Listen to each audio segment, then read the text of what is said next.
Chapter 30, Bravado. So I should observe without interfering? Asked Vaughn, supporting Rias's hips as she slowly and rhythmically rolled her lower body back and forth, affirming, "That's right," before explaining, "It was wrong of me to try and place Asia into a position to grow closer to you without considering Issei's feelings, but what you're doing isn't much different. Issei has to learn how to speak and interact with girls on his own if he's to achieve his aspiration of a large harem, and Asia needs to be permitted to make decisions about her own life and future if she is to be unburdened by her past. Placing her in circumstances that benefit Issei and continually reinforcing how much he likes her places her under substantial pressure and could lead to them becoming a couple because she pities with or feels obligated to date him, not because she genuinely likes him." "I'll be more careful," responded Vaughn, making a mental note not to trust everything he sourced from the internet. Issei's previous reference to the bro code had compelled him to look into it, but in retrospect, the code's tenets were significantly male-centric and didn't lend much consideration to the feelings of a bro's prospective partners. "You're a very considerate person, Vaughn, and your desire to support and help your friends is commendable," said Rias, narrowing her eyes as she began to intensify her movements, adding, "But people grow fastest when they're permitted to make mistakes. You and I also have much to learn, so let's continue communicating like this as often as possible." "I like communicating," affirmed Vaughn, his expression and tone serious, causing Rias to exhale a light-hearted chuckle before she narrowed her eyes sensually, leaning forward and entrusting her weight to his body as she said, "And I love it," before giving him a deep and passionate kiss as he took the lead with his hands firmly grasping her bottom. Though it was a Sunday and everyone had been given the day off, Issei arrived at the club room even earlier than he would have for classes, his expression a relieved smile when he entered the room and found Vaughn on one sofa, reading manga with Konako borrowing his lap, and Asia seated on the opposite, reviewing the course materials for her future classes. Noticing someone enter the room, Asia looked over, a smile blossoming across her face as she stated, "Oh, good morning, Issei-san. What brings you here this early?" "Oh, I came to see if Vaughn wanted to train," responded Issei, initially wanting to say he was there to see her but changing his mind at the last moment. It's not healthy to work and train all the time," said Asia, looking over to Vaughn or, more accurately, the very content-looking Konako as she wistfully added, "Even the Holy Father took a break on the seventh day." "Asia is right," appended Rias, her actions contradicting her words as she stated, "You should return home and rest. Much has changed for you over the past week. It's important that you take the time to process it." While poring over various documents at her desk. "Then," started Issei, mustering his courage to ask, "Do you maybe want to go someplace, Asia? There are arcades, a park, and even an aquarium if you're into that kind of thing." Understanding that Issei was asking her out on a date, Asia offered him a polite smile as she answered, "Thank you for the invitation, Issei-san, but I wanted to spend the day preparing for my first day of classes. I've never been to a school that taught more than the Holy Scriptures, so there's a lot I don't know." "Oh, then, do you want to study together?" asked Issei, the smile on his face cramping as he wasn't an especially studious student. The thought of spending his day studying gave him chills worse than if he approached hallowed ground, but he figured he could push through it and study well if a cute girl studied alongside him. "Okay then," answered Asia, nodding in affirmation and offering a broad smile. With Vaughn making Issei's feelings clear the previous day, she couldn't help feeling he was being a little pushy, but since he was offering to help her, she believed it would be rude to refuse. "Right on," exclaimed Issei, raising and squeezing his left hand into a fist as he spiritedly proclaimed, "Just leave it to me, Asia-chan. We'll have you caught up to the rest of the class in no time." "Then I will be in your care," stated Asia, feeling a little less apprehensive due to Issei's infectious smile and enthusiasm. She also assumed he was far more knowledgeable than her since he had been attending public and private schools since he was a child, so she could surely benefit from his guidance, right? "Issei-san, this is wrong, you do it like this. Sighed Asia, demonstrating how to solve the equation Issei was struggling with. Oh, you're right, ha ha ha. Exhaled Issei, feeling increasingly awkward as, other than Japanese language, history, and related subjects, in which he often scored the lowest in his class, Asia was far more knowledgeable than him in every category. Fortunately for Issei, Asia didn't view his lack of knowledge as something to condemn but correct. Thus, until Akeno notified her that it was time for them to help prepare lunch, she dutifully tutored him with the patience of a shepherd guiding an almost fatally lost sheep back to its flock. Ugh, I feel like my brain is going to melt, who could have guessed that Asia was such a studious girl? Groaned Issei, deflating against the sofa after Akeno and Asia departed the room. That's the purpose of spending time together, appended Rias, setting aside her pen, removing her square-rimmed glasses, and stretching her arms over her head with a sensual groan before relaxing her body, taking note of the fact that Vaughn and Issei were staring at her as she smiled and asserted, all you know about Asia is that she's a former member of the church, that she's kind and naive, and that she possesses a sacred gear. I'm not suggesting that your feelings are insincere, but if her appearance was less appealing, would you have spent the past 3.5 hours paying less attention to what she was attempting to teach than her body and its occasional contact with yours? That's... started Issei, but it was the only word he got out, as he couldn't think of an excuse or lie directly to Rias's face. Relax, said Rias, smiling as she teased, I'm not criticizing your actions or saying you did anything wrong. It's perfectly normal and healthy for a boy your age to behave like a dog following the pheromone trail of a bitch in heat. What you're missing is the significance of paying attention to the reactions of your desired partner. If you pay considerably more attention to a girl's breasts and body than her face, even someone as considerate as Asia will eventually lose their patience. Recalling that he had barely glimpsed at Asia's face the entire time she was tutoring him, Issei balled his hands into fists atop his knees, his face reddening from shame and guilt. He had even inadvertently bumped his left arm against her right breast numerous times, and when she hunched over to make use of the coffee table as a hard surface, he would stare at her back and imagine wrapping his arm around her body.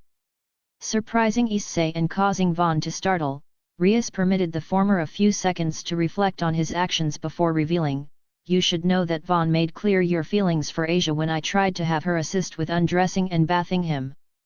He was concerned about how you might react, so he firmly refused out of respect for your kindling friendship.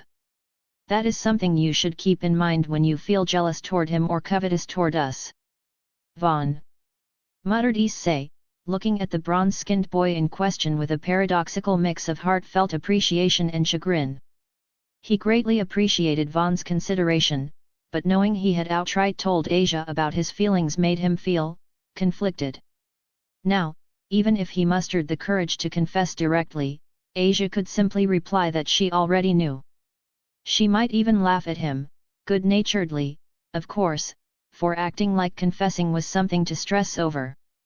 Leaving Issei feeling even more appreciative and conflicted, Vaughn lowered his gaze, his expression apologetic and ashamed as he expressed, sorry, Issei, I only realized a while after that I had overstepped my bounds and failed to consider how your and Asia's relationship might flower naturally over time.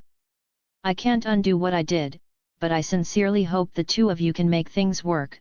I don't want to compete with or hurt you. Exhaling audibly from his nose, Issei adopted a helpless yet appreciative smile as he asked himself, how am I supposed to view someone like this as my rival? Here I am, constantly comparing myself to him, and there he is, worried about my feelings and trying to help me, we're not even on the same level. Realizing there was much he could learn from Vaughn if he stopped viewing him as a threat, Issei exhaled another faint sigh, his expression and smile becoming more sincere as he asked, hey, Vaughn, do you think you could, teach me how to interact with girls? Feeling increasingly embarrassed as he spoke, Issei eventually broke eye contact with Vaughn and awkwardly scratched his cheek with his right index finger. In response, it was Rias who suggested, if you are sincere about wanting to improve your interpersonal relationships with girls, I can speak with Sana about having the members of her peerage assist you. Many of them were once human, and due to their dealings with their contractors, they have experience dealing with human desires. They will be able to tell you exactly what you are doing wrong, and who knows. If you can leave a favorable impression on them, they could become members of the harem you wish to create. Is that possible? Asked Issei, a little taken aback but excited by the prospect of dating the famously beautiful and diverse girls of the student council. Nodding, Rias explained, the Satrai and Gremari clans have enjoyed an intimate relationship these past 7 centuries. You will obviously need to exhibit due consideration toward the members of her peerage, but as none of them are in committed relationships, it shouldn't trouble them too much to entertain my request.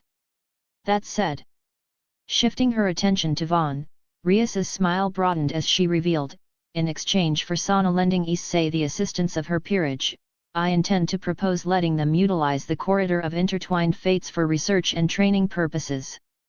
May I have your permission to do so? Yeah, of course, responded Vaughn, not even requiring half a second to consider his answer. Sana was someone he felt uniquely indebted to for being the one to introduce him to Rias and the peculiarities of devils, so he had wanted to show his gratitude to her for a while. He just never had a reason to visit the student council room, so they hadn't met since the morning after she came over to his apartment, stripped to her underwear, and pole danced for him. Then consider the matter settled, said Rias, nodding approvingly. She enjoyed keeping Sana apprised of her developing relationship with Vaughn and his many capabilities, so it wasn't an exaggeration to say the young heiress of the Satrai Principality had a keen interest in her mysterious lover. She had even expressed an interest in trying to contract him, and if Vaughn could endure contracting 2 high-class devils, he might very well find himself promoted from a duchess's consort to a princess's. The thought of being demoted to the position of Vaughn's second wife left a bitter taste in Rias's mouth, but since the Gremari and Satrai clans' perpetuation and futures were interconnected, there were benefits in her and Sana sharing the same husband. Chapter 31, Entanglement. So this is the corridor of intertwined fates, a realm where time flows quickly, death is just a mild inconvenience, and magical items drop like snowflakes, each more unique than the last. Hummed Sana, gazing up at the cavernous crystal ceiling of the first stratum's 7th floor with wistful intrigue. A bit poetic, but that about sums it up, affirmed Rias, standing a short distance from Sana with her arms crossed, flanked by Vaughn, Akeno, and the former's Nadeshiko-like queen, Shinra Tsubaki. And we can use this place freely? Asked Sana, peering back over her shoulder, the question directed at Rias, but her violet-eyed gaze focused on Vaughn. Unfortunately, people can only enter and remain in this place when Vaughn himself is present, explained Rias. However, it is possible to explore 2 or more floors at a time, and given the time compression, even if you and your peerage only enter 1 day a week, that still gives you a full week to train and harvest magical items at your discretion. Remarkable! Muttered Sana, crossing her arms and cupping her chin in thought as she softly appended, this place might be more valuable than the mine of Mt Olympus or the dragon burial grounds of Europe. Making up her mind, Sana nodded before turning to face the group fully, her gaze meeting Rias's as she stated, very well. My peerage shall help your latest member find his footing as a man. But that doesn't sufficiently compensate for the benefits we will receive from this place. What else do you desire from us? With Sana directing her final few words at him, Vaughn adopted his most sincere smile, causing Rias to cover her mouth to avoid laughing aloud as he replied, I would like it if you and Rias could continue being friends for a long time. We weren't exactly planning to cut ties. Retorted Sana, exhaling a faint sigh as she crossed her arms and deliberated for several seconds before proposing, how about this? Since we can only enter this place when you are present, then, for the duration of that period, myself and the members of my peerage shall regard you as our master. What a clever suggestion! Hummed Rias, adopting an amused smile as she joined Sana in staring at Vaughn, awaiting his response. What exactly does that entail? Asked Vaughn, marginally more cautious now that he had gone from dating one girl to being betrothed to 3 in less than 2 weeks real time. "We shall do as you say, dress as you say, and serve you to the utmost of our ability," stated Sana, a playful smile adorning her lips as she clarified, "in other words, whatever you ask of us, you shall receive. Give to us, and we will accept it with grace, gratitude, and gratification." Though he got the impression Sana was implying he could have sex with her and the member of her peerage at his leisure, Vaughn didn't immediately dismiss the suggestion as it didn't require him to do so.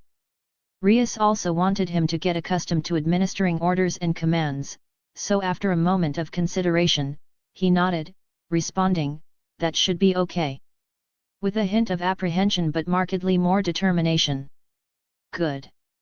I look forward to being of service," said Sana, approaching and taking the initiative to adjust Vaughn's ribbon and collar before staring up at him with a faint smile, stating, "And remember, just as a servant attends the needs of their lord, it is one of the many responsibilities of a lord to ensure their subordinates feel valued by providing them opportunities to act and fulfill their duties.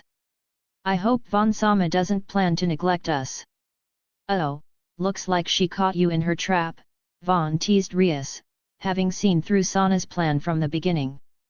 Vaughn was very susceptible to the expectations placed upon him, so if he were convinced that it was a lord's duty to proactively grant his subordinates opportunities to perform their duties, which was technically true, it wouldn't be long before he had Sana and the members of her peerage serving him in various ways.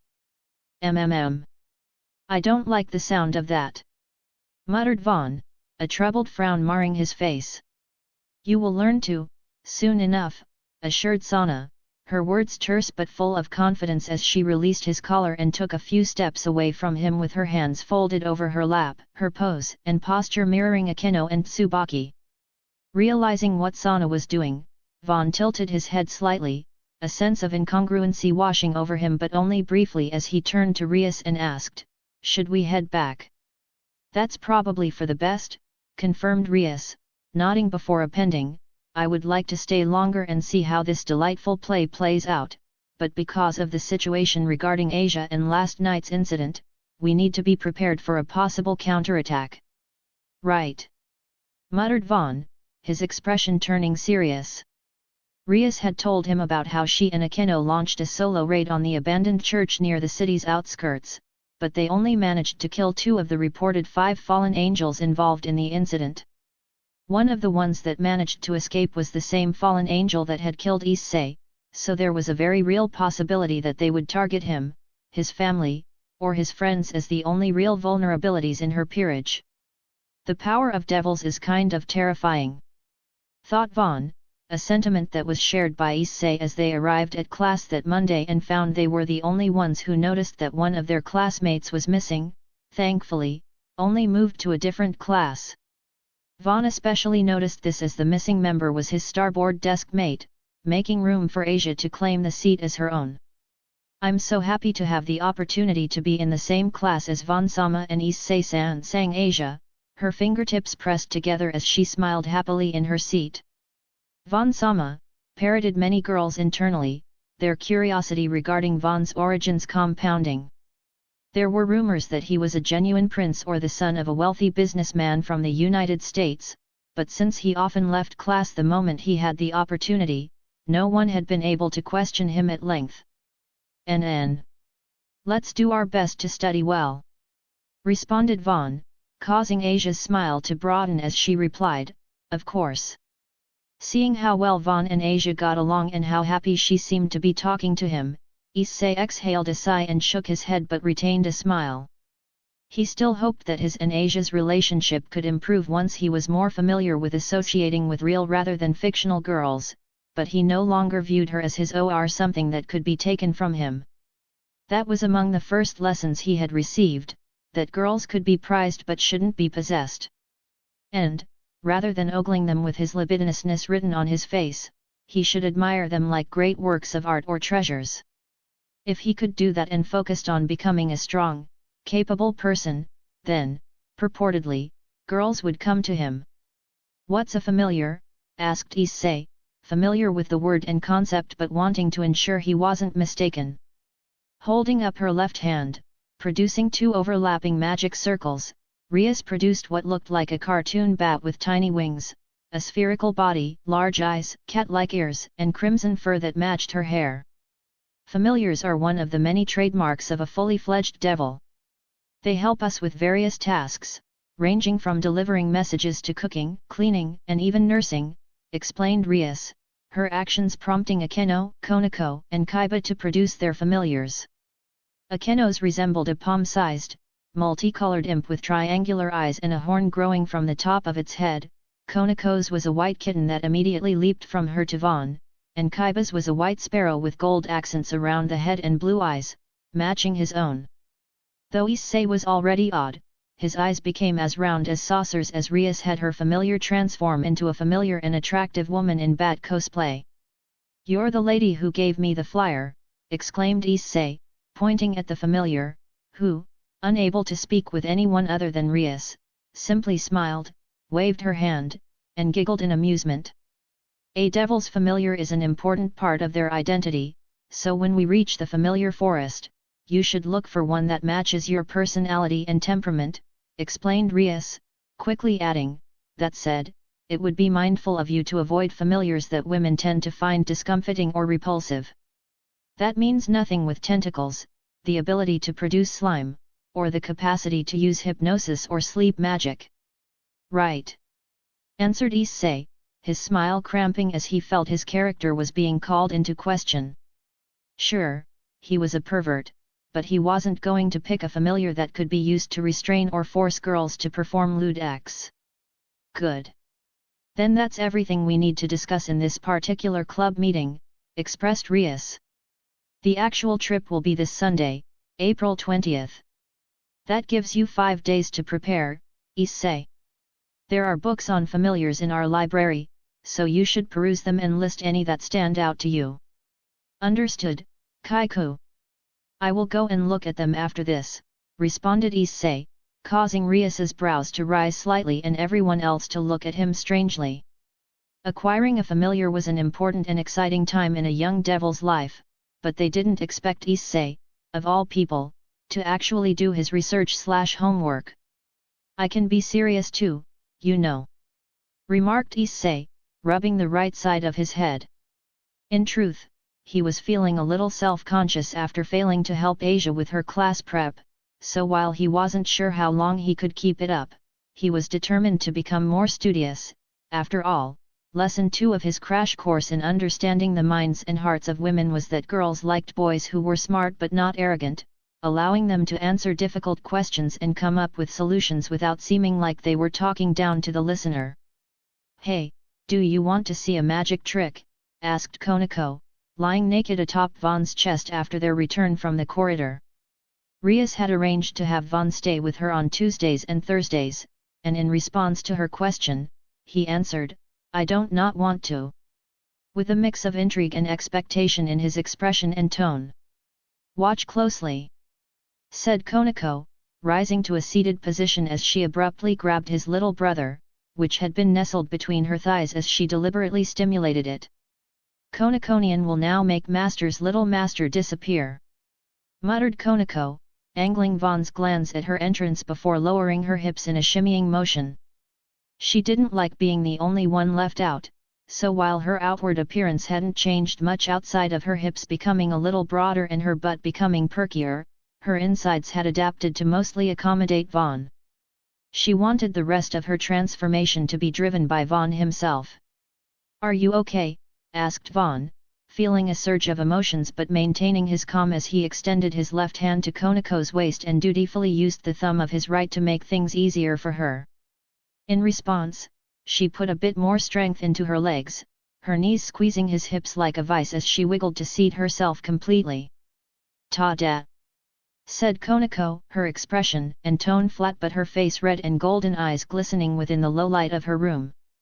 It had taken a bit more effort than she imagined, but the pain wasn't anywhere near as bad as she anticipated. Thus, after a moment of her and Vaughn staring at each other in silence, she began tentatively wiggling her hips from side to side, prompting him to smile as he grabbed her waist and did his part. Chapter 32, Unobstructed. After a relatively uneventful school week, Vaughn was relaxing in the club room, his face slightly flushed as Akeno and Rias sandwiched him on the sofa, nuzzling and kissing the sides of his face and neck while caressing his exposed chest, abdomen, and lower body. At the same time, Konako, standing in front of him, bent over with her hands on her thighs, swayed her butt from side to side, providing a view of her pink, cat-eared panties. "What are you thinking right now?" asked Rias, her expression and tone sultry as she used her right hand to dexterously prime Vaughn's not-so-little brother. "I'm thinking I'm the luckiest person in the world," responded Vaughn, his gaze fixed on Konako's butt or, more accurately, the cartoonish cat face peeking at him from under her skirt. Ever since he confessed to liking her cute appearance, she had been taking measures to make herself appear even more adorable, specifically by wearing patterned underwear or sexy, animal-themed pajamas with paw-padded gloves and footwear. "And you'll get even luckier from here on," purred Rias, licking the interior of Vaughn's ears. Though he was tempted to ask what Rias meant, Vaughn already knew as what she, Akeno, and Konako were currently demonstrating was that there were plenty of stimulating things he could do with girls that didn't directly involve sex. Rias wanted him to be more accepting of his desires to better fit into devil society, so while she wasn't outright telling him to have relations with Sana and her peerage, she didn't want him dismissing it as a possibility. Kashug. Following the door to the club room opening, Asia made her way in with a silver cart of tea and snacks. A sense of panic washed over Vaughn when he saw her entering, but before she could see what they were doing, Konako slid aside her panties and sat down, her cheeks turning red but her face a mask of calm as she sat with her hands folded neatly atop her lap. "Ah, Asia, excellent timing. As it happens, I was feeling a little thirsty," stated Rias, directing a playful, narrow-eyed smile at Vaughn while Akeno covered her mouth and giggled from his opposite side. "I'm happy to be of service," responded Asia, smiling radiantly as she parked the cart next to everyone and began passing around tea before setting snacks and other breakfast items on the table. She glimpsed at Konako during this, but since the latter was almost always seen sitting on Vaughn's lap, she didn't find it unusual and simply remarked, "Konako-chan is very lucky. Vaughn-sama's lap seems very comfortable. NNN. It makes me feel happy and full," responded Konako, placing her right hand on her lower abdomen and offering a faint smile while causing Vaughn's jaw to briefly clench as she deliberately tightened around him like a vice. Vaughn-sama? Are you in pain?" asked Asia, tilting her head to the side as she noticed Vaughn's ruddy complexion and the somewhat cramped smile he adopted in response to her queries. "He's fine," assured Rias, unabashedly leaning closer to Vaughn and licking his ear as she revealed, "Before you arrived, we were licking his ears and neck, so he's just a little flustered." "Oh. I see," responded Asia, covering her mouth, her green eyes wide in surprise before she met Vaughn's gaze, her expression turning apologetic as she folded her hands over her lap, bowed, and expressed, "I apologize to Vaughn-sama if my arrival made things awkward or uncomfortable for him. I will leave immediately." "That isn't what's happening," contended Vaughn, feeling perplexed as he felt that Asia needed to leave but also that she had just as much of a right to be there as him. "Allow me to translate," stated Rias, gently scratching the side of Vaughn's head and hairline with magically elongated nails as she explained, "What Vaughn is trying to say is that you're free to come and go as you please, but he's worried about complicating things or causing you to feel awkward. In other words, if you want to stay, then stay. Just know that if you do, there is a good chance you'll witness something not easily discarded from your heart and mind." Unconcerned with the latter half of Rias's statement, Asia looked at Vaughn with clear eyes, smiling as she stated, "If it's okay with Vaughn-sama, I would like to stay. I enjoy being with everyone, and I think it's wonderful that you get along so well with everyone." Blushing slightly, Asia averted her eyes, confiding, "Though, it does make me feel a little jealous. I still remember how warm and comfortable Vaughn-sama's hand and chest were when he cradled my head." Yet, it's almost uncanny how comfortable he makes people feel," said Rias. "It's much better than him making people feel uncomfortable," appended Akeno. "Can I move now? My insides feel fluttery," stated Konako, causing Asia alone to feel confused until the cat-eared girl, staring straight at her with unblinking eyes, began to twist her hips, producing a telltale squelching sound. "Oh, I see," remarked Asia, her voice going from loud to soft and her eyes as round as saucers as she held Konako's gaze and observed her without looking away. Konako was even smaller than her, and though it was unintentional, she had seen how big Vaughn was after passing by his and Rias's room in the middle of the night, the sounds emanating from within compelling her to take a somewhat protracted peek inside. The fact such a tiny body could accommodate such a large object, it made her wonder how her own would fare. "Now that you know, do you still wish to remain?" asked Rias, smiling mischievously. She had orchestrated the current series of events after noticing Asia spying on her and Vaughn for nearly 2 hours the previous night, so while she was no longer as concerned with converting her to a member of her peerage, Rias couldn't resist the allure of seeing a woman of faith succumb to the base desires many within the church condemned despite their God's earliest command being to be fruitful and multiply.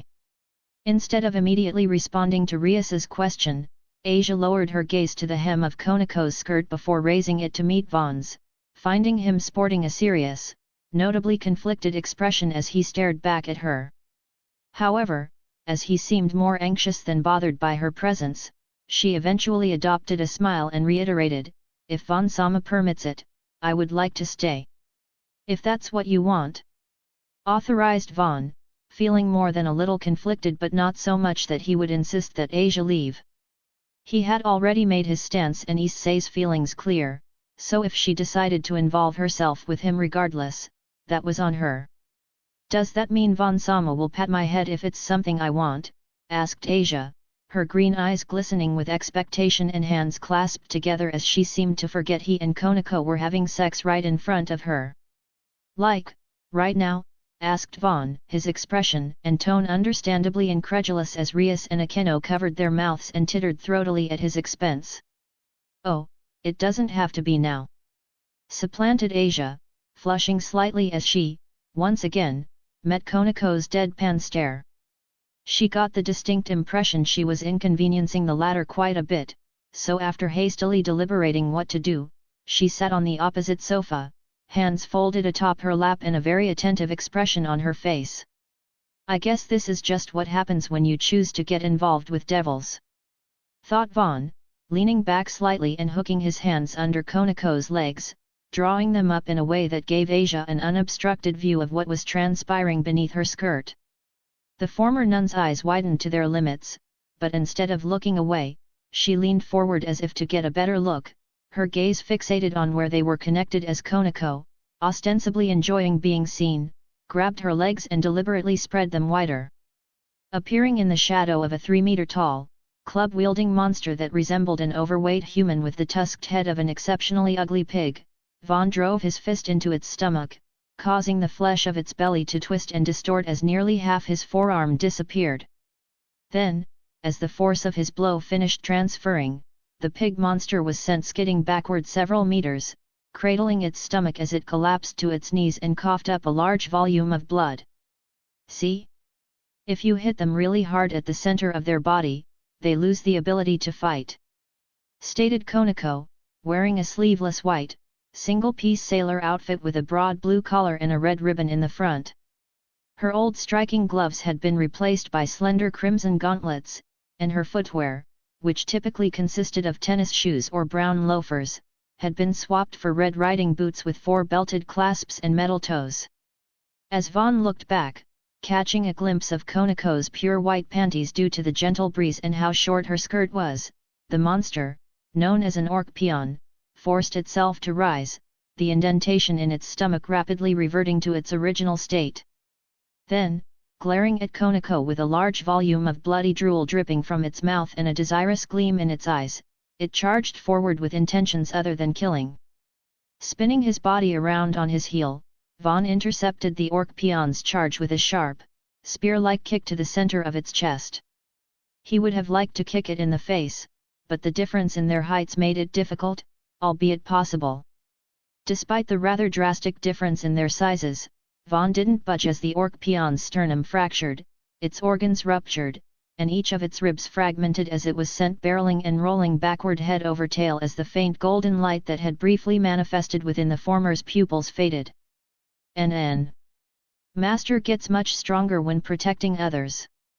Noted Konako, approaching, embracing, and nuzzling her face and body against Vaughn's chest and abdomen. She could have easily defeated the orc peon if it got close, but it made her feel fluttery knowing he felt such a strong desire to protect her. Maybe, but I still have a long way to go to catch up to you, responded Vaughn, smiling affectionately as he held and caressed Konako's head. She had insisted on partnering with him when everyone separated into groups to make farming more efficient, but instead of wandering about, they had found a wide open space to practice hand-to-hand combat while dealing with groups of 6 to 12 monsters that would appear at 10 to 15-minute intervals. Then let's continue, responded Konako, releasing Vaughn and casually leaping several meters away from him, hands raised in a boxing pose and her tail flicking behind her before curling into an S shape. She didn't look even remotely threatening, but Vaughn knew better than most that, as cute as she was, she packed an equivalent amount of power. Seeing Vaughn mirror her stance, Konako launched herself at him with her right fist fully extended. He grabbed her wrist and promptly flipped her, but instead of allowing herself to slam into the ground, she twisted her body even faster, landing on her feet and using his hold on her wrist to pull him off balance. He released quickly, but not before she was able to land a punch against his diaphragm, producing a sound akin to striking a drum. Though he was compelled to take several steps back, the air forced from his lungs, Vaughn didn't panic or collapse. Instead, he kept his hands raised and stepped back even further as Konako briefly dropped to all fours, her butt and tail wiggling before she leaped through the air much faster than he could retreat. Vaughn thought she was going to knee him in the face with both knees, but she instead extended her legs at the last moment, giving him a face full of her crotch before she wrapped her legs around his head and embraced it with her full body, thoroughly smothering him. Thinking quickly and knowing full well how exceptionally durable Konako was, Vaughn grabbed her sides and promptly supplexed her into the ground by driving his face and body like a hammer.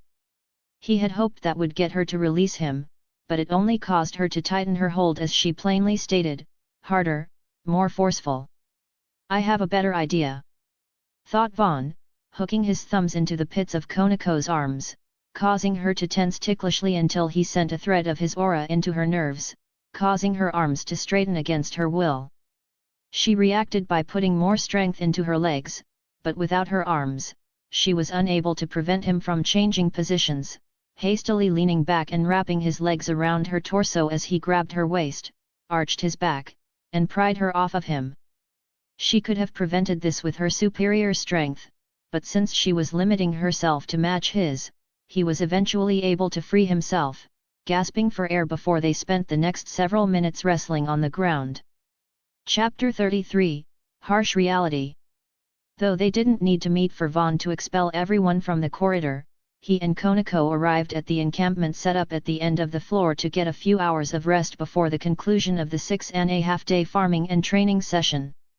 Welcome back, Goshujin-sama, said Tsubaki, awaiting Vaughn and Konako at the ending zone's entrance at Sana's request, offering a courteous bow as they arrived.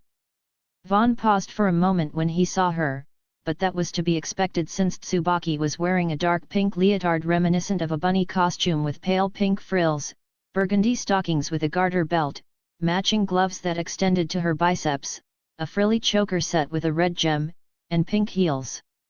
I'm back, affirmed Vaughn, offering a curt nod and allowing his gaze to briefly take in Tsubaki's appearance before stepping past her, prompting her to rise and follow dutifully behind him. What awaited him inside was a sight that understandably had Issei salivating as every girl present, even Asia, was walking around in lingerie-like outfits. In fact, Asia's outfit was arguably the most daring, consisting of a frilly white apron, white panties, matching stockings, and white heels without a bra as she helped Kaiba and 2 members from Sana's peerage prepare food. Looks like I'm overdressed," remarked Konako, backflipping down from her perch atop Von's shoulders. In actuality, her outfit was already plenty scant, but it became exponentially more so when she removed her dress, requiring Issei to cover the lower half of his face with his left hand and apply pressure to his nose to prevent it from bleeding. Before Von could ask Konako if she was okay walking around topless, Sana, wearing a pumpkin orange bustier top with black trim, matching panties, a dark grey choker, garter belt, transparent grey stockings, and green heels, approached him to proffer, "Welcome back, Ga Shujin-sama. We have drawn a bath and are currently in the process of preparing your meal. Shall I keep you company until then?" Feeling several gazes on him, Von turned his head to where Issei, the red-haired member of Sana's peerage, and a boy with short, somewhat spiky blonde hair and grey eyes were sitting. Issei's gaze was fixed on Konako until the red-haired girl mentioned something to him, causing him to laugh and scratch the back of his head, but the blonde-haired youth, who Von had learned was called Senshiro Saji, was staring directly at him with a pouty frown. "Ga Shujin-sama need not concern himself with extraneous affairs," said Sana, her violet eyes firm and determined. She was well aware that Saji had feelings for her, but while she had high hopes for him and his sacred gear, he lacked the talent and intelligence to fill the position of her future partner. He would at least need to be able to defeat her in a chess match, but unless she allowed him to win, that would never happen. After all, she had been a grandmaster since the age of 7 and was widely regarded as the most intelligent devil born in the past 500 years. "I don't want to make Saji-kun feel bad or resent me," confided Von, his smile and tone apologetic as he knew Sana was making an earnest effort to appeal to him. Exhaling faintly from her nose, Sana decided to tell Von the same thing she had told Saji, specifically, "My status as heiress of the Principality of Satrai does not afford me the leeway to choose my partner carelessly. Saji-kun possesses tremendous potential, but the Satrai clan does not want for powerful fighters. What I require is someone with exceptional genes or a partner who can contribute to the expansion and prosperity of my domain and its more than 20 million residents." Saji-kun became a devil for his younger sibling's sake, and his love, while genuine, stems from feelings of gratitude and indebtedness. "I need a partner who can stand as my equal or above me, someone I can lean on rather than having to look after." As everyone present could hear Sana's words, Saji's expression sank, his body deflating like a balloon. He knew better than anyone that he wasn't worthy of Sana, but since he was confident no one would ever defeat her in chess, he felt he had at least a few hundred years to become worthy of her. The existence of Von and his anomalous, balance-breaking abilities was something he could never have predicted. How was he, a previously ordinary human, supposed to compete against someone who could create a game-like dungeon where magical items could be harvested like wheat from a field? "Make no mistake, I do care for Saji-kun," said Sana, reaching up with her right hand to adjust her glasses as she stated, "but it is the affection one might feel toward a younger sibling. I wish for him to be happy, but I am not obligated to take personal responsibility for his happiness." "And you think I would make a more suitable partner?" asked Von, still feeling sorry for Saji but sympathizing with Sana's point of view after his many conversations with Rias. Only a few hundred high-class devils were responsible for sustaining the livelihoods of hundreds of millions of lower-ranking devils and demons, so things like love and romance almost never factored into their decision to wed. Even Rias had been engaged to a man she despised, and if not for his arrival in the record, she might have been forced to follow through with their engagement for the sake of her people. Nodding without hesitation, Sana firmly asserted, "The value of this place is beyond astronomical. Even if you could not grow stronger, just granting us access to the corridor obligates us to provide remuneration or service of the highest caliber. Then there is your capacity to contract and nourish multiple high-class devils with your seemingly limitless life force. Letting you slip through my fingers a second time would be exceedingly remiss of me. Devils have it rough," thought Von, appreciating that Sana thought so highly of him but feeling bad that she felt compelled to choose him over Saji for the sake of her people. Unfortunately for Saji, he also felt that the livelihoods of her people were more important than the happiness of one person, so after a moment of deliberation, he nodded, affirming, "I would have you keep me company." "It would be my pleasure," responded Sana, cupping her hands together in front of her and offering a bow before approaching and linking her left arm through Vaughn's right, guiding him to the area they had cordoned off for the bath and a makeshift lounge. Tsubaki followed close behind them while Konako, after concluding she had probably monopolized him more than she should have, made her way over to where Issei, Saji, and Tomo were seated. From her perspective, Saji was a pervert in the same vein as Issei, so while she would never allow either of the boys to touch her, she felt it might improve their spirits if she allowed them to bask in the glow of her topless form for a bit. "So it is possible to get a reaction out of you with this homely body and appearance," remarked Sana, her expression and tone flat as she stood in front of a seated Vaughn, dancing and swaying her hips in front of him as Tsubaki sat behind him, sitting on the back of the semicircular sofa they had prepared but effectively sitting on his shoulders with his head resting against her crotch, massaging his scalp and temples with her fingers. Confused by Sana's words, Vaughn tilted his head slightly and remarked, "You know, I've never once thought you were ugly, Sana. It's more like I didn't know what to think at all back then." "You say that?" muttered Sana, placing her hands on Vaughn's knees and parting them so she could lean back, shake, and grind against his bulge as she pointed out, "But you definitely fell for Rias the first time you laid eyes on her. So, what was it that captured your fascination? Her breasts? Her childbearing hips and thighs? Her hair?" responded Vaughn, voicing the response like a question as he wasn't entirely sure of the answer himself. He did, however, think Rias's hair was really beautiful, so much so that he felt compelled to help take care of it. "Her hair," repeated Sana, placing her weight against Vaughn and slowly swaying her hips from side to side as she reflected on his answer, finding it reasonable. The descendants of House Gremory were known for their ruby-esque, deep crimson hair, but as she had grown up seeing it nearly every day, it didn't possess the same allure to her as other people.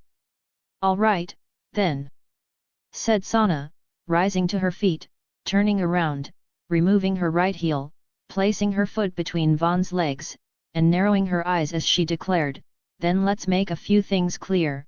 Since my standing is higher than Rias's, you have three options. You can marry us both, but you would need to become my prince consort, making Rias your second wife. Second, you can take Rias as your first wife and not wed me, keeping our relationship purely contractual. However, if you choose that route, you will need to be open to the idea of me associating with other men." Seeing Vaughn immediately frown at her addendum, a faint, amused smile adorned Sana's lips. His reaction indicated that he had already accepted her proposal in his heart, so while they weren't truly competing, she felt she had won over Rias just a little. After all, Vaughn may love and adore her more, but from the moment they got married, she would evermore be his first wife, and he, her husband. Undoing the tiny clasps keeping her panties in place, Sana provided Vaughn an unobstructed view of her cleanly shaven and visibly wet slit, the fluid signifying her arousal causing her inner thighs to glisten as she revealed, "The third option is refusing to associate with me altogether, but I get the impression we're past that point." Tearing his gaze from what was now firmly encoded in his mind as a very rousing sight, Vaughn looked up at Sana and asked, "You want to have sex right now?" "Who said anything about having sex?" asked Sana, her smile gaining a hint of playfulness as she half-turned her body to let him see the hot tub behind her as she appended, "We could also take a bath. The decision is Ga Shujin-sama's to make." Seeing Sana run her right hand from her lower abdomen to the center of her thighs as she spoke, tentatively tracing her slit with her middle finger, Vaughn had a pretty good idea of which option she would prefer. Thus, after 3.07 seconds of deliberation, he promptly unequipped everything he was wearing, slipping into his provisional status as the duo's Ga Shujin-sama as he ordered, "Tsubaki, erect a soundproof barrier." "Yes, Ga Shujin-sama," responded Tsubaki, applying a second layer of soundproofing to the barrier already present, sparing Vaughn the potential awkwardness of being informed it was in place. "Excellent work," said Vaughn, nodding approvingly before adding, "Now prepare me for your mistress."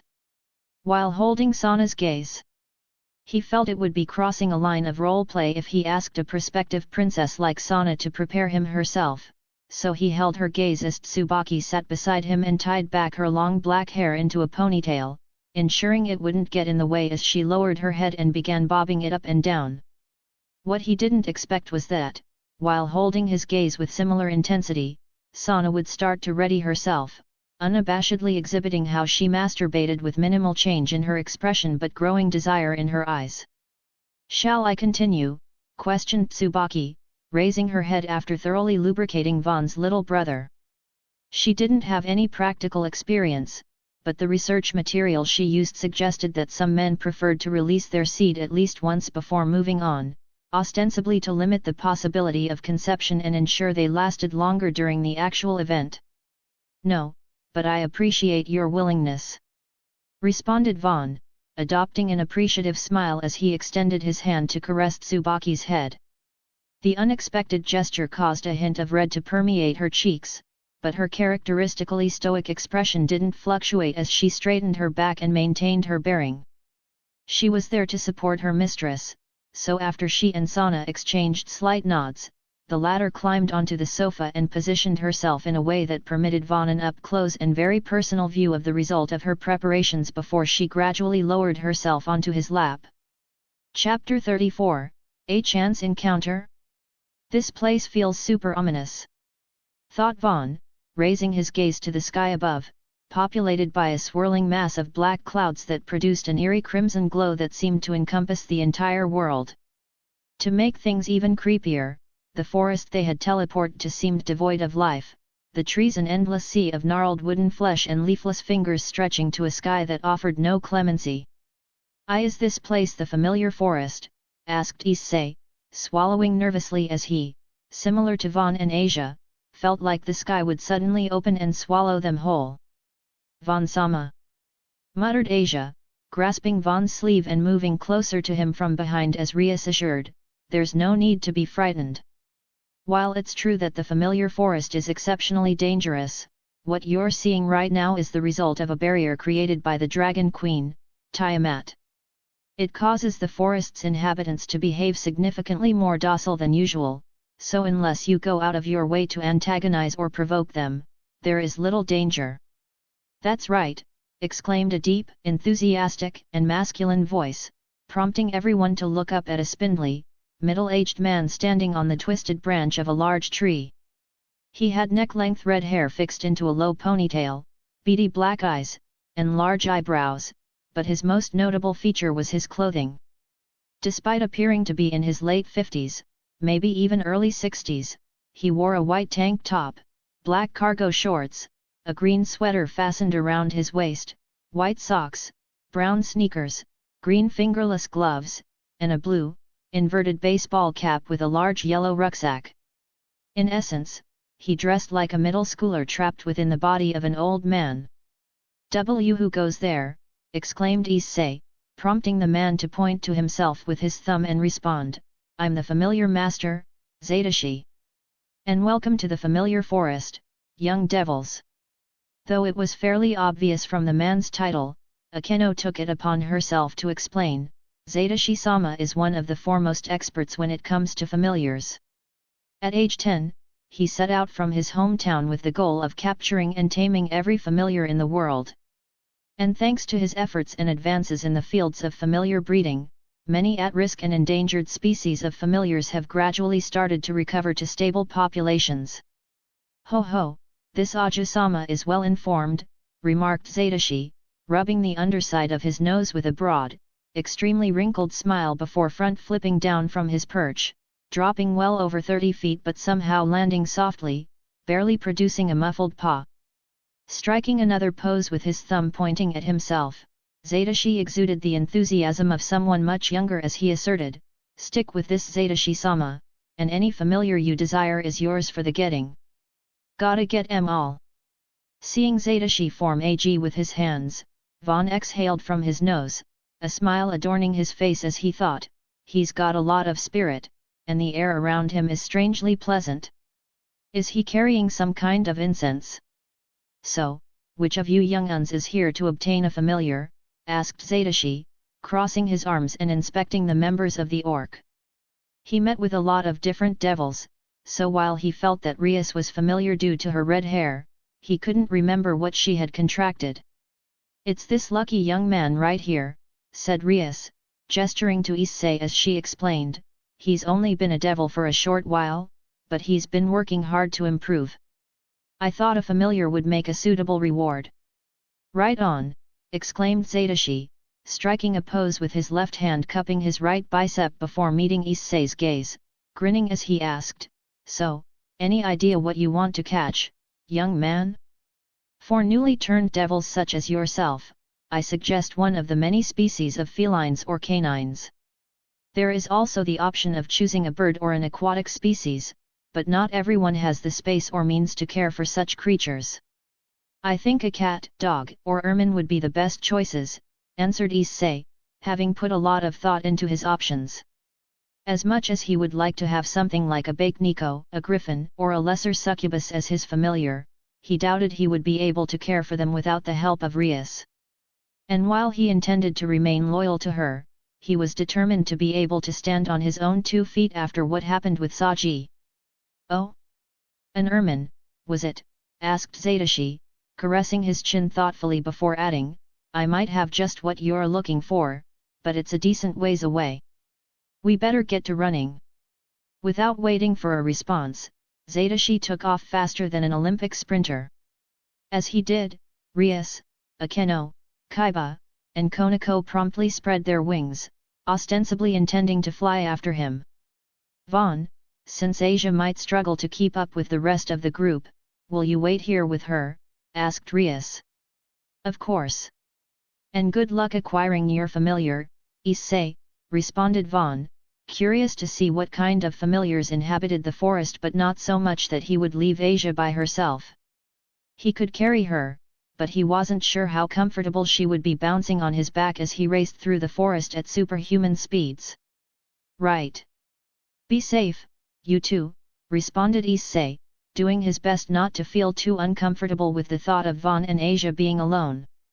Whatever happened happened, and so long as Asia was happy, he was determined to be happy for her. After seeing the orc off with smiles and waves, Vaughn deliberated for a moment before turning to Asia, finding her staring up at him with what he interpreted as expectant eyes. Reciprocating with a smile, Vaughn questioned, do you want to sit and play cards, while casually producing 2 blue-cushioned lounge chairs and a coffee table from his inventory. Can we just sit and talk? Asked Asia, half turning away from Vaughn but continuing to stare at him from the corner of her eyes. Sure. I like talking, affirmed Vaughn, taking the initiative to sit first since Asia appeared to be waiting for him. He soon realized why, as instead of sitting in the chair he prepared for her use, she promptly climbed onto his lap, straddling him with her hands linked around the back of his neck as she tilted her head and asked, is it okay if we sit like this? Konako-chan always seems so comfortable when you hold her. Sure. Responded Vaughn, recovering from his initial bewilderment and further emphasizing he didn't mind their arrangement by wrapping his arms around and hugging Asia, holding her slightly trembling body, and patting her back. He could feel she was anxious, so while he was a little taken aback by her sitting on him before asking, he didn't have the heart to tell her to remove herself. MMNN. I knew it, Vaughn-sama's embrace is very comfortable. Muttered Asia, wrapping her arms around Vaughn's body and entrusting the weight of her upper body to his chest. Thanks for the compliment. Responded Vaughn, considering his words for a moment before counter-complimenting, Asia-san is light and soft, and your hair smells nice. Then, is it okay if I sit on Vaughn-sama's lap more often? Asked Asia, raising her head from Vaughn's chest to look up at him. If it's what you want. Responded Vaughn, words he found himself reciting fairly often when it came to Asia. It was strange, but she reminded him of himself in many ways. Thus, similar to how Rias felt about him, he wanted her to be more open and honest with her wants and desires. "What I want?" repeated Asia, closing her eyes and returning her head to Vaughn's chest with a smile. Then, causing Vaughn's to cramp, she revealed, "To be honest, I haven't been able to get the image of Vaughn Sama's and Konako-chan's union out of my head. It makes my body burn at night, but it's not an unpleasant feeling, it's exciting and causes me to do very sinful things with my fingers." Understanding what Asia was referring to, Vaughn exhaled faintly from his nose, caressing the increasingly warm former nun's back as he softly inquired, "Are you asking for my help? Because you know my situation." "NN," responded Asia, adhering to Vaughn closely as she muttered, "I was thrown away by the people I thought cherished me, and the only group that would take me in wanted to sacrifice me to acquire my power. At the end of that road, at a time when I had all but given up, I met Vaughn Sama and Issei-san. The church might condemn me further, but I believe God brought me to the Orc to show me, once again, that not all devils are bad people, and also to meet you." "I'm glad to have met you as well," responded Vaughn, simultaneously getting the sinking suspicion that his relationship with Asia was on the cusp of taking several substantial steps forward. He felt sorry for Issei, but if he was the one Asia had developed feelings for, he couldn't force her to change her mind. Leaving Vaughn feeling as though his thoughts had split into two with lead weights dangling from both sides, Asia, rather abruptly, asked, "I know I'm supposed to be your and Rias-sama's servant, but is it okay if I look up to you as a big brother or a father figure? I've never experienced this kind of comfort before, but it's what I imagine family feels like."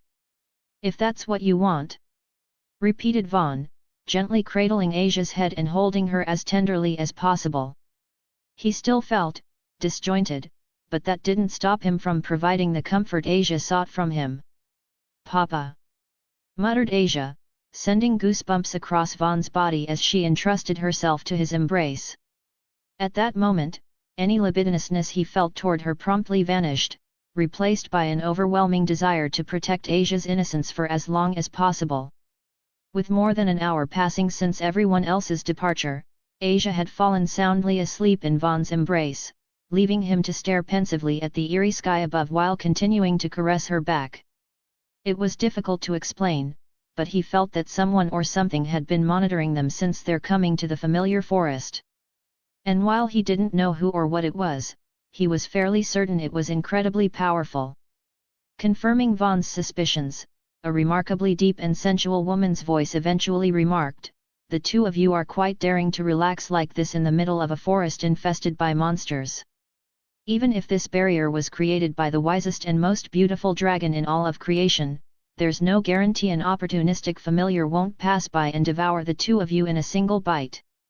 Following the incredibly sensual-sounding voice, the illusory figure of a pale blue dragon emerged from the gloom before abruptly disappearing, replaced by a strikingly beautiful woman with long, straight, pale blue hair that became progressively darker as it cascaded to her ankles.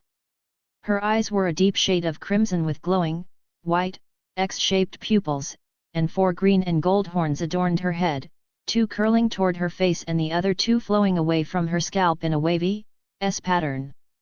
Her outfit was strangely plain, consisting of a navy blue skirt with a partially unbuttoned white blouse, and though her skin was fair, it had a distinctive blue tint as her entire body was veiled in a watery aura. With this promptly apprising him of the woman's identity, aided by the knowledge she had acquired from the Greater Key of Solomon, Vaughn's eyes widened slightly as he wondered what a dragon queen could want from him and Asia. Fortunately, the woman, Tiamat, didn't seem to harbor any hostility toward them, or else they would have already been dead. Providing some insight into why she had decided to appear, Tiamat's distinctive X-shaped pupils contracted before expanding as she locked onto Vaughn, a mischievous, somewhat predatory smile adorning her face as she sensually remarked, "You smell like treasure and someone I really, really hate." Chapter 35, Favor. "Who is it that you hate?" asked Vaughn, tilting his head slightly. He still didn't get the impression Tiamat harbored any ill will toward him and Asia, so instead of panicking, he determined humoring her was the best course of action. "An arrogant and conniving thief named Drake," known by most as the Red Dragon Emperor, responded Tiamat, finding Vaughn's calm curious as she drew closer to him, completely ignoring Asia as she bent forward to sniff him or, more accurately, his clothes. "Where did you acquire these garments?" asked Tiamat. "Are you talking about my clothes?" asked Vaughn, raising his right brow slightly before revealing, "I made them." "Who?" "Humans who can create magical items are rare, and I've never seen or heard of one so young being able to produce such high-quality items," remarked Tiamat, narrowing her eyes and adopting an even more predatory smile than before.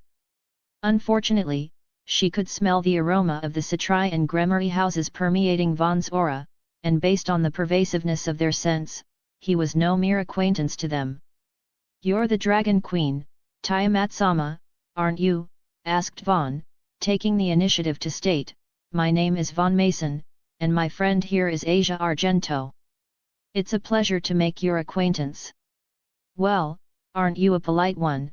remarked Tiamat, suppressing her urge to have Vaughn remove Asia from his lap and remove his pants.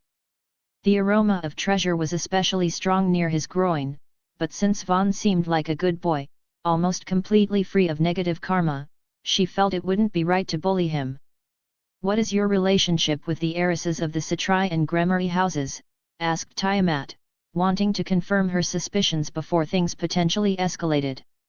"I'm going to be Sana's prince consort and Rias's husband," responded Vaughn, his expression, tone and the surety of his aura making it clear, at least to Tiamat, that he wasn't speaking falsehoods. In other words, taking from you would be taking from the Citri and Gremory houses," muttered Tiamat, her eyes narrowing in annoyance as she folded her arms in a way that emphasized her very substantial bosom and deliberated her options. "You're searching for treasure?" asked Vaughn. Nodding, Tiamat casually explained, "It is the nature of dragons to covet and hoard, and as an embodiment of the primordial sea, it is my nature to swallow all. At least it was, much has changed since the Great War."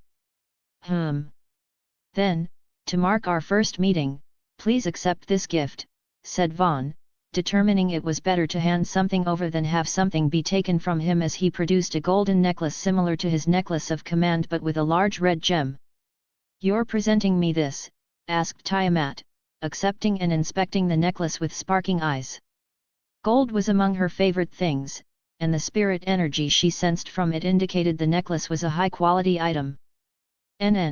I think it would suit you," affirmed Vaughn, causing Tiamat to hum in amusement as she donned the necklace.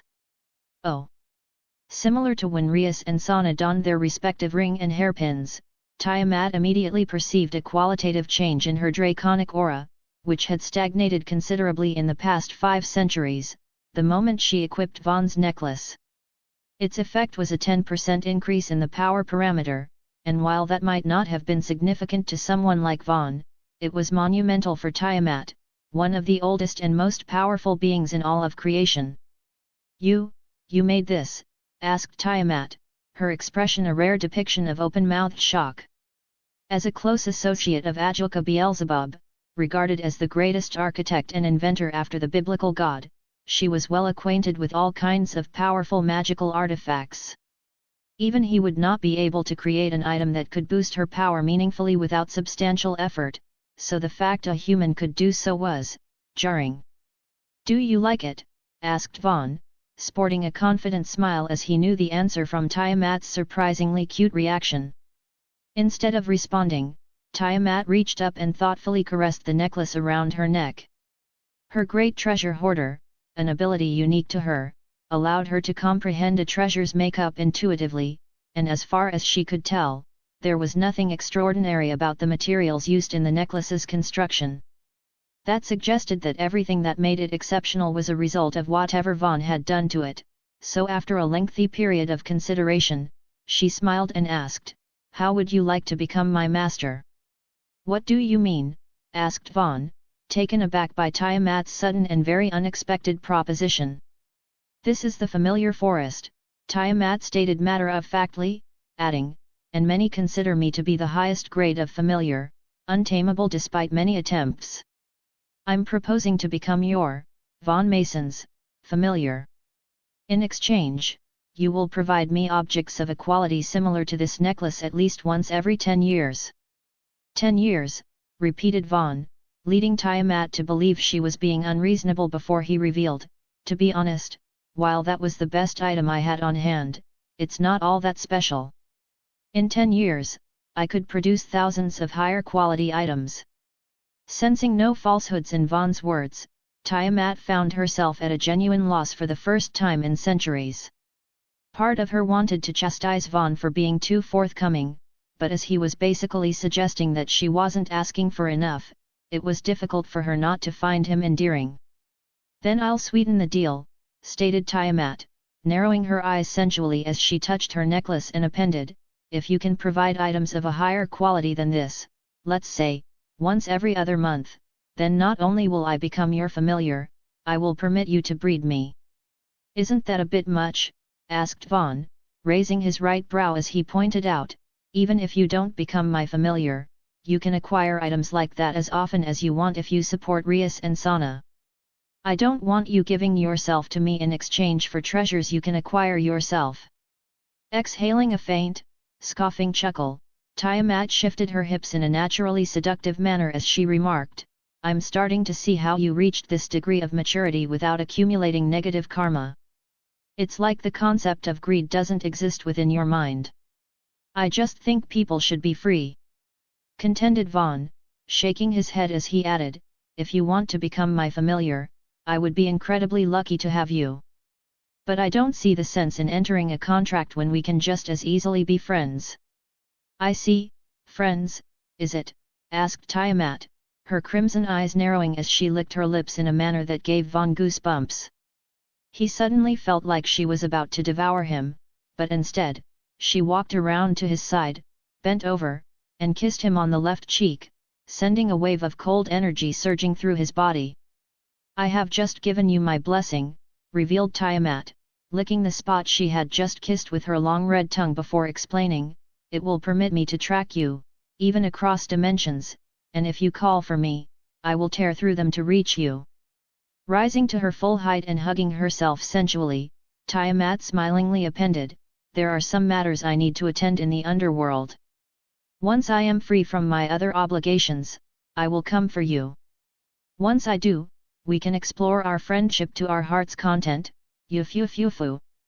Seemingly finished with what she had to say, Tiamat turned around, a pair of pale blue, clearly draconic wings unfurling from her back and a notably thick tail unfurling from the gap between her blouse and skirt before she flapped once and ascended into the sky in the blink of an eye. A powerful gale was produced in her wake, causing the surrounding trees to shift and creak violently as if a hurricane were blowing through, but Vaughn and Asia were completely unaffected, protected by a faint blue barrier, presumably left as a courtesy or the result of Tiamat's blessing. Status. Name, Vaughn Mason. Age, 17. Race, human, sealed. Title, Dragon's Champion, New, Devilish Lover, Object of Envy. Parameters, High School DxD. Power, 81, 97. Guts, 205, 451. Proficiency, 45, 103. Charm, 173, 229. Alignment, Neutral. Soul Tier, 1, Mortal Soul. Karma, 1,775 100,492. OP, 135,401. Skills. Tiamat's Territorial Mark, SS, Aura of Karmic Protection, S, Chain Breaker, S, Veil of the Traveler, S, Pain Tolerance, A, Wound Transfer, B, Aura Conversion, B, Bedroom Arts, B, Spearmanship, C, Battle Focus, C, Keen Senses, C, Treasure Sense, C, Meditation, C, Martial Arts, D. As he had originally only opened his status out of curiosity, Vaughn's eyes widened when he saw he had acquired 2 new skills, a new title, and a startling amount of karma. Devilish Lover increased his base charm by 30 points for each devil ranked marquis or higher that he was in a physical relationship with, but his newly acquired Dragon's Champion was far more useful, as it outright doubled his guts. Shifting his focus to Tiamat's territorial mark and aura of protection, a wry smile developed across Vaughn's face. Their effects were great, but the description was troublesome. He also wanted to increase his strength on his own, so having protections forced upon him was unpleasant. Tiamat's territorial mark. Rank, SS. Active, if you call out Tiamat's name, she will come flying as fast as her wings and the medium between dimensions permit. Passive, you are marked as the prospective mate of the Chaos Karma Dragon, Tiamat. Other dragons and creatures beneath the rank of king will instinctively fear you, and your physical form will gradually change to facilitate intercourse and procreation with dragons, drastically increasing stamina, virility, and durability. Aura of Karmic Protection. Rank, S. Passive, the Chaos Karma Dragon has prohibited you from perishing under ordinary circumstances. Your body is impervious to physical and magical attacks from entities beneath the rank of king.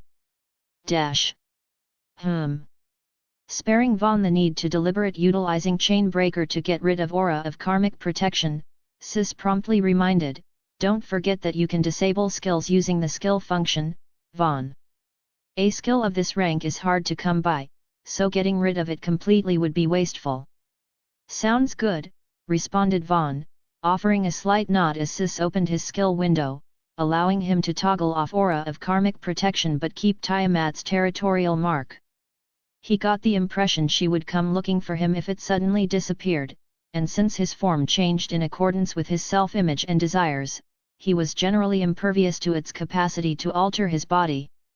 Feeling paradoxically more at ease without an invisible bubble that could theoretically protect him from a city-destroying nuclear explosion, Vaughn closed his eyes and returned to caressing Asia's back.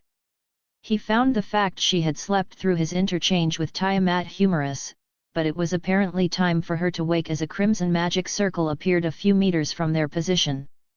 Oh! Look at you two, getting all cozy, hummed Rias, adopting a smile that contrasted the slight grimace that formed on Issei's face. How'd it go? Was Issei able to acquire a familiar? Asked Vaughn, giving Asia a few controlled smacks to the back, stirring her awake like he was trying to burp a toddler. In response, she hugged him tighter as if to say she didn't want to release him, but only until she heard Rias confirm, he was. Take a look. Suppressing his jealousy, Issei extended his left hand, saying, come on out, Munmaru, before a mischievous-looking stoat with two-tone brown fur, brown eyes and spiky tufts atop its head emerged from the interior of his sleeve. Like Issei, it also sported a slight frown when looking at Vaughn, but it still came out and hurried over as if preparing to greet him. Instead, it caused Asia to startle and cry out as it promptly crawled up the back of her uniform and effortlessly unclipped her bra, compelling Issei to hastily recall and shove it into his blazer before apologizing profusely. Chapter 36, Communication. You met Tiamat? Asked Rias, surprised but not too surprised as the errant Dragon Queen was known to appear near people with interesting fates or valuable treasures, and Vaughn fit both categories. Yeah, and she offered to become my familiar. Responded Vaughn, staring at Rias's ass and what lay underneath as she bent over and removed her black, purple-trimmed lace thong in a way that purposely gave him a clear view. Oh, now that's surprising, remarked Rias, half turning to stare back at Vaughn with a smile before slingshotting her panties at his face. He could have easily dodged or caught them, but he allowed them to hit, catching them as they fell and giving them a sniff as he held her gaze. So, what did you say? Asked Rias, approaching and linking her arms around Vaughn's neck and shoulders, kissing his lower half with her bottom lips as she guessed, considering she isn't here, I presume you refused. Though, knowing what I know about her, I can't imagine she would simply leave, unless, of course, you bribed her.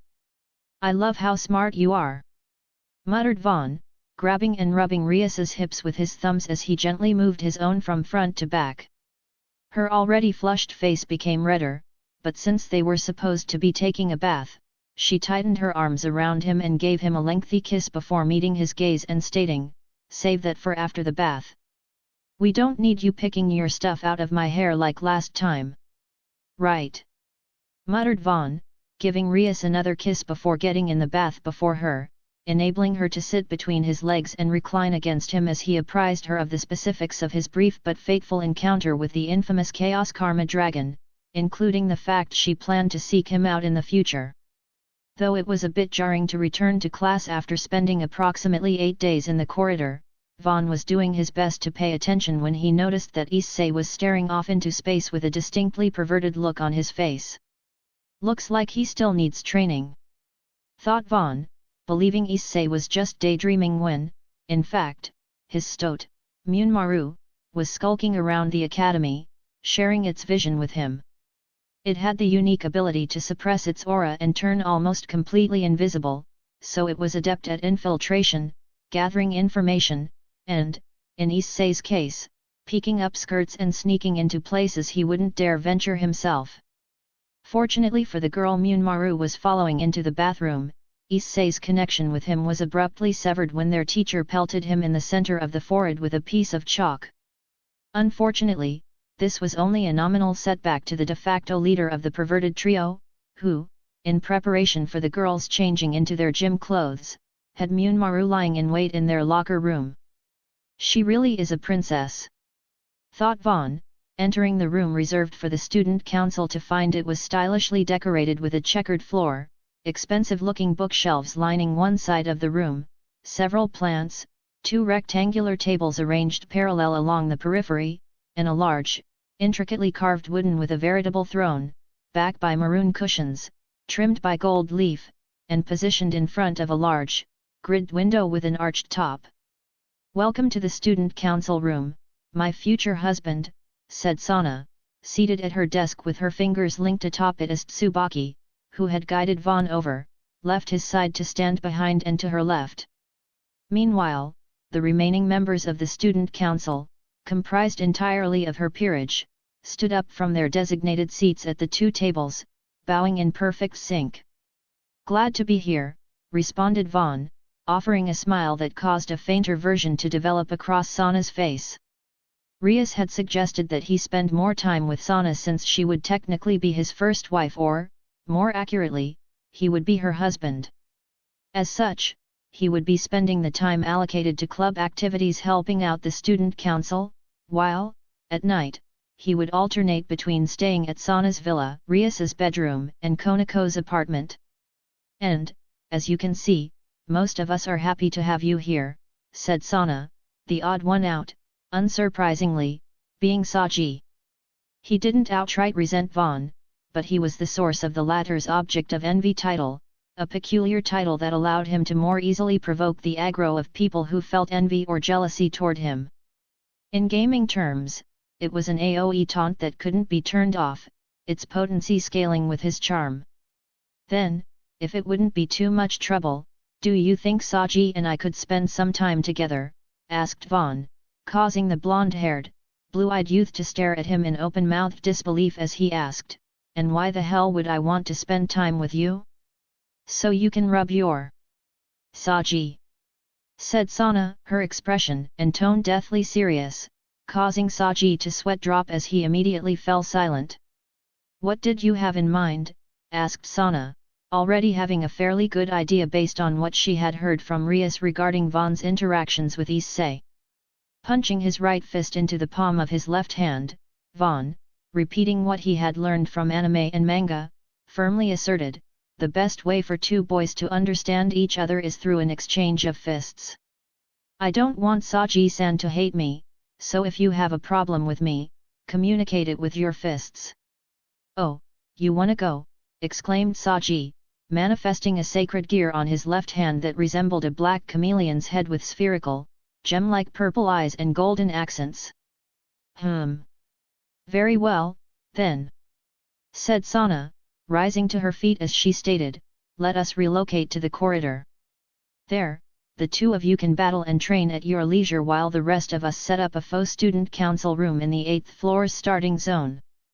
Just be sure to wrap things up within 12 hours. Understood. I won't even need 12 minutes.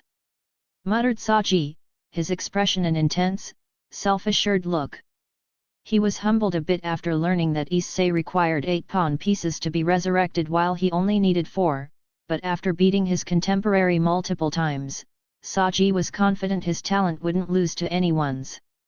And if he couldn't surpass them with his talent, he would do so with hard work. We'll see.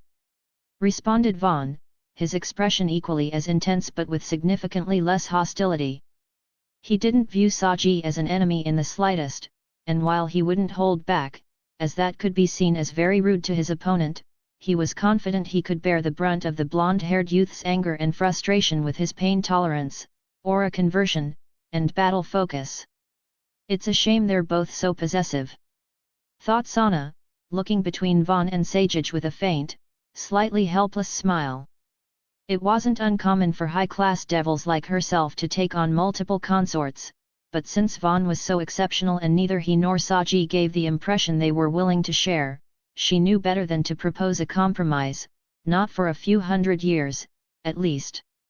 Just to confirm, people can't actually die in this place, right? Asked Saji, sporting a toothy, battle-hungry grin as he stretched his arms and lower back. That's right. Replied Vaughn, loudly popping his neck before shaking his arms to limber up. To keep things fair and further develop his proficiency, he was preparing to face Saji with the martial arts he had learned from Konako. It was only D rank, but since Saji was a sacred gear user with limited combat experience outside the corridor, he felt the gap between them shouldn't be too big in either direction. Then I won't be holding anything back, said Saji, his expression firming into a look of conviction as he revealed, I understand that I'm not worthy of Sana-sama right now, but I will never give up on her. Even if it takes me 10, 100, or even 1,000 years, I'm going to exceed her expectations and surpass you so thoroughly we'll spend the remaining 9,000 years of our lives looking back on your time together as the mistake it is. That's kind of harsh, remarked Vaughn, stepping to the side and twisting his body as Saji threw a telegraphed punch from several meters away, the mouth of his sacred gear opening and a bright blue light shooting out of it like a tongue. Vaughn dodged as quickly as he could, but the light curved as it traveled, snaring his left wrist. Ha! Too easy, exclaimed Saji, grabbing the tendril of light with his free hand and jerking it like a rein, attempting to pull Vaughn off balance. Instead of resisting the pull, Vaughn lurched toward Saji, surprising him a bit as he closed the distance between them in less than a second, leaping at the last moment in an attempt to grasp his opponent's head and drive his knee into his face. Crossing his arms at the last moment, Saji managed to block Vaughn's knee but opened his wrists to being grabbed, the latter doing exactly that as he jerked his arms, spreading them wide and forcefully. The result was Saji's arms nearly being pulled out of their sockets, but he was able to endure the pain with clenched teeth as he lunged his body forward, slamming his forehead into Vaughn's. Reeling from the blow and temporarily seeing stars, Vaughn took several steps back and was nearly pulled off balance as Saji placed his foot on the light-formed tether and slammed it to the ground with a somewhat panicked look as he asked, "Why don't I feel you getting any weaker? My absorption line is supposed to be able to weaken my opponent and add their strength to mine, but I don't feel anything from you. Sorry, but I'm naturally resistant to absorption and attacks intended to bind or imprison a target," responded Vaughn, causing Saji's eyes to widen as he grabbed the absorption line and tore it away from his wrist, aided by his chain breaker. In the same series of motions, he punched at the air, creating a weak but noticeable wave of pressure that impacted Saji's face, blowing his hair back and compelling him to shield it.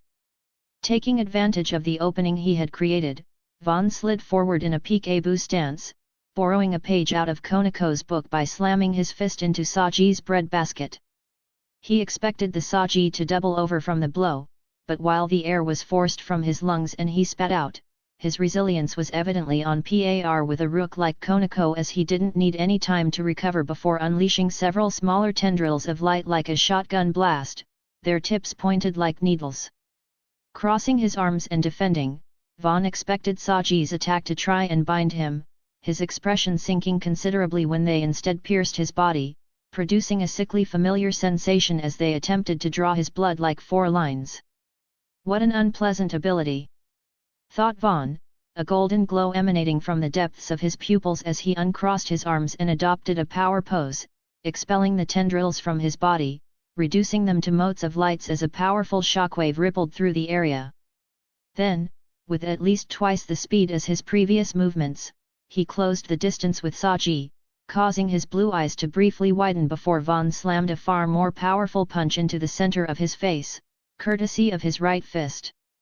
Though Vaughn was certain he felt something crunch when his fist impacted Saji's face, sending him reeling back, the only notable damage was a trail of blood from his opponent's left nostril and light bruising as he spit out a bit of blood, a toothy grin adorning his face as he remarked, "Nice punch.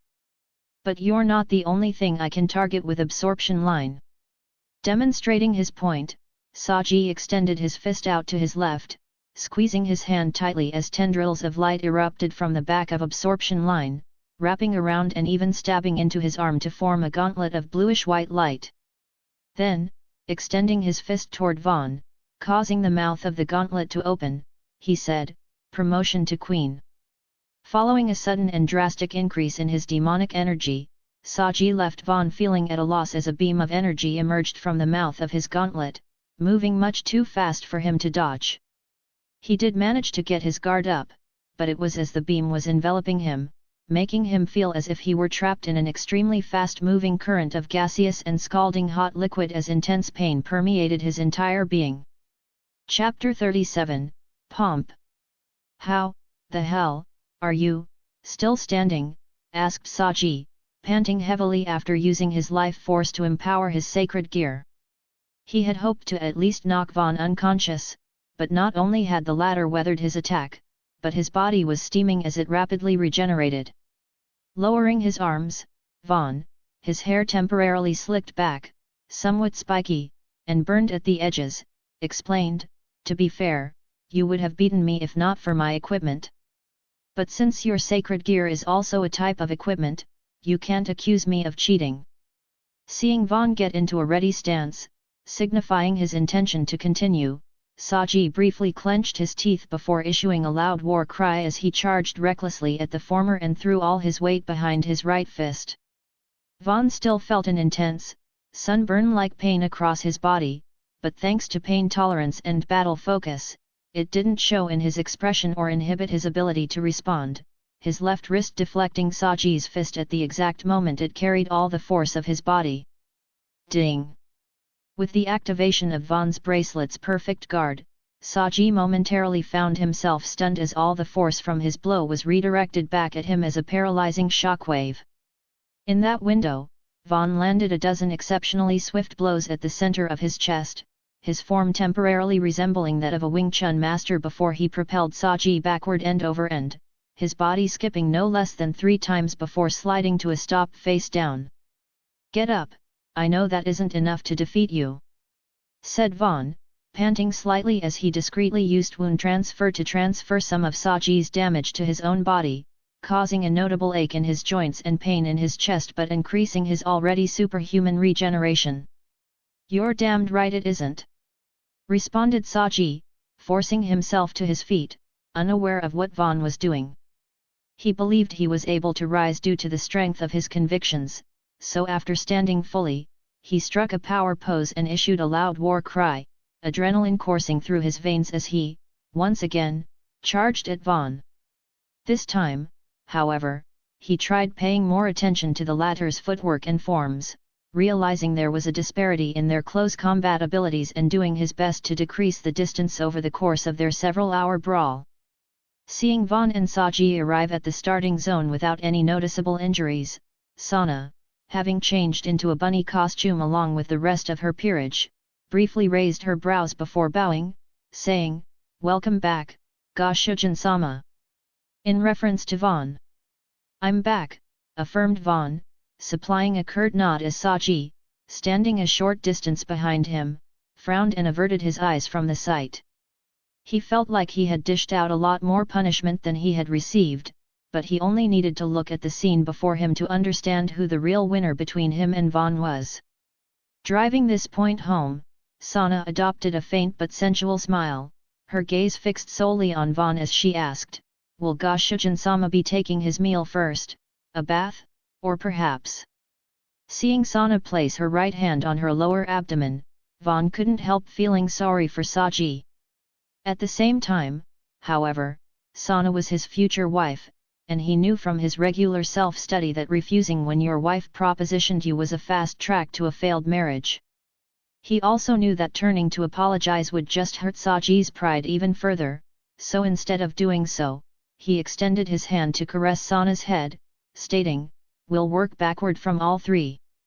"As Goshujin-sama wills," responded Sana, her smile broadening slightly before she looked over and gave a curt nod to Ruriko, the brown-haired, twin-tailed member of her peerage with vibrant, somewhat droopy green eyes. In response, Ruriko approached Saji with Tomo, the two of them handing him a towel and asking how things went as they shepherded him to the far side of the starting zone, well away from where Vaughn and Sana would be making rather intense love. "At this rate, I might actually fall for him," thought Sana, one of the few thoughts she could actually form as Vaughn, after being shown around her villa and to her room, dutifully held her in a mating press and made love to her for hours upon hours without the need of rest. Rias had warned her in advance, but after permitting Vaughn to take the lead, he was exponentially more thorough than she had imagined he would be. Feeling Vaughn's extraordinary life force and warmth fill her for the 16th time, inciting her 349th orgasm, Sana shuddered violently, her violet eyes briefly looking in two different directions as she locked her legs around Vaughn and clung to him as if her life depended on it. It felt far too good, and she was much too proud to ask him to stop, so all she could do was endure as his passion gradually permeated the entirety of her being, making her feel stupider but gratifyingly so. "I suppose this is what it means to be fucked silly," thought Sana, a soft, slightly hysterical laugh emanating from her throat as Vaughn continued his intense and indefatigable ministrations until Tsubaki arrived to rescue to help them prepare for their day. "I heard you did a number on Sana. I've never seen that girl so beside herself," hummed Rias, observing Vaughn with an amused smile as he sat on the club-room sofa, habitually caressing Konako's bottom as she sat straddling him with her face buried in his chest. "Did I do something wrong?" asked Vaughn, pointing out. "She asked that I make love to her the same way we make love, so that's what I did." "Oh, no, from what I hear, you performed outstandingly," assured Rias, grinning as she revealed, she was just a little taken aback as she didn't expect you to be as enthusiastic as you were. "I tried to warn her so she could better prepare herself mentally, but she must have assumed I was exaggerating." "NN. Master is the best," appended Konako, putting more strength into her legs as she twisted her hips in a very deliberate manner. "It's because I'm surrounded by the cutest and most beautiful girls in all the realms," contended Vaughn, his expression gaining a hint of smoldering as Konako raised her face to stare at him, all but mandating an exchange of saliva. Waiting until the duo were finished kissing, Rias leaned onto the knuckles of her right hand, maintaining an affectionate smile as she slipped her left hand between her thighs. Speaking of his prowess and seeing Vaughn make out with Konako was beginning to make her excited, but before she could suggest a recess to her quarters, a crimson magic circle appeared a short distance away. Blinking in surprise and removing her hand from between her thighs, Rias surprised Vaughn but not Konako as she abruptly rose to her feet. Moments later, a strikingly beautiful woman who appeared to be in her early to mid-20s materialized with her hands folded over her lap. Even compared to Rias and Akeno, her body was notably full-figured, adorned in a dark blue, classical maid attire with billowy shoulders, a frilly white apron, and white fabric that looked like it would explode open around her bust. As for her features, she had back-length silver hair fastened into two long braids at the back and two smaller braids at the front. Her eyes were as silver as her hair, and though she was dressed as a maid, she exuded tremendous elegance and refinement. Grafia Lucy Fage greets the future head of House Gremory. "It's good to see you again, Lady Rias, said the woman, offering a courteous bow as Rias stared back at her with a frown, crossing her arms. Why have you come here, Grafia? I believe I made my intentions clear to both brother and father, stated Rias. You did, affirmed Grafia, raising her head before looking over at Von and Koniko, offering a slight smile as she remarked, you must be Von Mason. You may have heard before, but I am Grafia Lucy Phage, a servant of the ducal house of Gremory and faithful attendant to the reigning devil king, Serzx Lucifer. It's a pleasure to make your acquaintance. With Koniko promptly dismounting him the moment Grafia arrived, Von was able to rise from the sofa, offering a smile of his own as he placed his right hand over his left breast, bowing in the manner Sana had taught him as he responded, Von Mason. And I am similarly delighted to make your acquaintance, Lady Grafia. Surprised by Von's appearance and demeanor, Grafia's brows perked slightly as she remarked, Lady Rias and Princess Sana have trained you well. That's certainly a point in your favor. Von isn't a pet, appended Rias, her expression glum as she demanded, now, tell me, why have you come? Meeting Rias's gaze, Grafia calmly responded, to confirm Von Sama's capabilities and to inform you that your former fiancé has issued a formal complaint claiming you have besmirched the honor of House Phoenix. That might not have been your intention, but as your engagement was common knowledge throughout the underworld, annulling it to elope with a human boy is unquestionably a slight against them. It was also well known that I had absolutely no intention of following through with our engagement, retorted Rias, her expression and tone defiant as she asserted, not that it matters. Once you confirm Von's capabilities and relay what you've learned to my brother, he would be a fool to side with House Phoenix on this matter. Then, shall we get on with it? Asked Grafia, turning to Von as she smiled and stated, Von Sama, if you would, please allow me access to your corridor of intertwined fates. If Rias is okay with it, I am. Responded Von, looking to Rias, who, in turn, nodded, her expression deathly serious as she replied, show her what you can do and don't hold anything back.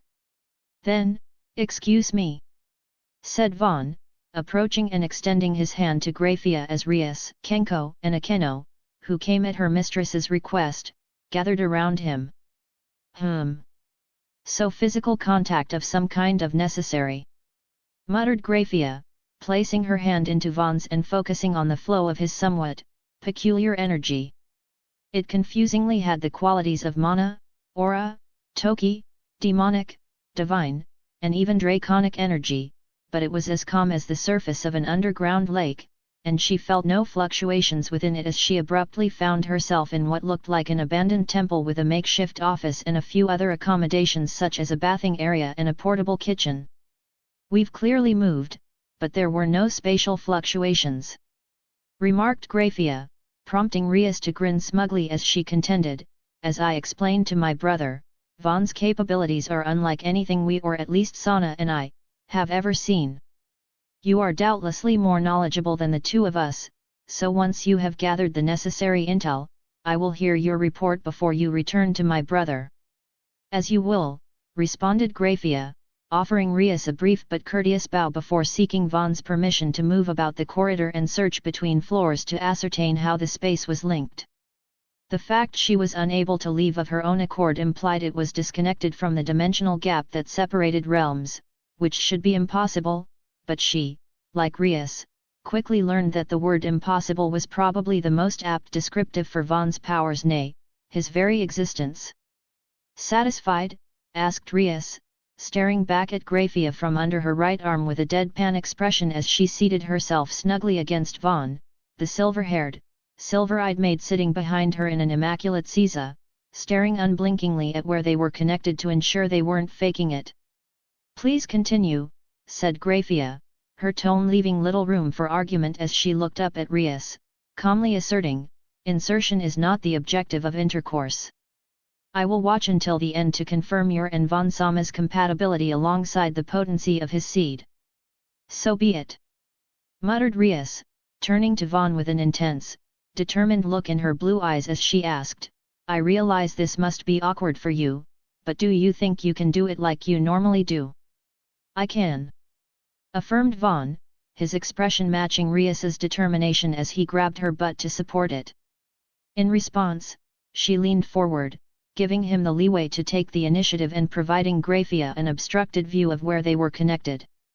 She had casually complimented his size and girth when he first stripped and allowed himself to become erect, but as minutes turned to hours, the silver-haired maid's expression slowly changed from relaxed stoicism to mild surprise and eventually awe as she scooped up a tiny amount of his seed with the tip of her right index finger and sampled it with her mouth and tongue. Chapter 38, Circumstance. Congratulations, Lady Rias.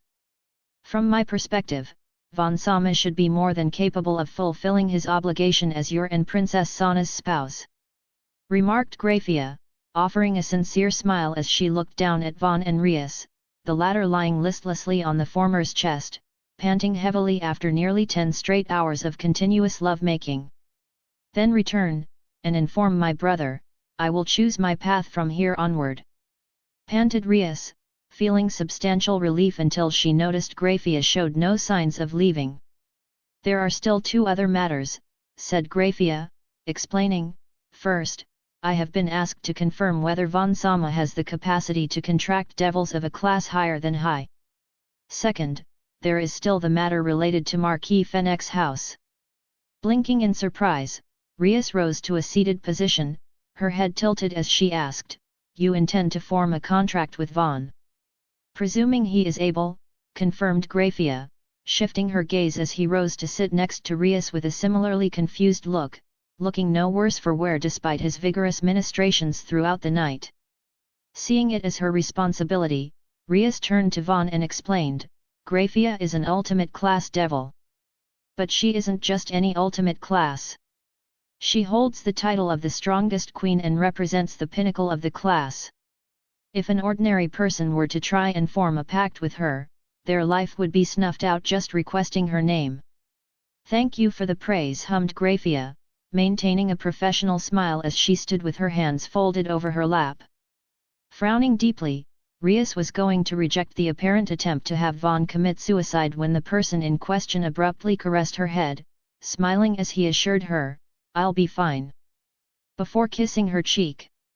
You had better be, responded Rias, adopting a pouty expression as she contended, because I'm not sure even Graphia would be able to resurrect you if you died. It shouldn't come to that, stated Graphia, assuring, if I sense that Von Sama's life force is at risk of being extinguished, I will cancel the contract before it can complete. After all, I have already confirmed his capacity as both a male and an asset to House Gremory.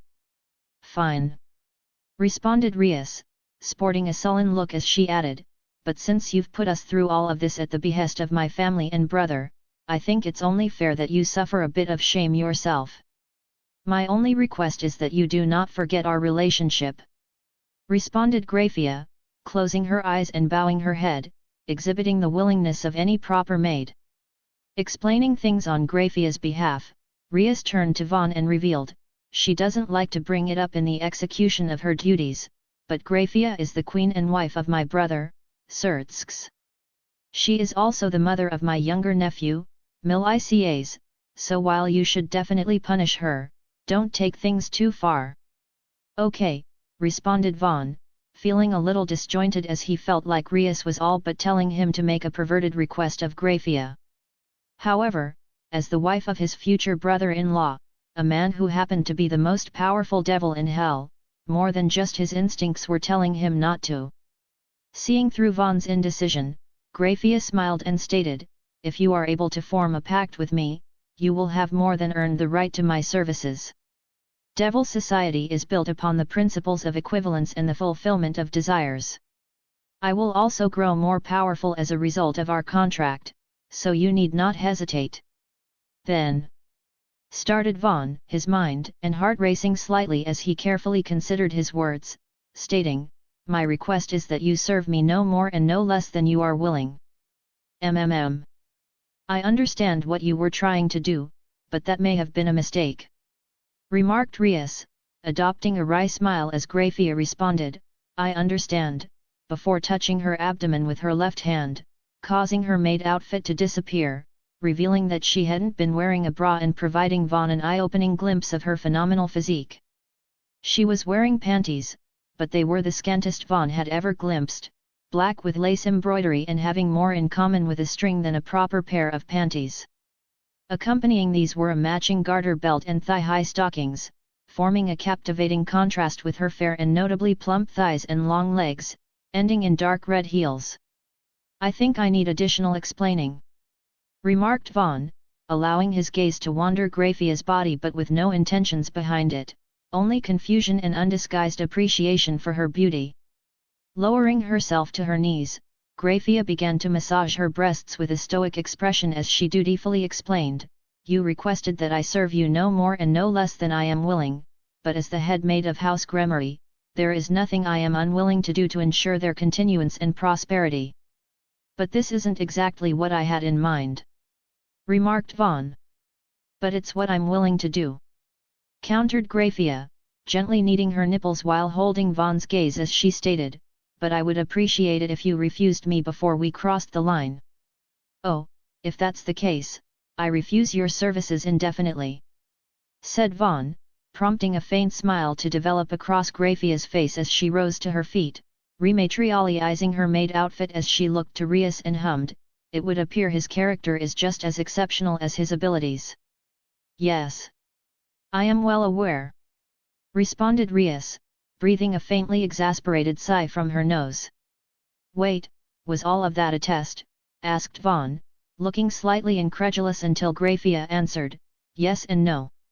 I was asked to test your character via the request you made of me, but I was also prepared to serve you to the utmost of my ability. And if you rescind your refusal of my services at any point, I will render them without hesitation so long as our contract is in effect. That said, I wish you the best of luck." Following Graphia's words, a complex crimson magic circle appeared in the air, similarly crimson threads of energy emanating from Vaughn's pores as his life force drained so rapidly he felt as though he were attached to a dialysis machine powered by a fission reactor. Fortunately, no matter how drained he felt, he had a functionally infinite amount to pull from, causing Graphia's eyes to widen in a rare expression of shock as the contract came into effect without him so much as appearing woozy. "Vaughn-sama is beyond exceptional," remarked Graphia, her words filled with awe and sincerity. It had been centuries since she could last form a pact with a human, and the quality of Vaughn's life force was unlike anything she had experienced, and that included her husband and a dragon king. "Thank you for the compliment," responded Vaughn, his expression just as sincere before he appended, "but I think it's about time Rias and I ready ourselves for school." "Thank you for your time. I see they're teaching him how to converse with servants as well," noted Graphia, outwardly offering Vaughn and Rias a courteous and respectful bow as she expressed, "Then I shall return later this afternoon. Good luck with your studies." As Vaughn had already excused her, Graphia followed her words by raising her head, smiling, and activating a teleportation magic circle without the need to prepare it. Less than a second later, she was gone, leaving Rias to exhale a tired sigh before leaning against Vaughn's chest, muttering, "I think I will take the day off." "Then I will as well," appended Vaughn, kissing the top of Rias's head and wrapping his arms reassuringly around her. At first, she was going to say he shouldn't skip school on her behalf, but considering what she had put him through on her family's behalf, she felt they could both use a break. "So this is the boy my most cherished sister has chosen as her husband," remarked an incredibly handsome man with shoulder-length, somewhat spiky crimson hair that framed his face with long fringe bangs. The shape of his blue eyes was sharp, but there was a distinctive gentleness to them that was absent in the eyes of most devils, a characteristic made all the more unusual considering he was the present leader of Hell and the most powerful devil, Surtsk's Lucifer. "His character, capabilities, and capacity for growth are all exceptional," said Graphia, standing to the right of Surtska's throne as she replayed the scenes of her exploration of the corridor and her interactions with Vaughn via magical hologram. To the average person, the projection resembled a sphere of rapidly flashing lights, but to the two high-ranking devils, even playing things back at 10,000x speed would appear slow if they focused. Fortunately for Rias and Vaughn, certain scenes were censored. "He has quite the stamina," remarked Surtsks, a slightly annoyed look adorning his face. It was well known throughout the underworld that he had a moderate sister complex, so while he appreciated Vaughn's efforts to help perpetuate their line, a small part of him envied and slightly resented the mysterious boy. "Your loyalty, while appreciated, concerns me sometimes," hummed Surtsks, a faintly exasperated sigh escaping his nose as the playback reached the scene of his wife effectively propositioning Vaughn. Among devils, it was generally accepted that services rendered as a result of a contract weren't considered cheating, but he would be lying if he said he wasn't relieved to see Vaughn refuse his wife's. With the playback ending, Surtsks leaned onto the knuckles of his right hand, his almost perpetually smiling face unreadable as he softly tapped the left armrest of his throne with his left index finger. Based on what he had just witnessed, Vaughn's capabilities were even greater than what Rias had reported. The corridor alone was a literal treasure trove, and if they could discover a method to keep it open and grant young devils access to it, it could serve as a safe and incredibly fruitful training ground. The issue was Heaven and Grigory. The former obviously knew of Vaughn's existence and had doubtlessly been keeping tabs on him. As for the latter, Surtsks would wager his crimson locks that the leader of the fallen angels had at least a few eyes within Kuah town and the academy itself. If this boy isn't eliminated outright, he will either tip the scales in one side's favor or become the linchpin ensuring peace between the three factions. Thought Surtsks, the tapping of his left index finger gradually picking up speed. He was presently trying to broker a deal with Michael and Azazel, the leaders of the two opposing factions, to usher in an era of peace or, at the very least, tolerance. An existence like Vaughn jeopardized everything, but if they used him, all three factions stood to benefit greatly from his anomalous, potentially even godlike powers. Ceasing his tapping, Surtsks' expression firmed as he said, "Please bring me my father, Lord Fennex, and the third son of House Fennex. I intend to approve their request for a rating game, but given the circumstances, we will be making a slight addendum to the rules." Seeing through her husband's intentions, a mischievous smile developed across Graphia's face as she offered a courteous bow and responded, "As your majesty wills." "Oh, and Graphia," said Surtsks, causing his wife to stop and turn back to face him before she could depart. Exhaling faintly from his nose, Surtsks regained his smile as he added, "If the opportunity presents itself, make sure you teach that boy just how incredible you are. The thought of him touching you sickens me, but I am more offended by his prompt refusal of your services, as no man should be able to resist your charms, human, devil, or otherwise." "I understand completely," responded Graphia, offering another courteous bow before raising her head and resuming her departure. She knew what Surtsks was actually saying was that they couldn't afford to lose Vaughn to another faction, so if an opportunity presented itself, she would teach him how she was able to keep the leader of hell wrapped around her finger in the bedroom. So much so that, despite the circumstances of their race, he had never even considered taking a second wife, mistress, or concubine. Chapter 39, Into the Corridor. "If this is a joke, it's not a very good one," remarked Rias, exhaling from her nose as she stood slightly in front of Vaughn with her arms crossed and an understandably annoyed look. "I'm afraid it's not," replied Graphia, further explaining, "approximately 10 days from now, specifically at 7 o'clock post-Meridiem on the 3rd of May, Lady Rias's peerage shall engage Master Riser's peerage in a rating game to determine whether you will marry him or Vaughn Sama." "But that doesn't make any sense," chimed in Vaughn, his expression even uglier than Rias's as he asserted, "Rias's peerage only has 5 members at the moment, and one can't even compete. And members of the Fennex clan are said to be immortal. How is she supposed to win? As a king and someone seeking to take the reins of her own destiny, that is something Lady Rias will need to figure out on her own," stated Graphia, further explaining, "the 10 days she is being allotted is to facilitate that. Under ordinary circumstances, they would have settled things the day the challenge was issued." "I see. muttered Rias, cupping her chin with her right index finger and thumb. Vaughn saw this, so while he still found the situation unfair, mostly because he wouldn't be allowed to participate, he remained silent to give her a chance to think. "Who even is this Fenix guy?" asked Issei, unaware of what had transpired the previous day as he had been on a training date with the blue-haired sub-Asa from Sana's peerage. "Riser Fenix. He's the third son of the Marquis Fenix clan," explained Akeno, her usual smile nowhere to be seen as she revealed, before she submitted a request to have it rescinded, he was Lady Rias's fiancé and a notorious profligate and playboy. "He sounds like a real jerk," remarked Issei, prompting a faint smile to return to Akeno's face as, in many ways, Riser was the type of devil Issei aspired to become. Their personalities were drastically different, but both were perverts obsessed with harems. "Are there any special rules for the raiding game?" asked Rias, believing she had figured out her brother's plan.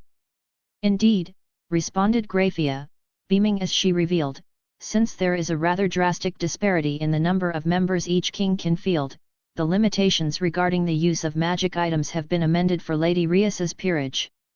So long as the items are produced by an existing member of the Occult Research Club, such as the magical swords produced by Sir Kaiba's sword birth, there are no usage restrictions whatsoever." "I understand," said Rias, beaming from ear to ear as she gave a curt nod and stated, "Please inform my brother and the Fenix clan that I accept their challenge." "I will do so at once," responded Graphia, offering a courteous bow to both Rias and Vaughn, her eyes slightly narrowing at the latter before she gave him a playful wink and promptly teleported away. "Man, she was incredibly hot," remarked Issei, his face turning red and his smile turning somewhat creepy as he imagined burying his face into seemingly fathomless depths of Graphia's cleavage. "More importantly, everyone should return home and pack their luggage as if you're moving," said Rias, leaving Issei confused until she explained, "My brother gave us these 10 days factoring in our access to the Corridor of Intertwined Fates. In other words, we will be staying there for the next 10 days, translating to a minimum of 60 in corridor time." 60 days, exclaimed Issei, generally excited by the prospect of training in the corridor, but 60 days was a very long time, especially when he had a backlog of anime, manga, and video games he had been looking forward to playing. "You're still thinking like a human," remarked Rias, crossing her arms as she attested, "if we scaled something like the average summer break to the lifespan of a devil, then, rather than 40 days, it would be closer to 4,000. 60 days is nothing when you can live for 6,000 years or longer." "Right," replied Issei, rubbing the back of his head. It was difficult to wrap his head around, but someone like Rias's brother had been alive since before the creation of the United States. 60 days might feel like a long time to him now, but unless he suffered an accident or lost his life in something like a raiding game, it would be the year 7000 by the time he reached just half his new lifespan. "Try not to look too glum, Issei-kun," remarked Rias. "If I'm forced to marry Riser, none of us will be happy. Also, this is a good opportunity to familiarize yourself with your sacred gear and learn the skills associated with being a devil, specifically magic and flight. As someone who enjoys anime and manga, I would think the prospect of being able to fly and fire beam attacks would be exciting to you." "When you put it like that, you're totally right, Kaiku," exclaimed Issei, flames appearing in his eyes as he struck a guts pose. "That's the spirit," said Rias, smiling as she added, "Now, hurry back and finish packing. Someone will be by to pick you up around 8 a.m. tomorrow to ensure your parents won't find your sudden leave of absence unusual." "Right, I've been meaning to ask about that," said Issei, crossing his arms as he asked, "Altering their perception isn't going to mess with their heads or anything, is it? I mean, more than it already does." "They'll be fine," assured Rias, explaining, "the only time issues like that occur is if you implant suggestions that contradict their desires or beliefs. If, for example, you tried to convince a girl who historically didn't like you or already has a boyfriend that the two of you are dating, it could result in an existential breakdown or mental collapse."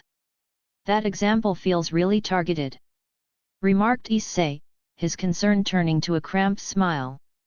Despite your proclivities, you're a good person, Issei-kun, said Rias. But devils are, in essence, masses of desire. No one wants to become a stray, but new and inexperienced devils get so drunk off their newfound power and ability to manipulate humans that it consumes them. So it's fine if you have Munmaru, for example, peek up skirts or peep on girls in the locker or shower rooms. Those are ultimately innocuous actions. Just don't cross any lines you can't step back from. Yes, Kaiku, responded Issei, feeling guilty and ashamed as he hung his head. Fortunately, none of the people present judged him too harshly for his actions. Rather, as devils generally didn't bat an eye at things like nudity, they didn't care if he saw girls in their underwear or spied on them naked. After all, desires such as lust were perfectly normal, especially for devils. His biggest issue was that he acted like an irredeemable pervert, not that he was one. All right, if everyone is ready, gather around and link hands, ordered Rias, personally holding Vaughn's right hand as a Kenko, Konako, Asia, Kaiba, Issei, and, at the behest of Sana, Saji, Tsubasa, Tomo, Rhea, and Ruriko joined them. Sana would have liked to join as well, but as they couldn't leave the academy unguarded, she and Tsubaki would be staying behind to keep an eye on things and look after the reclusive sealed member of the Orc. I wonder if this is what a school trip feels like, asked the final addition to the group, the silver-haired, silver-eyed Graphia, standing to Vaughn's left and holding his hand with a relaxed smile.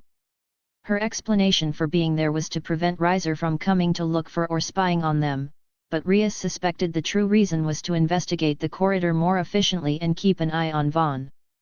Maybe? I've never actually been on one, answered Vaughn, shrugging before he initiated the transfer to the 8th floor's starting zone.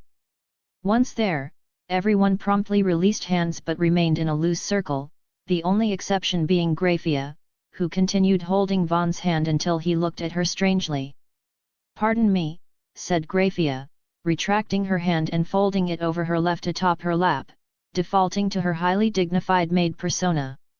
She's definitely here for Vaughn, thought Rias, narrowing her eyes slightly but choosing not to make a fuss as she addressed the group, stating, I'll review our objectives once more. As we descend deeper into the corridor, the strength of monsters, the ratio of time compression, and the quality of items increase. Our goal is to delve as deeply as possible, but since there are rare and useful items to be found in hidden rooms, we will also explore each floor thoroughly. In simple terms, we'll be spending 4 to 6 days on each floor before moving on, with our penultimate goal being to reach the 20th. Any questions? Seeing no one raise their hands or speak out, Rias gave an approving nod before appending, all right, then, for the sake of exploring as much of the floor as possible in the shortest period, we will split into groups of 2 to 3.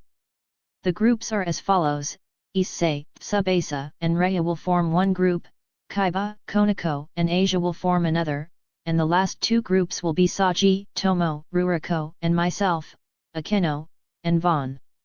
With Rias looking at her, Graphia offered a slight nod and affirmed, I will be traveling independently from everyone else to secure the ending zone and, with Vaughn-sama's permission, scout lower floors.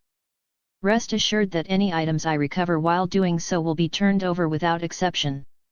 I don't see any problem with that, responded Vaughn, looking to Rias, who, in turn, nodded in affirmation, stating, it would be beneficial to be able to access deeper floors if we require more time, and I can't imagine a better scout than an ultimate class devil. Then, please excuse me, said Graphia, offering a maidly curtsy before turning away, materializing her bat-like wings, and taking off at a speed only Rias and, to a lesser extent, Akeno could follow. This was actually a leisurely speed from Graphia's point of view, but since she could surpass the speed of light and tear through space if she pushed herself to her absolute limit, a few times the speed of sound was comparably a snail's pace. I have a long way to go, thought Vaughn, checking Graphia's progress through the corridor of intertwined fates menu to find that, in less than a day in corridor time, she had cleared the first stratum, which appeared to have 10 floors, and was presently on the 16th floor of the second. Interrupting Vaughn's train of thought, Rias and Akeno entered the room of the literal cottage they had prepared to make their stay in the corridor a little more comfortable. Rias normally slept naked, but when she wanted to appeal to him, she wore incredibly sexy lingerie. Tonight was thankfully and evidently no exception as she entered the room wearing a pink thong and bra, the former barely held in place by a thin purple string tied at the sides. As for Akeno, she was wearing a black lace brassiere and panties that perfectly conformed to the contours of her body, a black garter belt, and black stockings. "You look like a goldfish," joked Rias, combing her fingers through the fringe bangs framing the right side of her face as Vaughn stared at her and Akeno with his mouth partially open and eyes wide. "Thank you," responded Vaughn, unsure what to make of Rias's words but understanding that she wasn't insulting him. "No. We're here to thank you," retorted Rias, pulling at the strings of her thong and licking her lips as Akeno took the initiative to approach Vaughn, sensually humming, "Excuse me," before combing back her bangs and lowering her head to prepare him. Neither of the two women stood to gain much from the current floors, so while they shadowed Vaughn and provided him guidance throughout the day, the primary objective of their stay in the corridor was to strengthen their bond. Rias had absolutely no intention of marrying Riser, but just in case, she planned to make the most of the time they had left. Chapter 40, Exasperation. "Hey, Vaughn, if things go south during the raiding game, how would you feel about spending the rest of our lives here?" asked Rias, caressing Vaughn's chest as she lay next to him, using his right shoulder as a pillow while Akeno used his left. "I don't know about the rest of our lives, but we can definitely stay until I'm strong enough that you never have to compromise with anyone or be made to do something against your will," responded Vaughn, his expression and tone serious. "MMNN. And I suppose I can't just abandon my people," muttered Rias, closing her eyes and sighing from her nose. "I don't think that will be an issue," contended Akeno, pointing out, "the compression ratio here in the 8th floor is already 6.8 to 1. By the time we reach the 10th floor, we can spend a week in here for every day that passes in the outside world. Even if we just take a devil's sabbatical, that would give us 70 years to reorganize and gather our strength." "A devil's sabbatical?" asked Vaughn, prompting Rias to explain, "NN. It's not uncommon for young devils in arranged marriages to have misgivings about their assigned partners. In such cases, it's possible to postpone the nuptials for up to 10 years. Riser will doubtlessly make a fuss, but I don't care what that fiery chickenhead thinks." Piggybacking off Rias's words, Akeno revealed, "And if the two of you can produce a child within that period, the engagement will naturally be made null and void." "NN. But we don't know if it's even possible to get me pregnant within the corridor," grumbled Rias.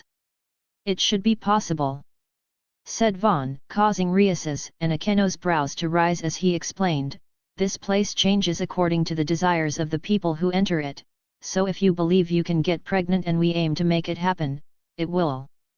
"Are you suggesting you could impregnate me now if it's something we both desired?" asked Rias. "It's possible," confirmed Vaughn, meeting Rias's gaze as he revealed, "We could also do it outside because the corridor is ultimately a manifestation of my power and desire. So if you want a baby, I will make it happen, not in a few hundred years, but right now." "Oh, my," hummed Akeno, cupping her cheek with an especially amused and alluring smile. Resisting the urge to exhale a scoffing chuckle, Rias remarked, "It would have been useful to know that before. If Graphia had reported back to my brother that this place could be used to facilitate or ensure conception, it wouldn't matter how loudly that preening phoenix complained." "Well, I can't really guarantee it will work that way for everyone," said Vaughn. "But if enough of the people entering believed it worked that way, it should. In other words, as of this moment, Vaughn-sama is the only one who can guarantee conception," hummed Akeno, punctuating her words by licking the interior of Vaughn's left ear, her left hand caressing his increasingly firm and toned abs. Technically, confirmed Vaughn, his face reddening slightly as he got the distinct impression he was about to become an expectant father. Confirming Vaughn's suspicions, Rias swallowed hard, the upper half of her face glowing as if light was refracting from her crimson hair and onto her cheeks as she asked, "Then, if you're willing, would you I mean, will you make a baby with me, Vaughn? Because I would really like to make one with you. I honestly think it's a bit early for us to be parents," responded Vaughn, holding Rias's gaze as he supplanted, "but I also really want to make a baby with Rias." "Then let's do it, right this instant," said Rias, her face and body feeling like they were on fire as she grabbed Vaughn's rapidly erecting little brother and surprised him by narrowing her eyes, stating, "Take this massive cock of yours and make a mother out of me." "Okay," responded Vaughn, nodding his head several times as he sat up and prepared to put Rias into her favorite mating press, this time for its intended purpose. Rias promptly spread both her legs and herself, but before the spur of the moment breeding session could get underway, Anew chimed in to ask, "Then, shall I also get pregnant?" After all, one pregnancy could be regarded as a fluke.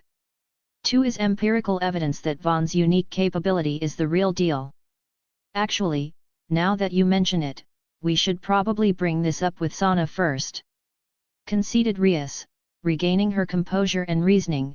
"If the heiresses of two of the great clans became pregnant concurrently, it would give us tremendous leverage in our dealings with other devils.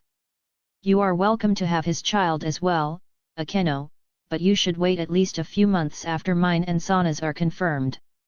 "I understand completely," responded Anew, shifting her narrowed eyes to Vaughn and smiling as she revealed, "There are also some things I would like Vaughn to know about my past before I devote myself and my womb to him completely."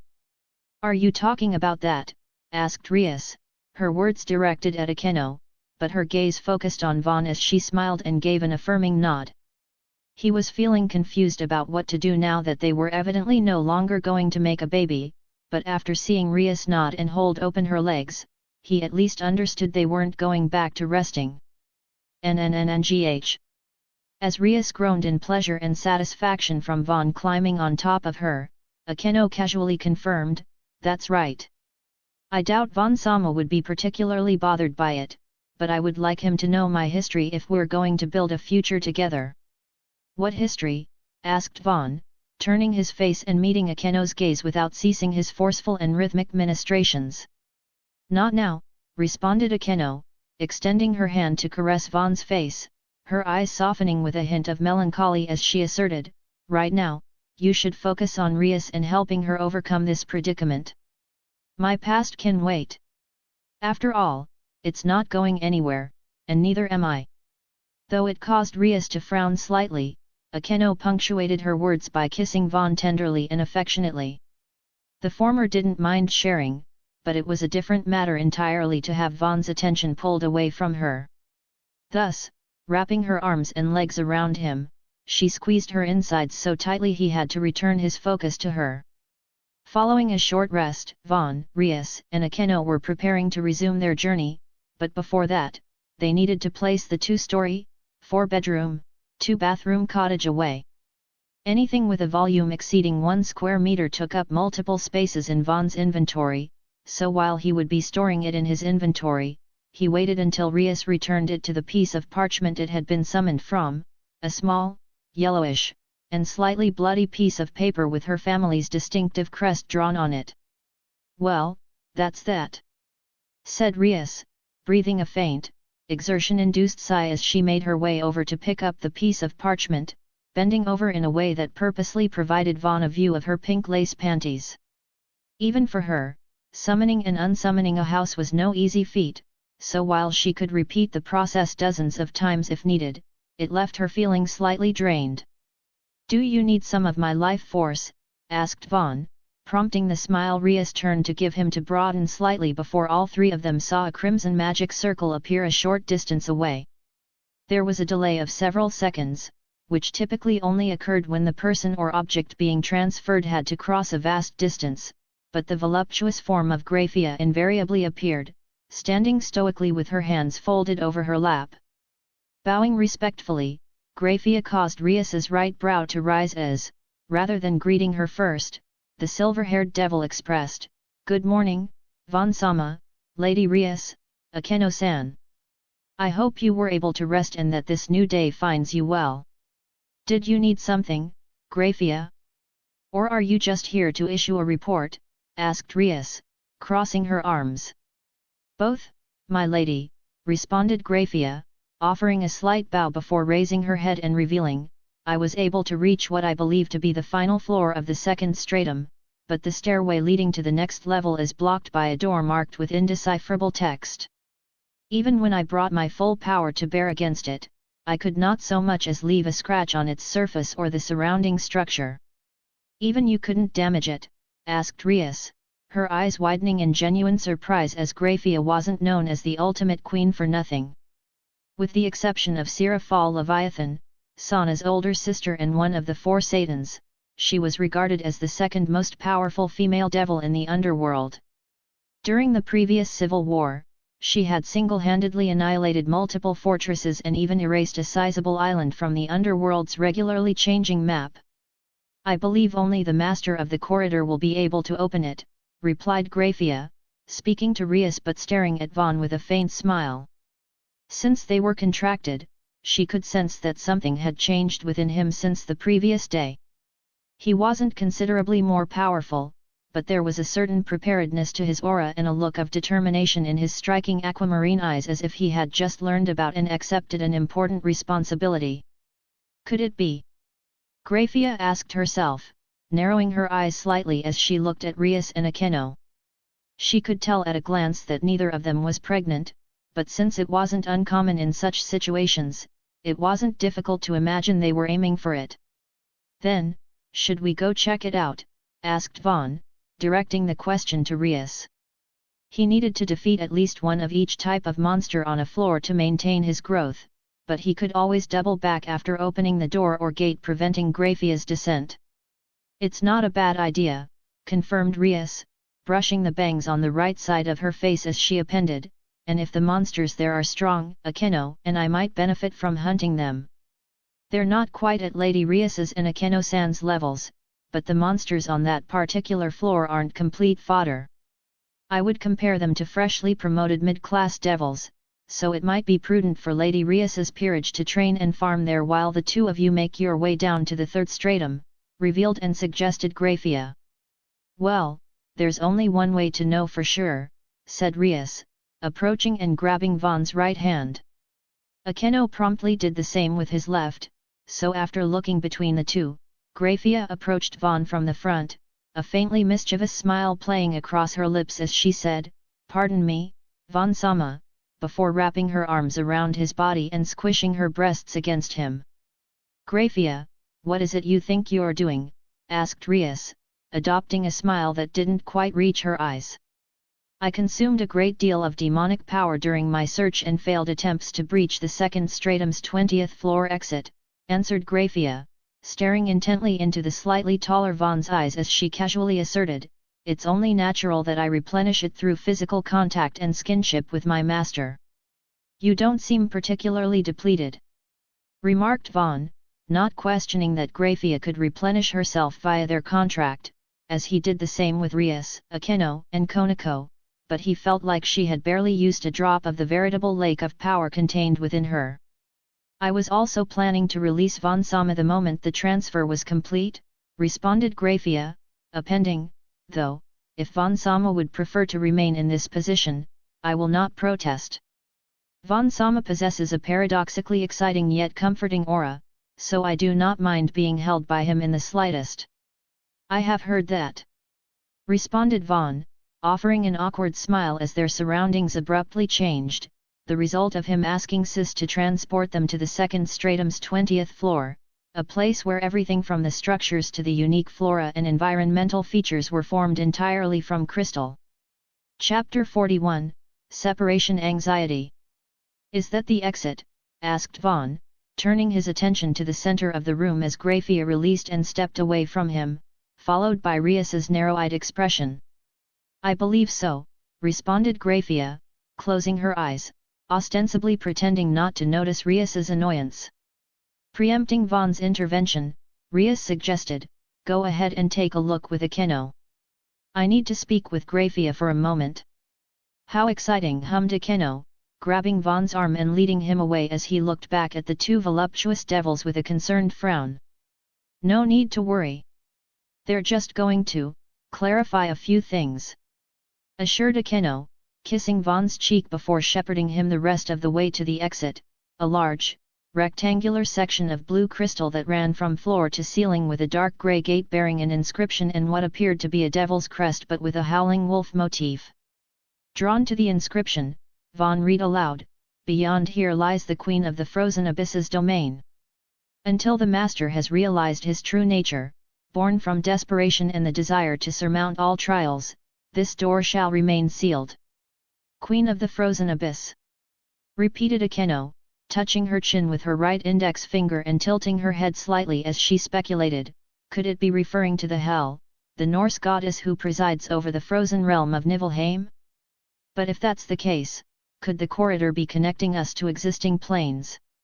"Is she related to wolves?" asked Vaughn. "Quite literally," responded Akeno, smiling as she explained, "Hel is one of the three principal children of Loki, the Norse god of mischief. The others are Hormungandr, the Midgard serpent, and Fenrir, the fated devourer of gods, said to consume the chief god of the Norse pantheon, Odin, during the time of Ragnarok." "Then, if you're right, does that mean we'll face Fenrir at the end of the third stratum?" asked Vaughn, turning to the door and extending his right hand to trace the base of the wolf motif. He couldn't explain it, but he felt a sense of familiarity toward it. "If we do, I doubt it will be the actual Fenrir," reckoned Akeno. "That one should be confined on the Isle of Lyngvi, bound in unbreakable chains as it awaits the day of its fated release." Furrowing his brows, Vaughn muttered, "No person or creature should be chained against its will, even if it sounds cruel, it would be kinder to put them out of their misery." In their defense, the Norse gods tried killing Fenrir, but each attempt only made it stronger and its hatred more potent. Revealed Akeno, her eyes gaining a hint of melancholy as she stated, "Though, I do empathize with what you're saying. If I were chained in such a manner, my desire for revenge might be the only thing keeping my heart and mind from breaking completely." "Any luck, you two?" asked Rias, approaching Vaughn and Akeno with her hands on her hips and a slight frown, followed closely by a closed-eyed, faintly smiling Grafia. "If the Master it refers to is me, it says I need to realize my true nature, born from desperation and a desire to surmount all trials." "It won't open before then," explained Vaughn. "Well, if we assume you were meant to fight your way here, the best course of action is to return to the 8th floor and allow you to keep progressing at your own pace," reasoned Rias, crossing her left arm under her breasts, resting her right elbow atop it, and stroking her chin. "I'm fine with that," affirmed Vaughn, adopting an apologetic smile as he looked to Grafia and added, "Sorry, Grafia-san. It looks like you will have to wait until I get stronger before you can explore further." "Oh, don't mind me, Vaughn-sama," responded Grafia. "In fact, it makes sense that the corridor would limit the progress of others based on its master's improvement. If you could request an ultimate or super-class devil to clear it at your behest, it wouldn't be much of a trial." "Thank you for understanding," said Vaughn, supplying a curt nod before smiling unpretentiously.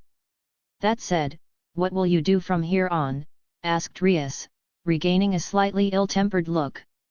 "I will assist Lady Rias and Akeno-san in their magical training," answered Grafia, stating, "The two of you are already outstanding mages, but there is always more to learn, even at my level." "In other words, you're planning to follow us around?" remarked Rias, a faint sigh escaping her nose as she closed her eyes and conceded, "But I suppose Vaughn can't be the only one in our group making progress." "A wise decision, my lady," expressed Grafia, offering a courteous bow before rising to her full height and directing a meaningful look at Vaughn. "Don't even think about it."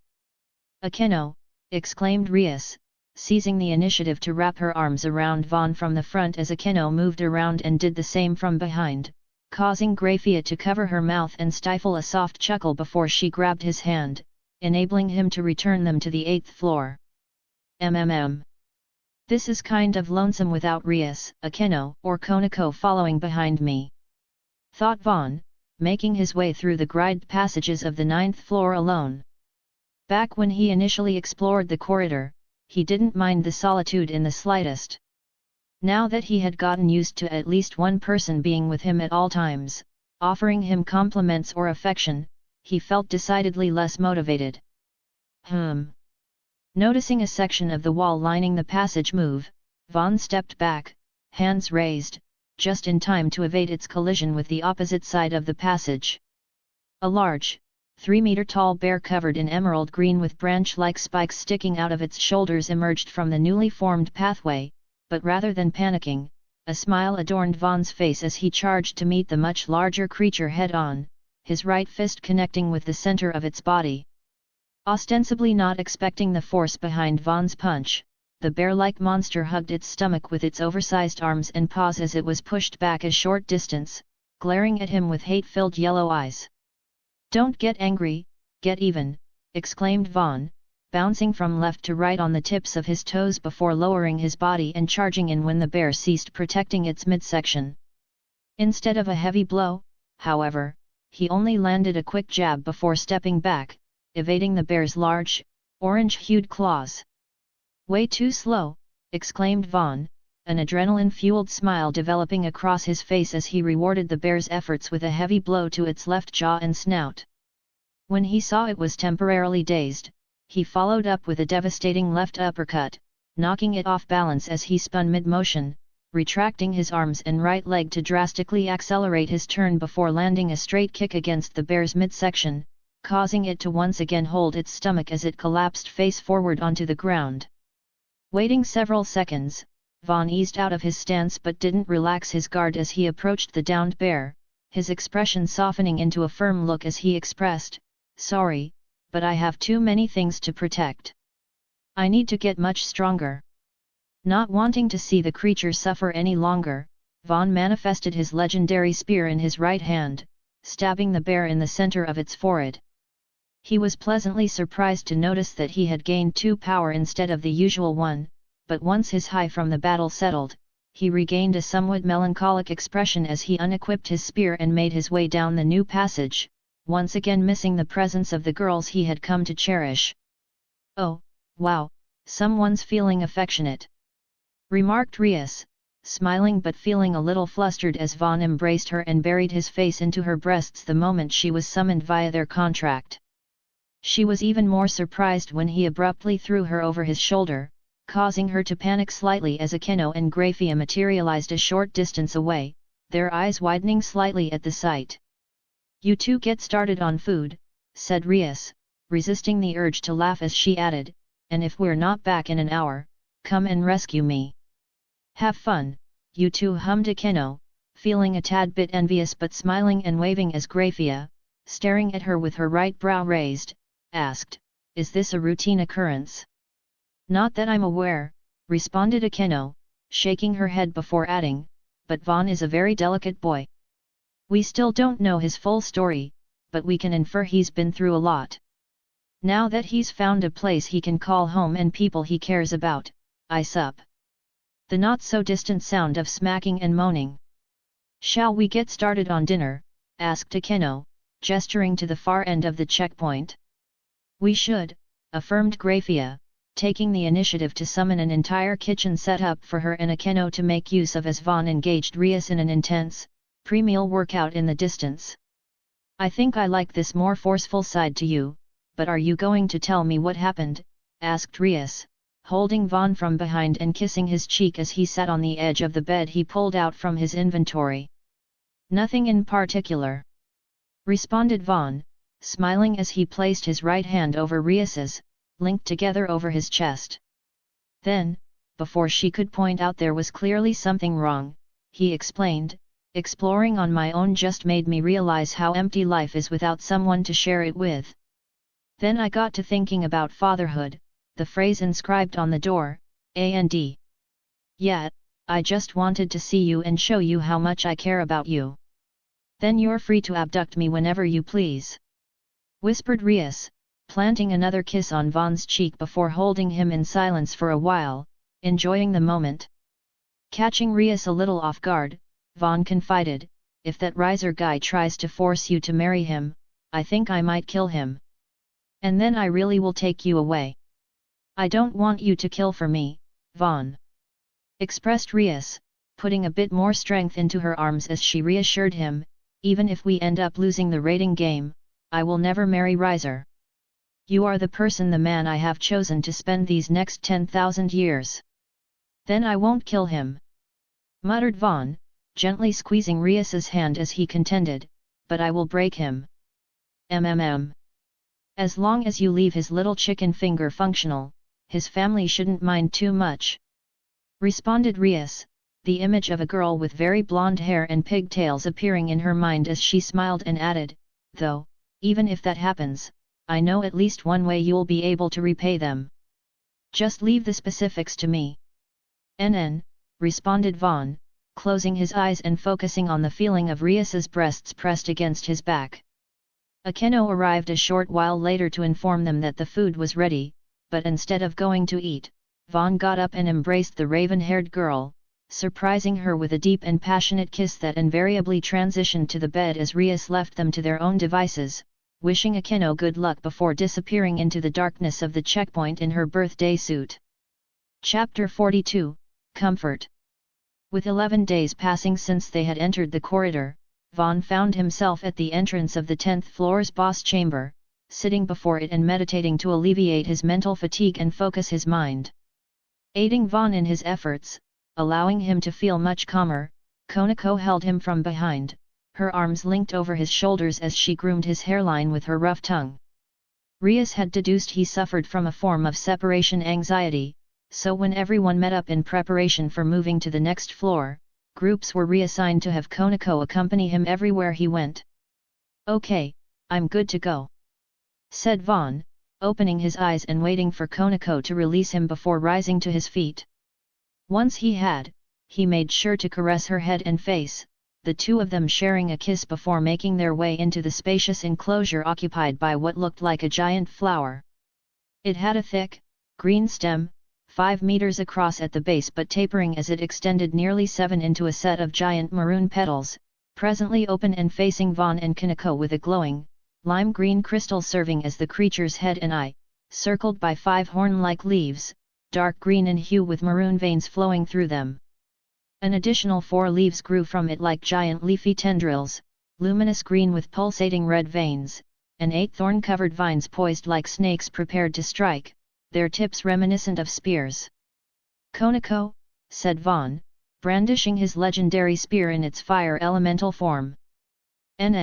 Responded Konako, unhesitantly charging toward the much larger creature, nearly 10 meters tall if counted from its base to the tips of its petals. It immediately attempted to skew her with its thorny vines, but since she was in her Nico Shao form, she was able to weave and twist her body nimbly to evade them, slipping straight through its defenses to land a heavy-sounding blow against its trunk-like stem.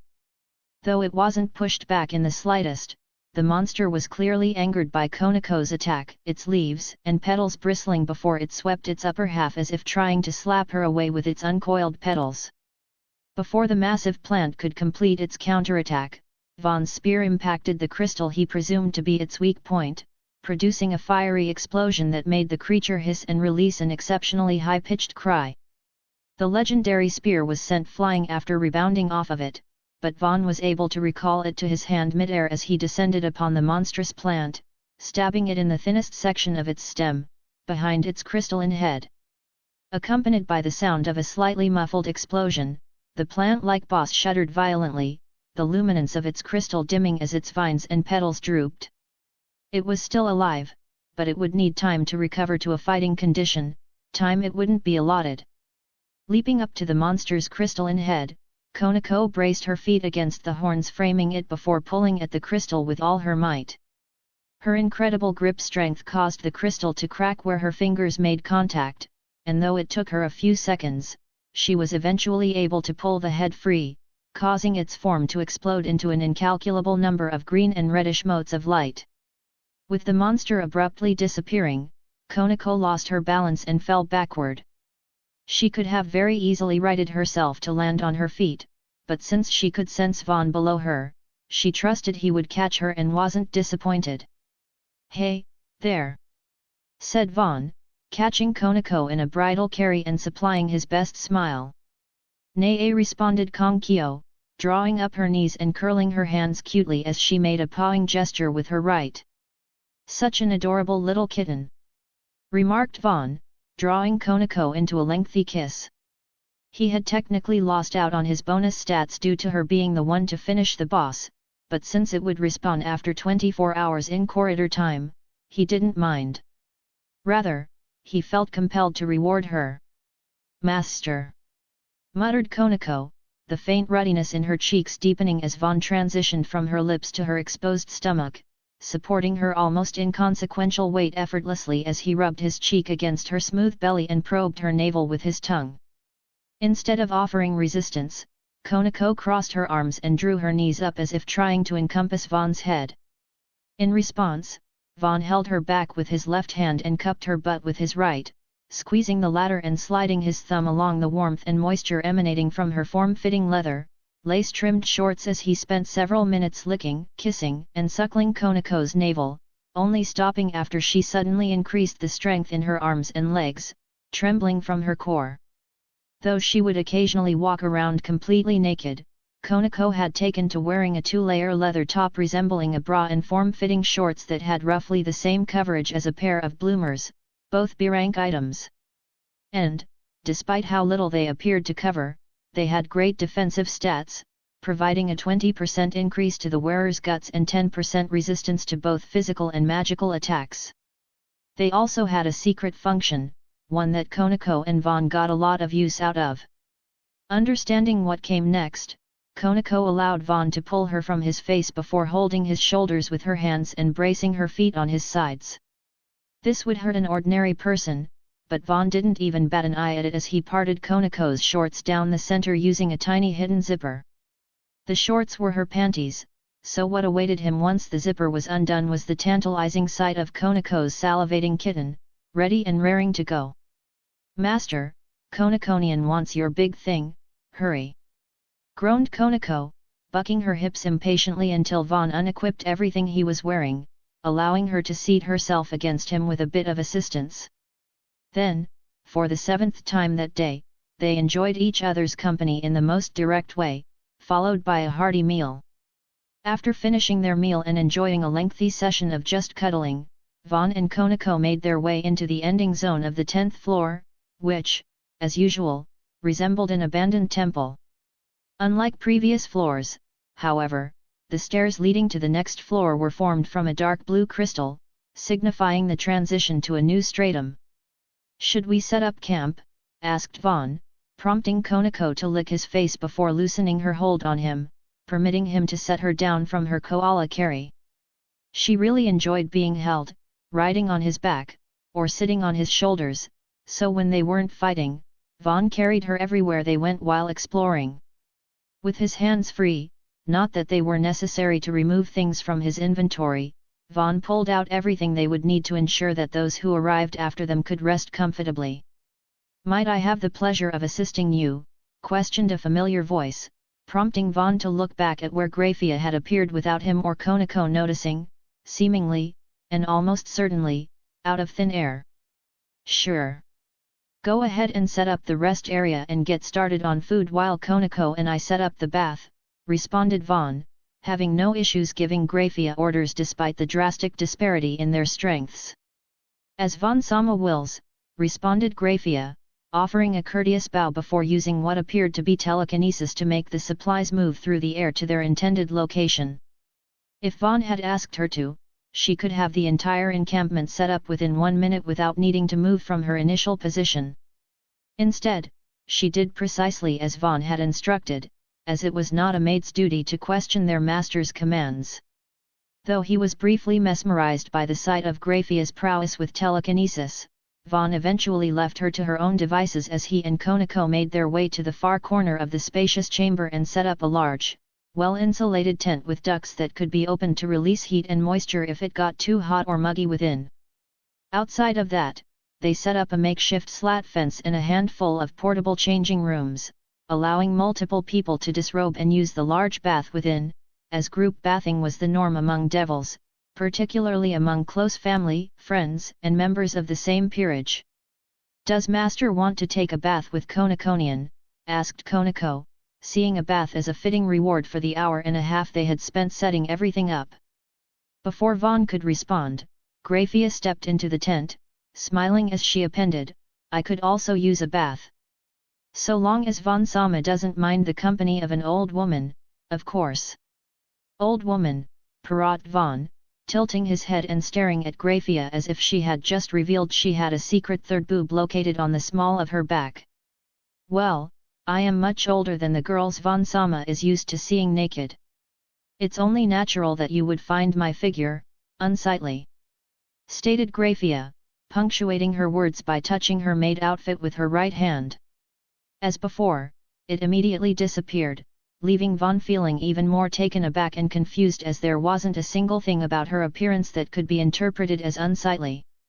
"It's a trap," said Konako, her expression and tone flat as she grabbed Vaughn's sleeve and stated, "She's baiting you into letting her bathe with us."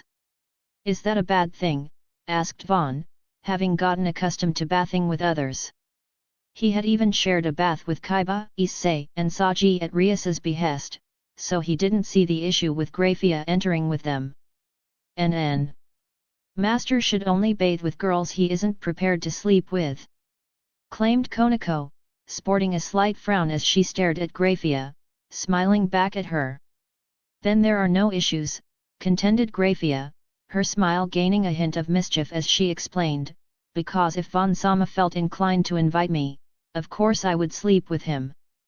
"There are a lot of issues," countered Vaughn, adopting a frown of his own as he stated, "Grafia-san is very beautiful, but you are already married and even have a son. It would break my heart if I learned that any of the girls I had come to cherish slept with another man, so I think you should leave." "I understand completely," responded Grafia, her expression softening as she offered Vaughn a very steep bow, causing her voluminous breasts to dangle for a moment before she rose and turned to depart, providing him a view of her phenomenal ass as she promptly left the tent. "I'm sorry about that," expressed Vaughn, placing his hand on Konako's shoulder and gazing down at her as he added, "And thank you for helping me realize I was about to make a mistake. NN. Master is very gullible, so Konakonian will protect his lower half from all the opportunistic vixens," responded Konako, catching Vaughn a little off guard as she abruptly grabbed his not-so-little brother through his trousers, evidently knowing precisely where it was located. "Is Grafia a vixen, though?" asked Vaughn, unbothered by the dexterous movement of Konako's hand as he expressed, "She doesn't feel like a bad person." "NN. I don't think she's a bad person," responded Konako. "But Master's seed should be given to those he wants to receive it, not those who want to take it from him, Naya." "You're right," muttered Vaughn, bending his body and bringing his face to meet Konako's, smolderingly asserting, "Grafia may be beautiful, but my Konakonian's cuteness won't lose to anyone." "Master," purred Konako, closing her eyes as Vaughn slipped his tongue into her mouth. Her feline tail flicked and twitched behind her as they kissed, and though neither of them noticed at that exact moment, the tip began to fray, gradually splitting to form a fork. Chapter 43, Adaptation. "Hey, Vaughn, check this out," exclaimed Issei, showing off a distinctly different gauntlet than he typically wore. Now, it covered the entirety of his forearm, his fingers and the horns that previously flanked the sides of his fist now projected from the back like a pair of yellow-hued blades. "All in all, that looks awesome. But how did you change its appearance?" asked Vaughn, tilting his head slightly from his position behind Konako around the campfire/rest area, allowing him to brush her hair. "It's not just its appearance that changed," stated Issei, looking almost smug as he explained, "Now, instead of doubling my power once, it can activate multiple times. And check this out. Pumping his fist, Issei caused a silvery, spear-like blade to emerge from the front section of his gauntlet. Vaughn immediately recognized it as the blade of the spear he had given Issei to deal with monsters that were resistant to striking, so he wasn't too surprised when the latter explained, "I can now absorb other items and boost their power and effects, similar to your spear, but better in every way." "That's really amazing, Issei," affirmed Vaughn, taking a bit of wind out of Issei's sails with his nonchalance. To everyone else, it was obvious that Issei was showing off comparatively, but Vaughn just interpreted it as him being excited to show off his new toy.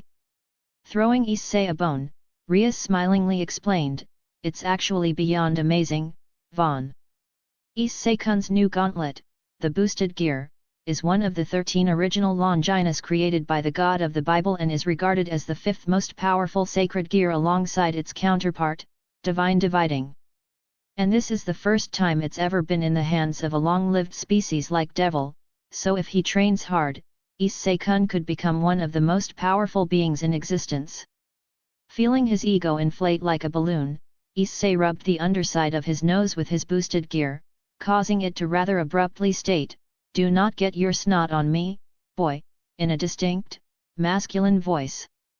Startled by the sudden yet familiar voice, Issei stared at the large green gem embedded in the boosted gear's fist plating, asking, "Drake, is that you? You can speak outside of my dreams. More importantly, this boy you're trying to pick a fight with carries the scent of the Chaos Karma Dragon and the lingering odor of heaven.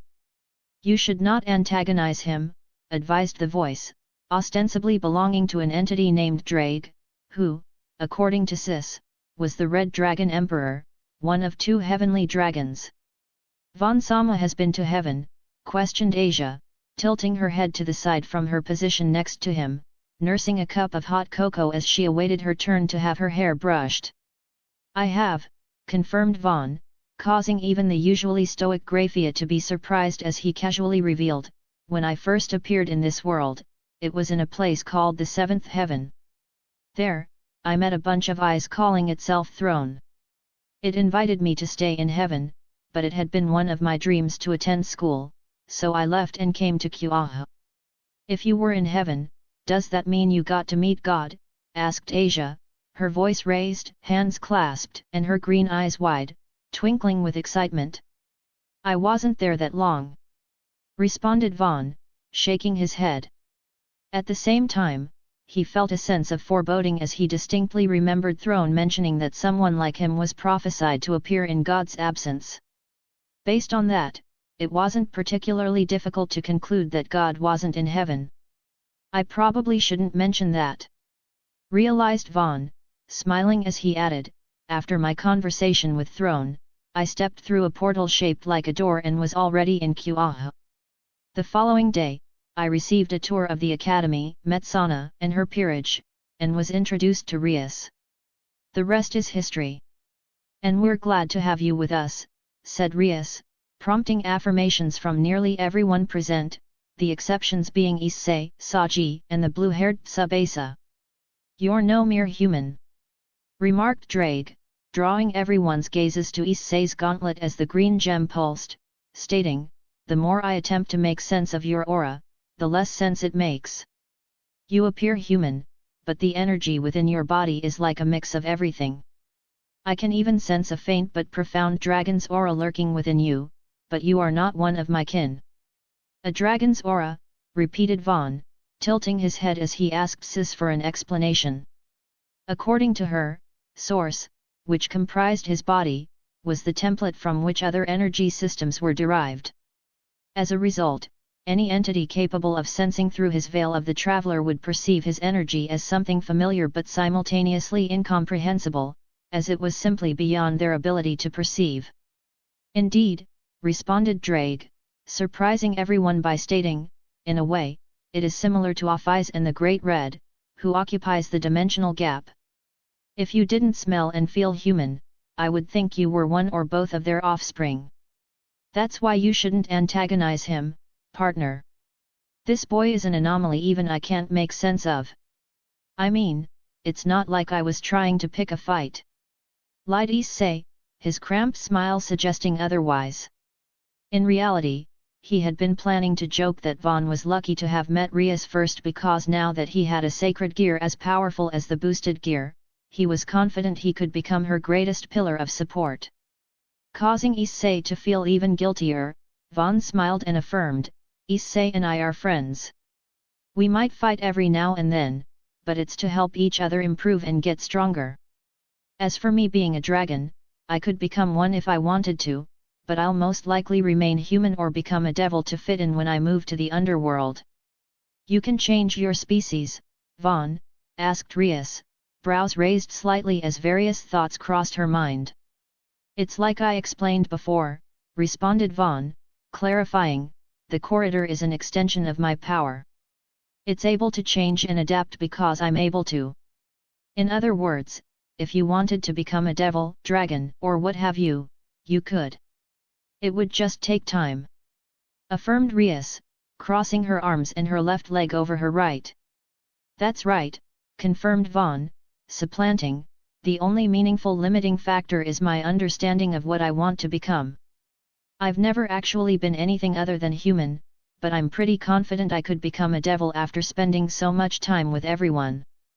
As in, right now? Asked Rias, her blue eyes twinkling with intrigue as she pictured Vaughn with a pair of devil wings. Closing his eyes and balling his right hand into a fist, Vaughn did his best to picture himself as a devil. He had never actively attempted to change his species before, but as he had experimented with changing things like his height, face, and proportions in front of a bathroom mirror, he believed he could at least emulate one. Thinking of the demonic energy he was most familiar with, Vaughn caused the eyes of nearly everyone present to widen as his typically dark brown, nearly black hair abruptly shifted to an almost luminous shade of crimson from his roots.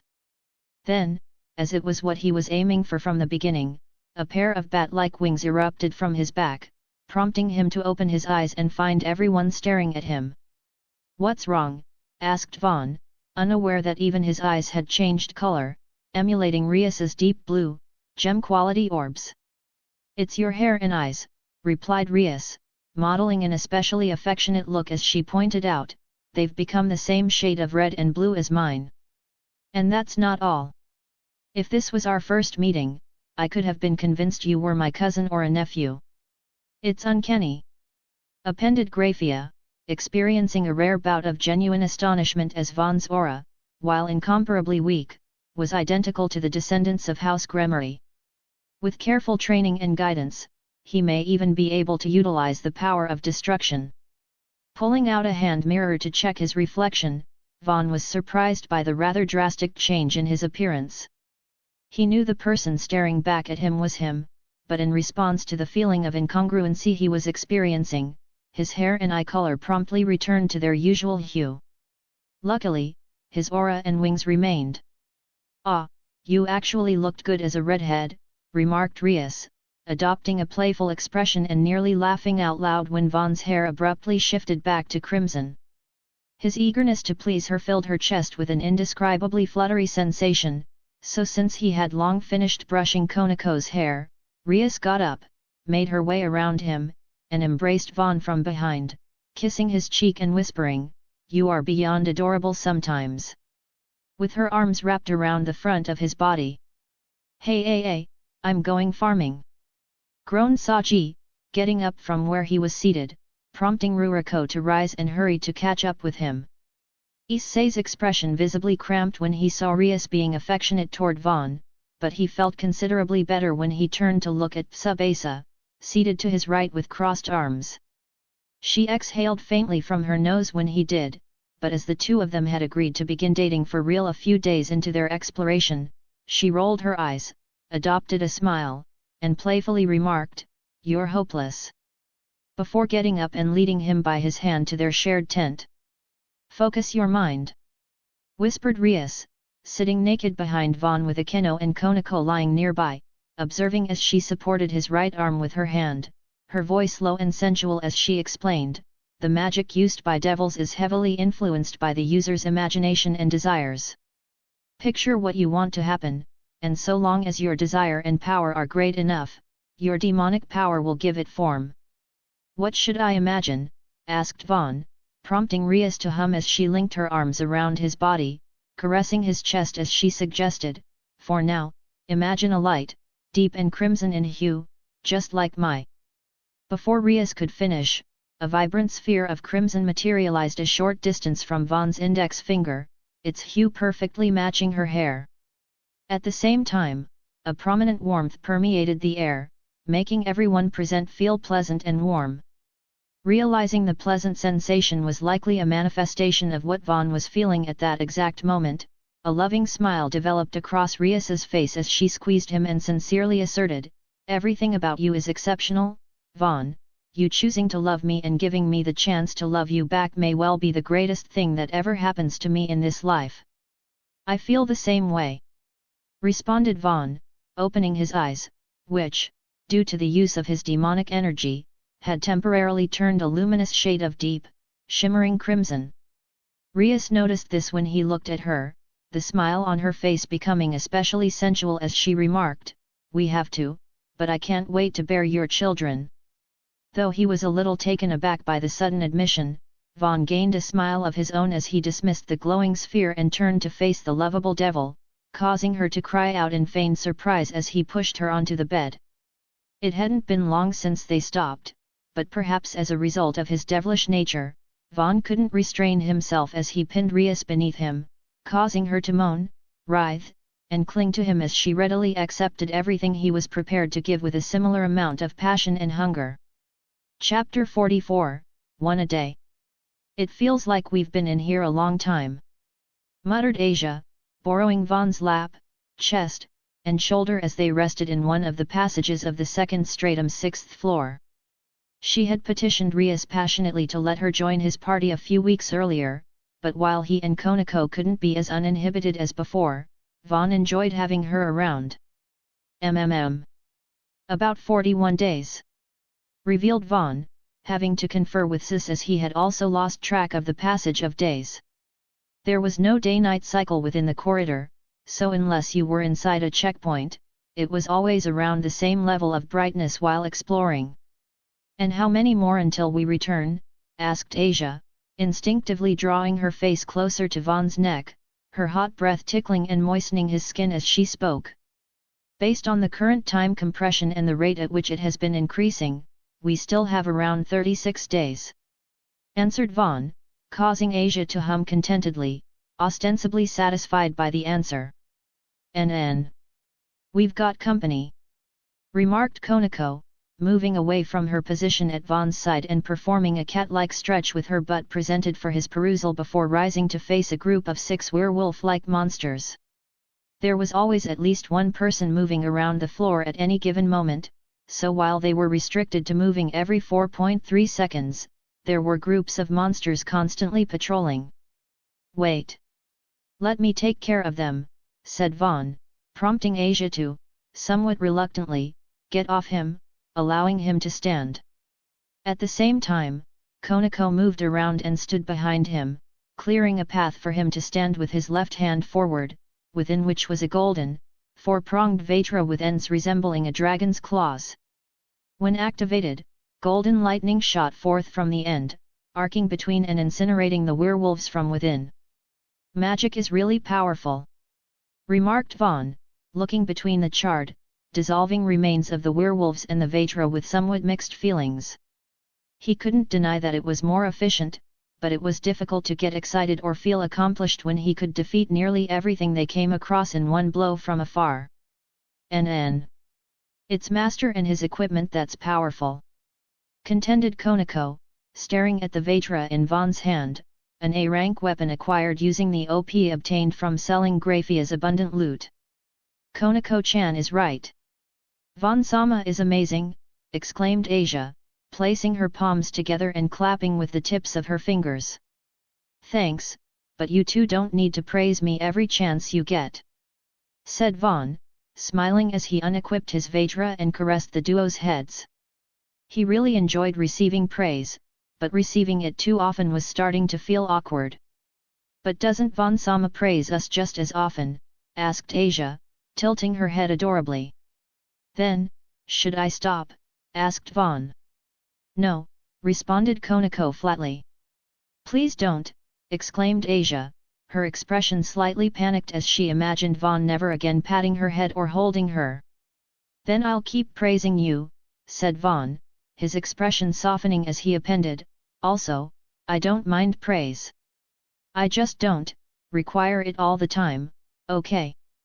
Okay, then, responded Asia, regaining her smile as she teased, we will only praise you when you do especially well.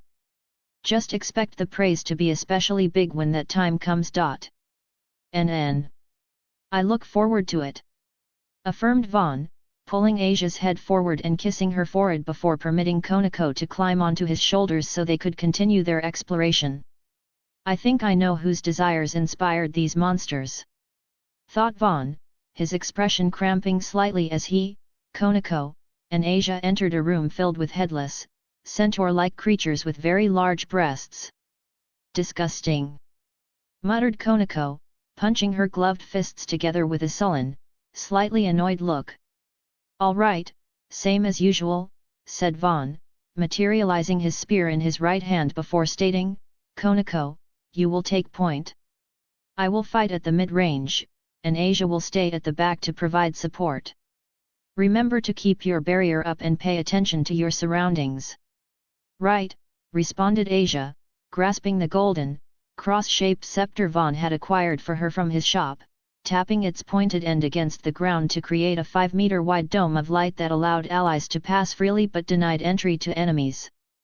Her outfit, consisting of a pristine white robe with flowing, gold-trimmed sleeves and a broad, gold-trimmed collar over an earth-brown gown, was also a papal vestment from another world, significantly increasing the power of light magic at the cost of her affinity with every other element, so unless her foe was around the same level as Rias or stronger, her barrier couldn't be breached by conventional means. Seeing that Asia had her barrier in place, Konako accelerated forward with her upper body nearly parallel to the ground, her increasingly forked tail flicking behind her as she charged the closest breast oar. In response, the 16 breast oars began to move forward and encircle the group with staggered movements. This limitation gave those exploring the dungeon a near-absolute advantage, but as the break between their movements had been decreasing with each floor, it soon wouldn't be a factor. Slamming her fist into the hardened stomach of one of the breast oars, Konako sent a visible ripple through the monster's body before its upper half separated from its lower, spattering black particulate that promptly evaporated with the monster's corpse. At that moment, 2 additional breast oars attempted to cleave her with their combination scythe axes, but she managed to jump up, twisting her body between the 2 blades as a luminous golden projectile slammed into one, knocking it off balance and critically injuring it, allowing her to focus on the other. Recalling his spear to his right hand, Vaughn flipped it over and flung it at another breast oar approaching Konako while paying close attention to those closing in on his and Asia's position. The breast-themed monsters didn't seem particularly powerful, but their weapons looked intimidating, and it was always better to be cautious than complacent. With such thoughts in mind, Vaughn equipped his Vajra in his left hand and unleashed its fury on a group of 4 breast oars approaching from his left. With Konako effortlessly dealing with 4 and about to take out her 5th, the original 16 breast oars were summarily reduced to 7 in fewer than 20 seconds of combat. Determining that the group's numbers had diminished sufficiently, Vaughn unequipped his spear and Vajra before charging to meet the closest of the breast oars head-on. It immediately raised its scythe-like axe and swung at him from an angle that would have intersected between his neck and left shoulder, but with a carefully timed backhand, intersecting the blade with his golden bracelets, Vaughn was able to negate the damage and stun it using perfect guard. Then, with his right hand, he slammed his fist into the paradoxically soft yet hard ABS of the breast oar, not quite causing it to explode like Konako but making its frontal horse-like legs give out, forcing it to kneel.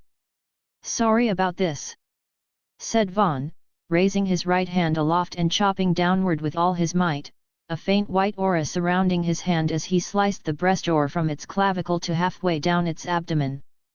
There was a brief moment where his face and upper body were matted with hot, dark red, nearly black liquid, but it thankfully evaporated along with the breastore's body. Shifting his attention to the breastore attempting to chop his head off from the side, Vaughn ducked under the attack, placed his left hand against the ground, and swept his right leg like a scythe harvesting wheat. Once again, a faint aura of shimmering white energy enveloped his foot, a form of energy known as Toki. It had the effect of multiplying his power and allowing his attacks to penetrate enemy defenses at the cost of his life force, but since he had plenty to spare, Vaughn's kick snapped the ankles of the breastore like twigs. Dropping down on the crippled breastore like a meteor, Konako broke its back and nearly flattened it despite her small stature, leaving only 3 remaining as she had already dealt with 2 others. "Please allow me to help as well," exclaimed Asia, activating one of the spells that came with her staff, causing the faint silhouette of an angelic woman wielding a sword to appear above the remaining breastores. This did no damage, but it would cause the next attack they received to echo, effectively dealing double damage. "Nice support," shouted Vaughn, seizing the opportunity to land a heavy punch on one of the remaining breastore's abdomens with his left hand. The initial attack wasn't enough to finish it, but following a brief delay, a second impact radiated from where the first hand landed, allowing him to emulate Konako's devastating power.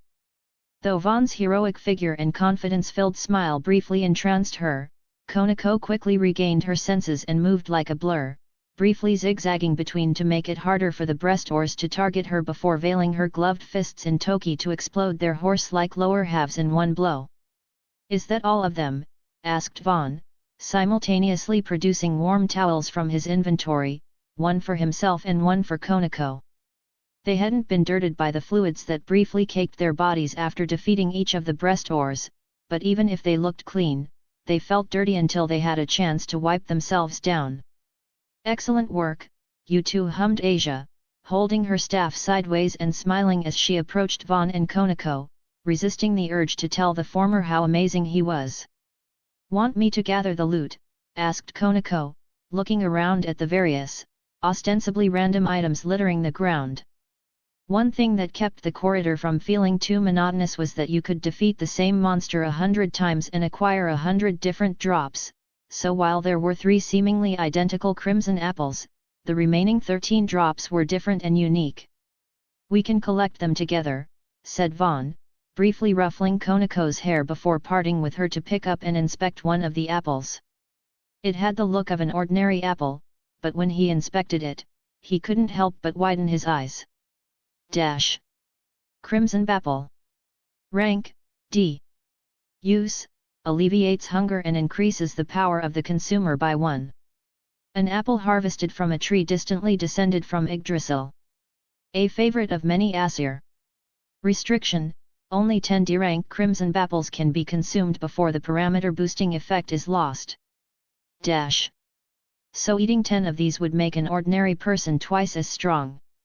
Concluded Vaughn, a smile developing across his face as he turned to Asia and said, "Here you go, Asia, take this. It might look ordinary, but eating it will make you stronger."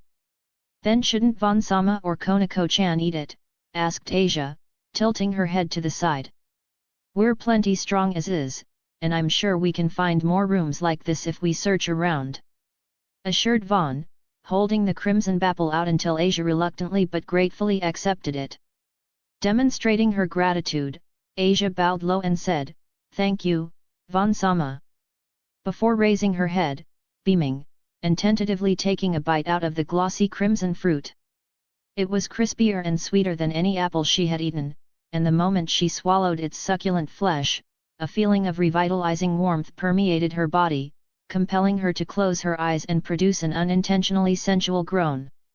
Resisting the urge to chuckle, Vaughn extended his hand to caress Asia's head, stating, "Go ahead and finish that one off. The other 2 can wait until you're hungry." "Okay," responded Asia, offering Vaughn a smile before surprising him as she aggressively devoured the remainder of the apple. Meanwhile, from a short distance away, Konako was staring blankly at an item resembling a horse's blinders, but it was black, formed from numerous leather straps, and had a bite stick. More notably, it was very clearly designed to be put on a human, making her believe it would have made a good gift for Akeno before Vaughn became their principal contractor. Chapter 45, Countdown. "Are those apples?" asked Rias, surprised to see Vaughn produce several bushels of the reddest, most delicious-looking apples she had ever seen while everyone was gathered around to present their spoils. "Oh, I recognize those," exclaimed Issei, beaming as he gestured at his chest as if he were hefting something as he recounted. "They drop from these headless centaurs with, well, let's just say they're very top-heavy. As for these apples, they're insanely sweet and fill you up with just a few bites." "That's not all," stated Vaughn, tossing one of the apples into the air and catching it as he explained, "they're called crimson bapples, and along with tasting good and filling you up, they can increase your power by up to 10 points. And we discovered that if you bake them, they boost your guts instead. That's why we brought so many back with us. I wanted to see if they would have different effects depending on the dishes they're made into." "May I?" asked Graphia, her hand poised delicately over one of the bapples, waiting for Vaughn to nod before picking up one up, inspecting it, and taking a small bite. At her level, a power increase of 1 was utterly inconsequential, but by taking a small sample, she could grasp its flavor and picture dozens of different ways they could be prepared. "With your and Lady Rias's permission, I would like to borrow 1 bushel of apples and Sir Kaiba," stated Graphia, offering Vaughn and Rias a courteous bow as she made her request. "It would be my pleasure," responded Kaiba, offering a polite smile and bowing with his hand over his heart. "Why don't we all try preparing dishes?" proposed Rias, quickly adding, "Oh, and keep the seeds. If they're able to be grown outside, they could become a staple crop in the underworld." "2 excellent suggestions, my lady," confirmed Graphia, her silver eyes sparkling slightly as she turned to Vaughn, awaiting his response with a faint smile. Hearing Rias suggest they all try preparing dishes, Vaughn's eyes lit up, a broad smile developing across his face as he nodded, answering, "That sounds amazing. I've always wanted to learn how to cook, and after we discovered the bapple's properties, Asia offered to teach me how to bake an apple pie. Is that okay?" With Vaughn directing the question to her, Asia's expression lit up, causing the interior of the ending zone to appear a little brighter as she happily replied, "Of course. I would be more than happy to teach whatever Vaughn-sama wishes to know. Please permit me to do so." With less than 72 hours remaining before the rating game between Rias's peerage and Riser's, translating to approximately 3 weeks within the corridor, Vaughn sat caressing Konako's head as she lay across his lap, the two of them listening attentively as Rias, Akeno, and Graphia discussed their preparations and strategy. "Your principal advantages are that you've had significant time to prepare and that Riser-sama depends heavily on his immortality to achieve victory in rating games," stated Graphia, smiling as she revealed, "the members of his peerage spend more time playing than training, so if Akeno-san can eliminate his queen before she has the opportunity to make proper use of her explosion and bomb magic, the only real threat is Riser-sama himself." "Right, even with the leniency we've been afforded regarding the use of magical items, those that deal holy or light-based damage are prohibited," muttered Rias, standing buck naked with her arms crossed as, before the strategy meeting, they had all been preparing for bed. "That leaves water and ice as our best options. Fortunately, Vaughn-sama has provided weapons that boost the potency of both," hummed Akeno, not naked but wearing her usual black bra, lace panties, garter belt, and stockings. "Yes, the weapons Vaughn-sama has created will surely come in handy," confirmed Graphia, the only one fully dressed, specifically in her classical maid outfit. "The issue is, once he realizes that you possess weapons that counter his flames and regeneration, Riser-sama will doubtlessly take to the sky and aim for a battle of attrition," asserted Graphia, appending, "and the Phoenix clan is famed for their extraordinary life force and stamina." "Perhaps, but we have the Red Dragon Emperor on our side," contended Rias, a confident smile developing across her face as she stated, "Issei-san still has a lot of growing to do, but if he can use his boosted gear to enhance himself and the potency of a water elemental weapon, he could match Riser's speed and deal substantial damage to him." "It's certainly possible. confirmed Graphia. But even if Issei-sama can match Riser-sama's speed, there is a substantial difference in their battle experience and skill level. And if Issei-sama overextends out of anger or frustration, all the power he has stockpiled up until that point will vanish. If that happens, the match will most assuredly end in Riser-sama's favor. I believe in Issei-kun, said Rias, her expression and tone firm, catching Graphia a little off guard. Then, directing a smile at Vaughn, she added, but, more than that, I believe in Vaughn and the strength and time he has gifted us. We will defeat Riser one way or another. And then you and Vaughn-sama will marry, have children, and live happily ever after, asked Graphia, a narrow-eyed, affectionate smile replacing her usually stoic expression or practiced smile as she crossed her arms and expressed, just make sure you aren't placing too much pressure on yourself and him. Even for a human, 18 is very young to become a mother. For a pure-blooded devil, it's almost unprecedented. I can't deny that, conceded Rias, exhaling a faint sigh but her expression hardening as she reasoned, but we need to demonstrate Vaughn's power, and I would like to be the mother of his first or second child. Surely you're not volunteering yourself for the responsibility. I would not be opposed to the idea, but Vaughn-sama has made it clear he has no intention of engaging in such acts with me. Stated Graphia, a faint sigh exhaling from her nose. Not because she was disappointed that Vaughn wouldn't bed her but because she really wanted to mother a second child with Surtsks. Unfortunately, even if they spent every night together over the next 500 years, there was no guarantee they would produce a younger sibling for their son, Mil-Icas. Sorry, Graphia-san, but I don't want to complicate things between you and your husband or make things awkward for Rias. Expressed Vaughn, sporting a wry and sincerely apologetic smile. Thank you for your consideration, Vaughn-sama. Replied Graphia, folding her hands over her lap and offering Vaughn a courteous, respect-filled bow. After more than 2 months of observing him, she had a comprehensive understanding of Vaughn's nature, so while it bothered her not to be able to fulfill Surtsks's indirect request, she had already given up trying to tempt him. If they crossed the line in the future, it would be because he ordered or asked her to. Changing topics, Rias decided, then our plan for the next 3 weeks is to increase our familiarity with water and ice magic. Graphia, at the risk of sounding rude, I would have you serve as our target.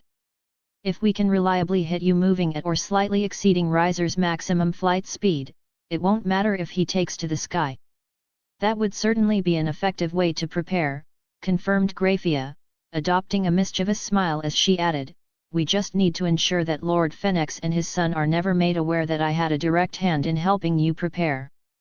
After all, I'm supposed to be an objective third party, here to ensure the integrity of the forthcoming match. Well, I'm certainly not going to tell anyone, said Rias, sporting a cheeky smile as she looked around the room, her blue eyes inevitably settling on Vaughn. The latter wasn't all that comfortable with lying, but since he was even more uncomfortable with the idea of Riser marrying Rias against her will, his expression firmed as he declared, I would rather die than betray my friends and loved ones. And that's precisely why I want to be the mother of his child, said Rias, directing the statement to Graphia as a broad smile developed across her face. Graphia still felt it was too soon and slightly unfair for Rias to have a child so easily. However, as it was ultimately the young couple's decision to make, she decided not to lecture them. Instead, she offered a slight bow, stating, then I will be in my lady Inakeno-san's care. Before raising her head, smiling mischievously as she appended, try not to get too frustrated while trying to hit me in a playful tone. If anything, that will just make me want to hit you more. Retorted Rias, matching Graphia's smile as the two buxom devils briefly produced sparks between their gazes. There was absolutely no enmity between them, but their pride as powerful female devils ensured they would take the training very seriously. Déjà vu, muttered Vaughn, prompting Konako, seated atop his shoulders and arms folded on top of his head, to append, NN. It's the same as the gate we found previously, but the image on the front is different. As Konako mentioned, the gate before Vaughn, her, and Asia was virtually identical to the cat-themed gate they had previously encountered on the first stratum's 7th floor. The difference was that while that one had the image of a black cat, the one before them bore the motif of a pair of black wings forming a circle around a crest resembling two lightning bolts flanking a column of light.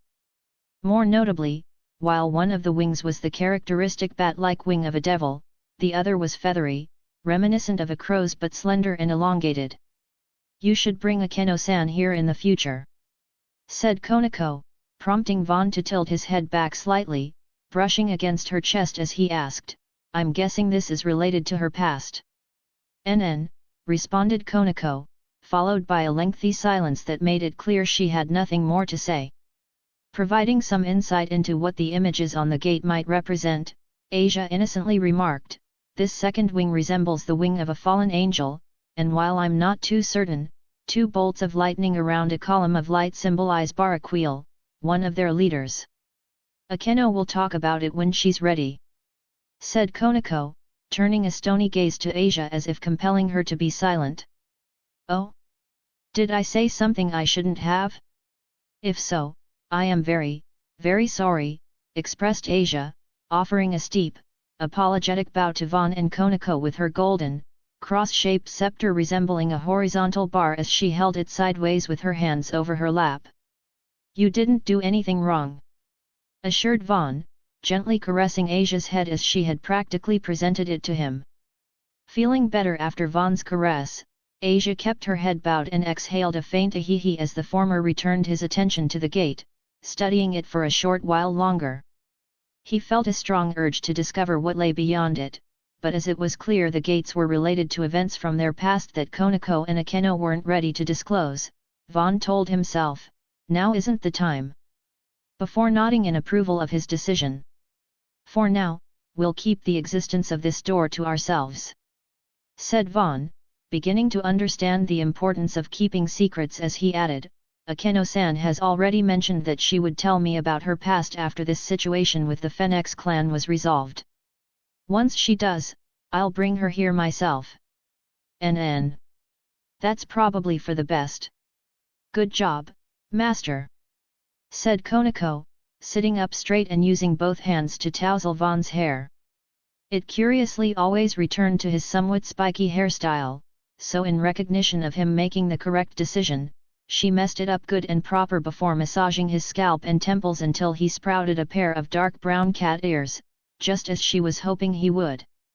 Chapter 46, Planning.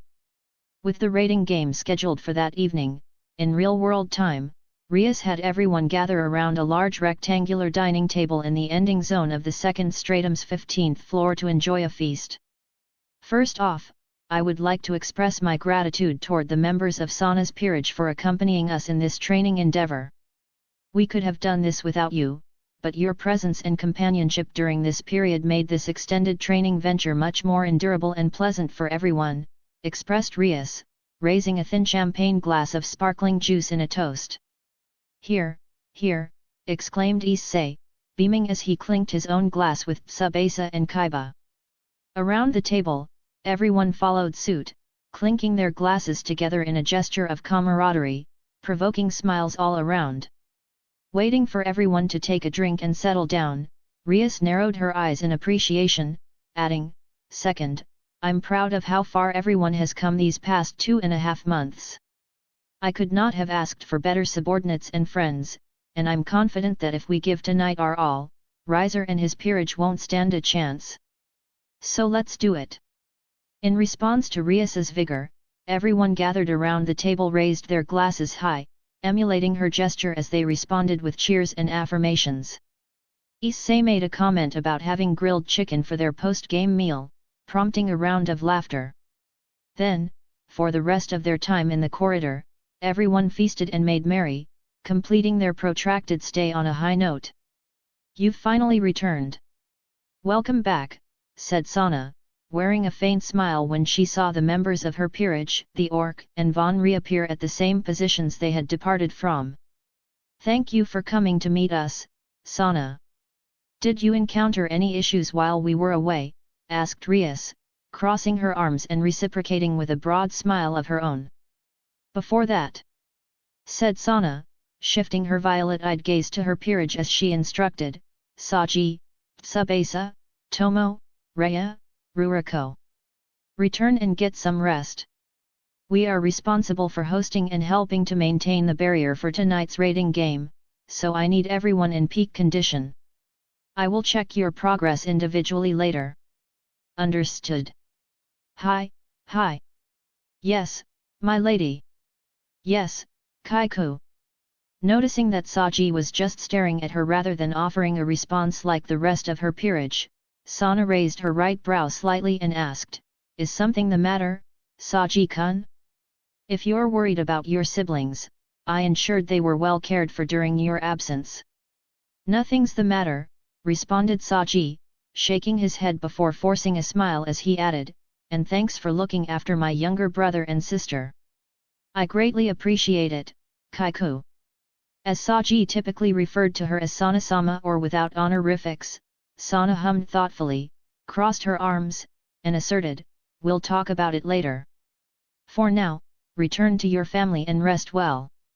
"Understood," responded Saji, offering Sana a courteous bow before departing with Ruriko, who was waiting for him with Rhea and Tomo. The four of them had grown much closer after fighting alongside one another and spending nearly every hour of every day together for more than 2 months, so, much like Issei, Saji had likewise acquired himself a girlfriend during his stay in the corridor. More accurately, he had acquired 3, causing him to feel lost, confused, and somewhat remorseful after seeing Sana for the first time in months. "Issei, Kaiba, Konako. The 3 of you should also go and rest," suggested Rias, shifting her gaze to Akeno and Asia as she added, "As for the 2 of you, please go and prepare tea and snacks. Sana and I have a great deal to discuss." "It would be our pleasure," stated Akeno. "Leave it to us," appended Asia, followed by everyone mentioned filing out of the room, leaving Vaughn with Sana, Tsubaki and Graphia. "I will also take my leave to issue my report. Good luck during tonight's raiding game, Lady Rias. And I greatly look forward to seeing you again, Vaughn-sama," stated Graphia, offering bows to Vaughn, Sana and Rias before raising her head and turning to depart, vanishing in a flash of crimson light after 3 steps.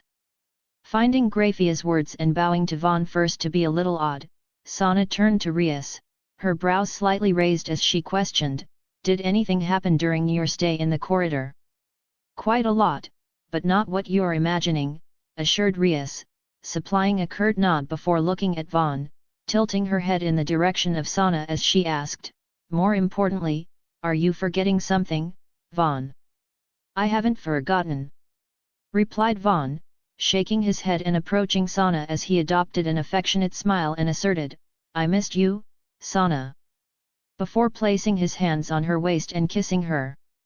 He was a little surprised when she escalated things by wrapping her arms around him, cupping his butt, and drawing their lower bodies flush against one another, but instead of showing it, he reciprocated by slipping his hands under her skirt and giving her soft yet toned butt an affirming squeeze. "MMNN. I hope you know you're mine for at least the next week," said Sana, separating from Vaughn's lips and licking her own as she turned her eyes up at him with an almost predatory smile. "I'm pretty sure we'll be together the rest of our lives," responded Vaughn, causing Sana to blink in surprise, the smile on her face becoming notably more prominent as she leaned into him and softly affirmed, "That's right," before initiating another lengthy kiss. Pulling out a pocket watch and keeping track of the time, Rias waited for precisely 3 minutes before stating, "All right, you two. You'll have plenty of time to catch up after tonight's matter has been settled." "I suppose," responded Sana, separating from Vaughn and licking her lips one final time before gesturing to the pair of sofas nearby. Rias moved to the one slightly further away, so when Sana moved to the one opposite of her, Vaughn found himself in a slight predicament. Noticing Vaughn's slightly wide-eyed expression, Rias exhaled an amused chuckle and expressed, "It's fine, Vaughn. Go ahead and sit next to Sana." You can even have her sit on your lap or have her and Tsubaki sandwich you between them. In fact, why don't you show her what we discussed previously before we kick off our chat? You mean? Asked Vaughn, pointing to his hair. Precisely, confirmed Rias, leaving Sana and Tsubaki staring at them with confused looks until Vaughn's hair abruptly turned inky black, his distinctive aquamarine eyes shifting to a familiar shade of violet. Sensing the change in Vaughn's aura, Sana experienced genuine perplexity and a fluttery feeling she could best describe as expectation in her heart and lower abdomen. Vaughn looked handsome normally, but with hair, eyes, and the aura of a member of her clan, Sana felt, for the first time, that she could understand why her older sister was so obsessed with her. Following a lengthy discussion regarding the various revelations that had been made during their stay time in the corridor, Rias recommended that Vaughn spend the rest of the day with Sana while she completed a few last-minute preparations for the raiding game. He had no reason to refuse this, so after relocating to Sana's villa and bedroom, Vaughn found himself in the rather envious position of having her ride him while Tsubaki massaged his head and scalp, lending him her hot and moist crotch and inner thighs as pillows. "So, you wish to make me a mother?" asked Sana, eyes narrowed and an almost sadistic smile adorning her face as she rolled her hips nearly 3 times a second. "I do," affirmed Vaughn, his passion-filled gaze fixed on Sana as he flexed the muscles in his jaw, doing his best to endure the incredible pleasure for as long as possible. He had learned that he could technically hold himself back indefinitely, but since that would be inconsiderate to his partners, he allowed himself to experience the indescribable pleasure they vested him without a filter or crutch. Feeling her composure begin to slip, Sana slowed down a bit, moving her hips in a figure-8 motion and panting as she revealed, "To be perfectly honest, I would prefer to wait at least 2 centuries before actively trying for children.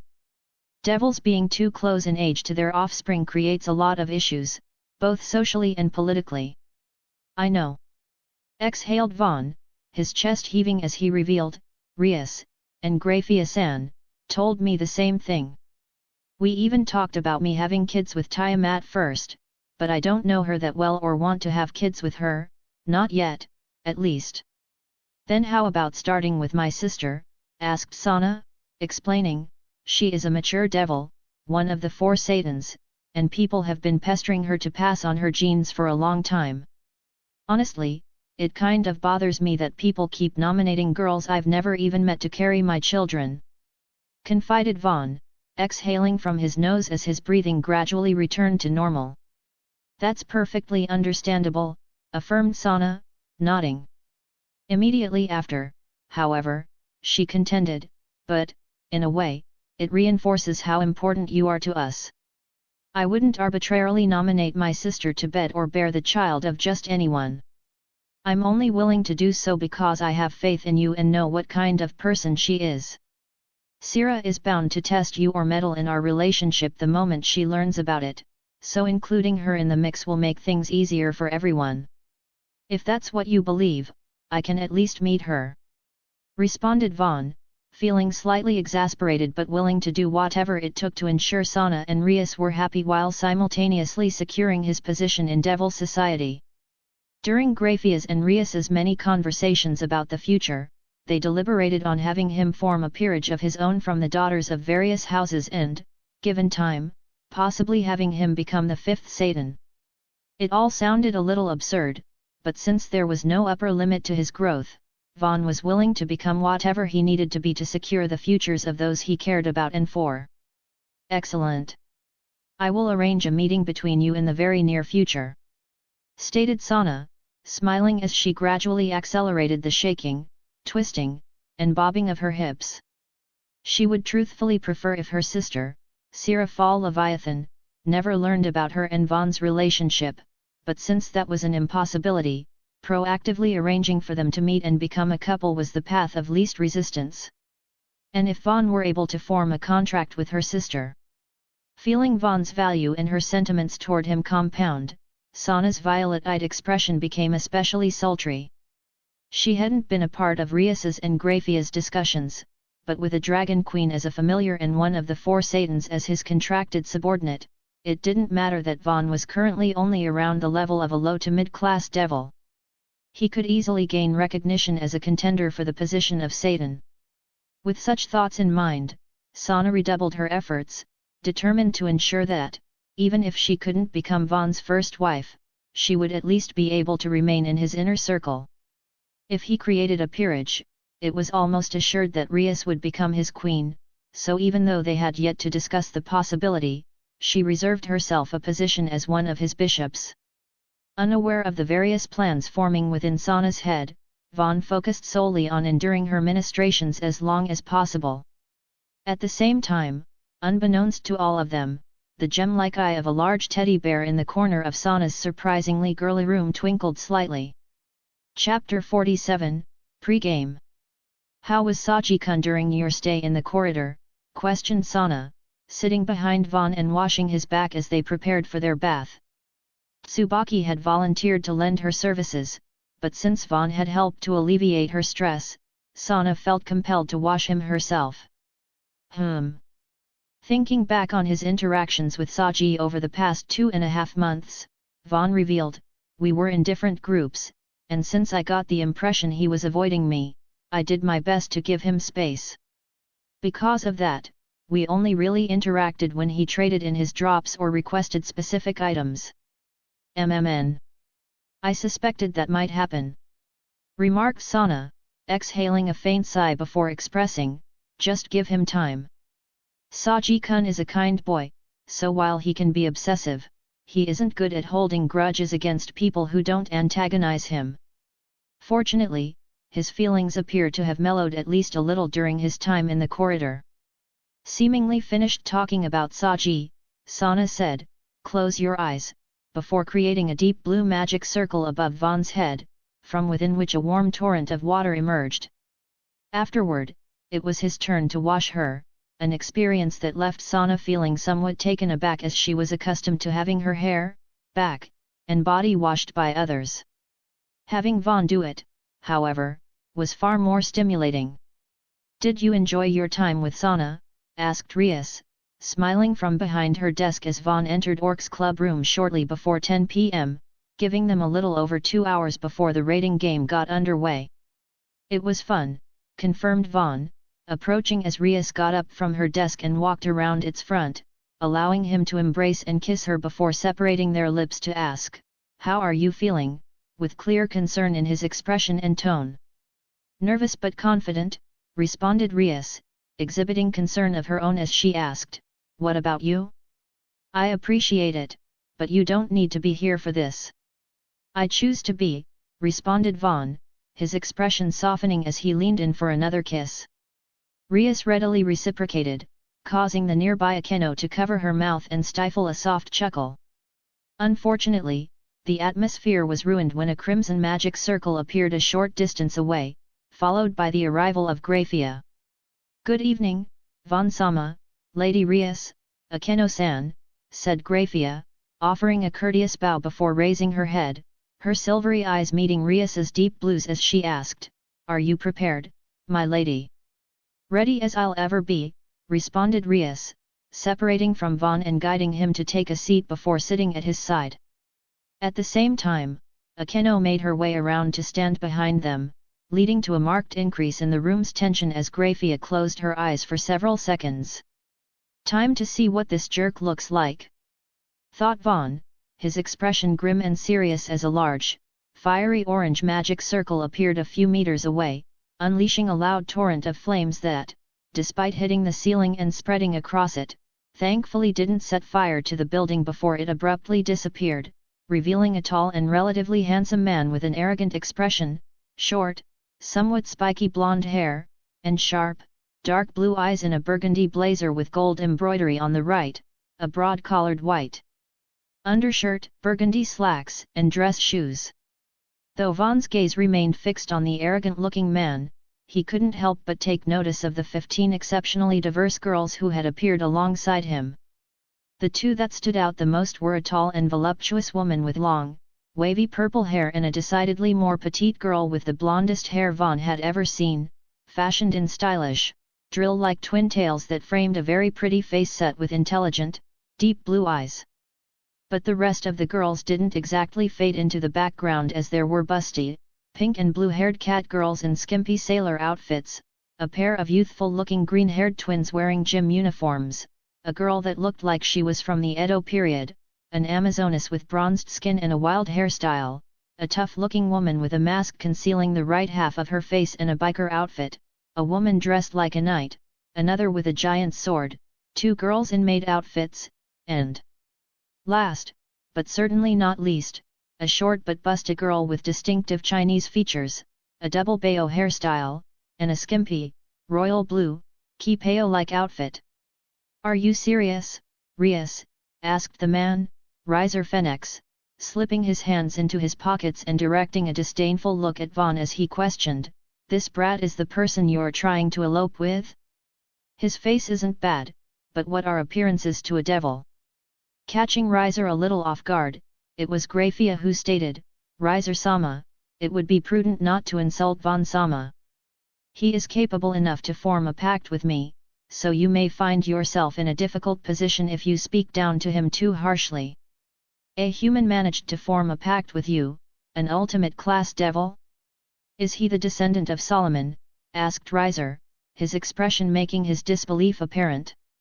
At the same time, the blonde-haired, blue-eyed girl at his side, modeling a bright pink gown reminiscent of a princess, narrowed her eyes with her arms folded across her stomach.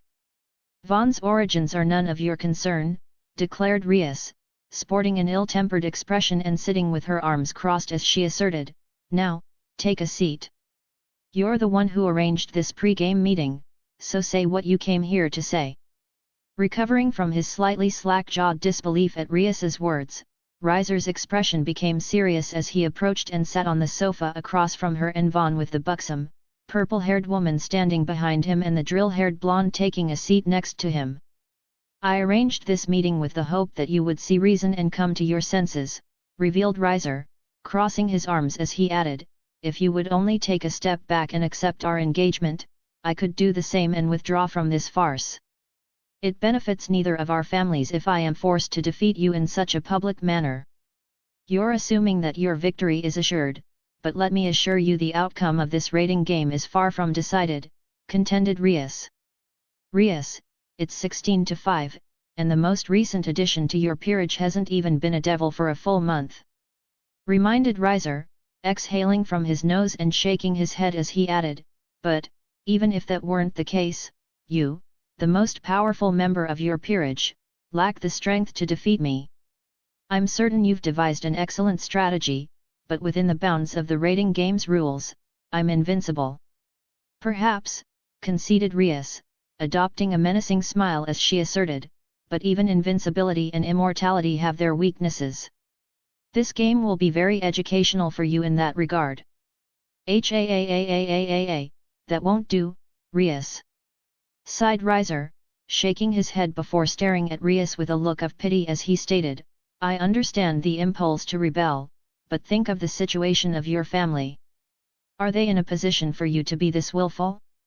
Your father and brother wouldn't have arranged our marriage if your circumstances permitted such selfishness." Leaving Riser at an even greater loss than before, Grafia chimed in to state, "Pardon my intrusion, but Riser-sama's grasp of House Gremory's circumstances is somewhat dated. This rating game was approved out of respect for Riser-sama's father, Marquis Phoenix. If you voluntarily pull out of the engagement, neither Surtsk-sama nor Duke Gremory will press to have it reinstated." Is it because of this boy?" questioned Riser, his usually arrogant expression giving way to a look of bewilderment as he stared at Vaughn with his right brow craned to its limit. "That's none of your concern," asserted Rias, adopting a provoking smile as she added, "and unless you have something important to discuss, I will end this conversation here." "Isn't Rias-sama being a little too rude?" asked the drill-haired girl next to Riser, followed by her pointing out, "His many flaws aside, Anew-sama is, at the present moment, your fiancé. I believe a basic amount of deference is expected as a courtesy." "You're not wrong," conceded Rias, sitting back, crossing her right leg over her left, and shrugging as she questioned, but do you think your beloved Ani-sama was concerned with propriety when he showed up with you and his entire peerage for a chat with his would-be fiancé? Do you see now, Ani-sama? I warned you this would happen," said the girl, Ravel Phoenix, staring at her older brother with narrowed eyes and an ill-tempered expression. "Wait, this girl is his sister?" Vaughn asked himself, and his surprise noticeable. He had learned from Rias that Reiser's peerage was also his harem, and while he was aware that such fetishes existed as a result of his research, he never expected to meet a legitimate brother and sister couple. "What's with you?" asked Ravel, noticing the rather drastic change in Vaughn's expression. Before Vaughn could respond, Reiser snorted loudly and said, "It would appear there is a behind-the-scenes effort to have me play the fool. But we'll see who's laughing after I've defeated your peerage and secured our engagement. Our wedding may not occur until you've graduated from university here in the human world, but we will celebrate our inevitable union at a party 2 days from now. There, I will have you don a wedding gown and present yourself before all the most influential figures affiliated with our houses. It's good to have dreams, even if they're delusions," countered Rias, her expression and tone flat. "We're leaving," declared Reiser, rising to his feet and retreating to his peerage, its members glowering at Rias and Vaughn with disapproving, hate-filled glowers. His sister, however, remained seated, mirroring Rias's cross-armed posture with her left leg crossed over her right beneath her dress, prompting Reiser to look over and ask, "Ravel, what are you doing?" "It's been some time since Rias-sama and I have had the opportunity to chat," responded Ravel, staring back at her brother with half-lidded eyes as she stated, "Ani-sama should go on without me. I will rejoin you once the rating game is about to get underway." Though he frowned deeply, Reiser didn't attempt to get Ravel to leave with him. Instead, he responded with a curt, "Very well," before turning to his peerage, grasping the waist of the purple-haired woman and giving her a deep, passionate kiss as the group was enveloped in flames. "And what do we have to discuss?" asked Rias, regaining her usual smile the moment Reiser was no longer present. "I'm not particularly fond of surprises or being kept out of the loop regarding matters that ostensibly concern the entire underworld," stated Ravel, looking between Rias, Vaughn, and Grafia as she asked, "Just who is this boy? He must be extraordinary for Surtsk-sama and Duke Gremory to no longer support Ani-sama's and Rias-sama's engagement. I assume his power is at least tangentially related to the exception made regarding the use of magical items for tonight's rating game."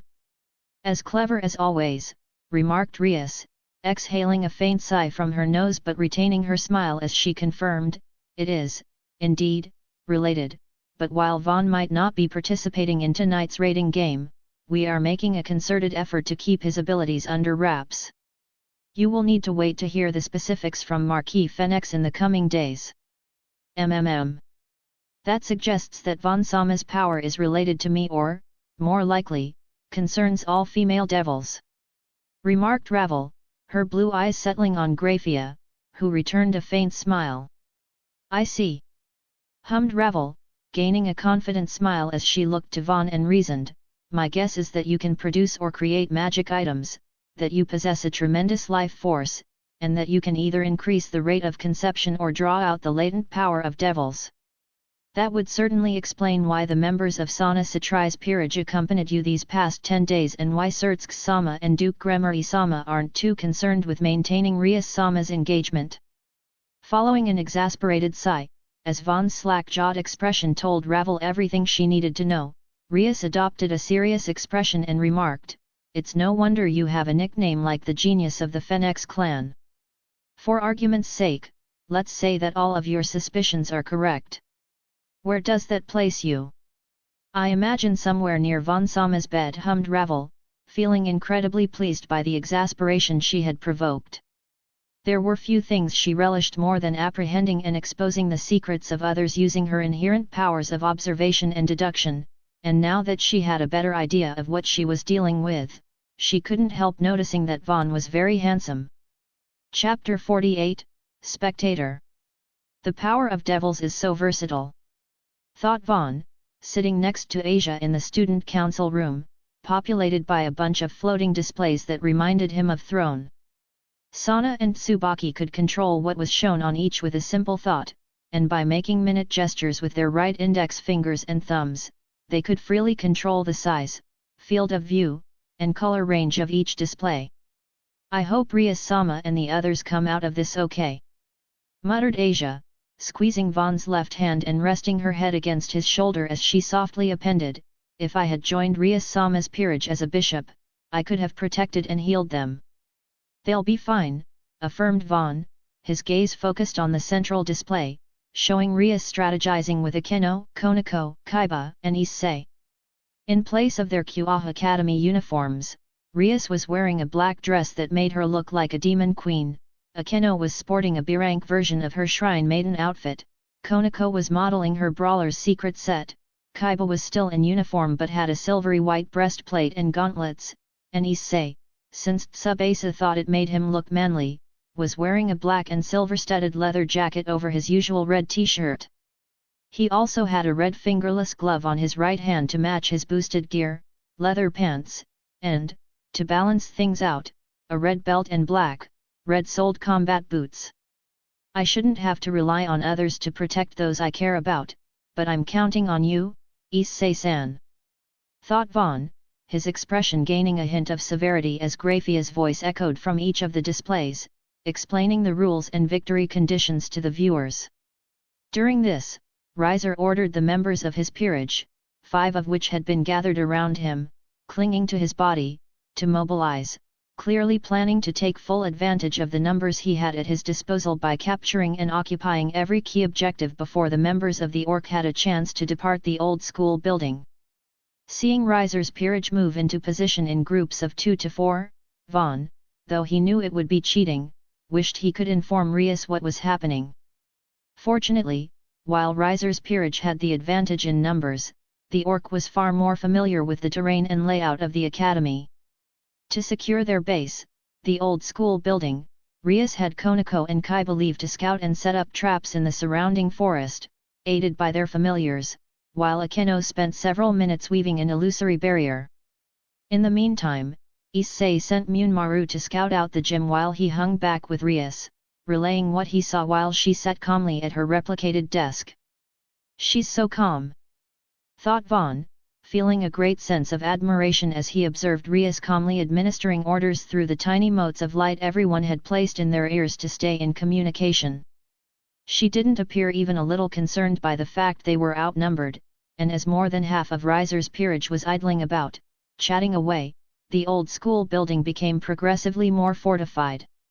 Feeling increasingly confident, Vaughn nodded and gently squeezed Asia's slightly cold hand, asserting, "They have a plan, and they've trained hard for this. We just need to trust in Rias and all of them." "I know," muttered Asia, turning and looking up at Vaughn with her large, innocent eyes full of concern as she reiterated, "I just wish I could help more. I hate feeling so helpless." "I understand completely," sighed Vaughn, his expression softening as he turned to stare at the largest display, adding, "Even with all my power and abilities, I'm stuck here, powerless to do anything but cheer them on. But, sometimes, just being here believing in them is enough. We may not be fighting alongside them, but they know we're watching, sharing the same tension, and praying for their victory. And no matter the outcome, we will be here to welcome them back and heal their wounds." As these words left Vaughn's mouth, the voice of Graphia came over the monitors, announcing that the preparatory/strategy phase of the raiding game was over.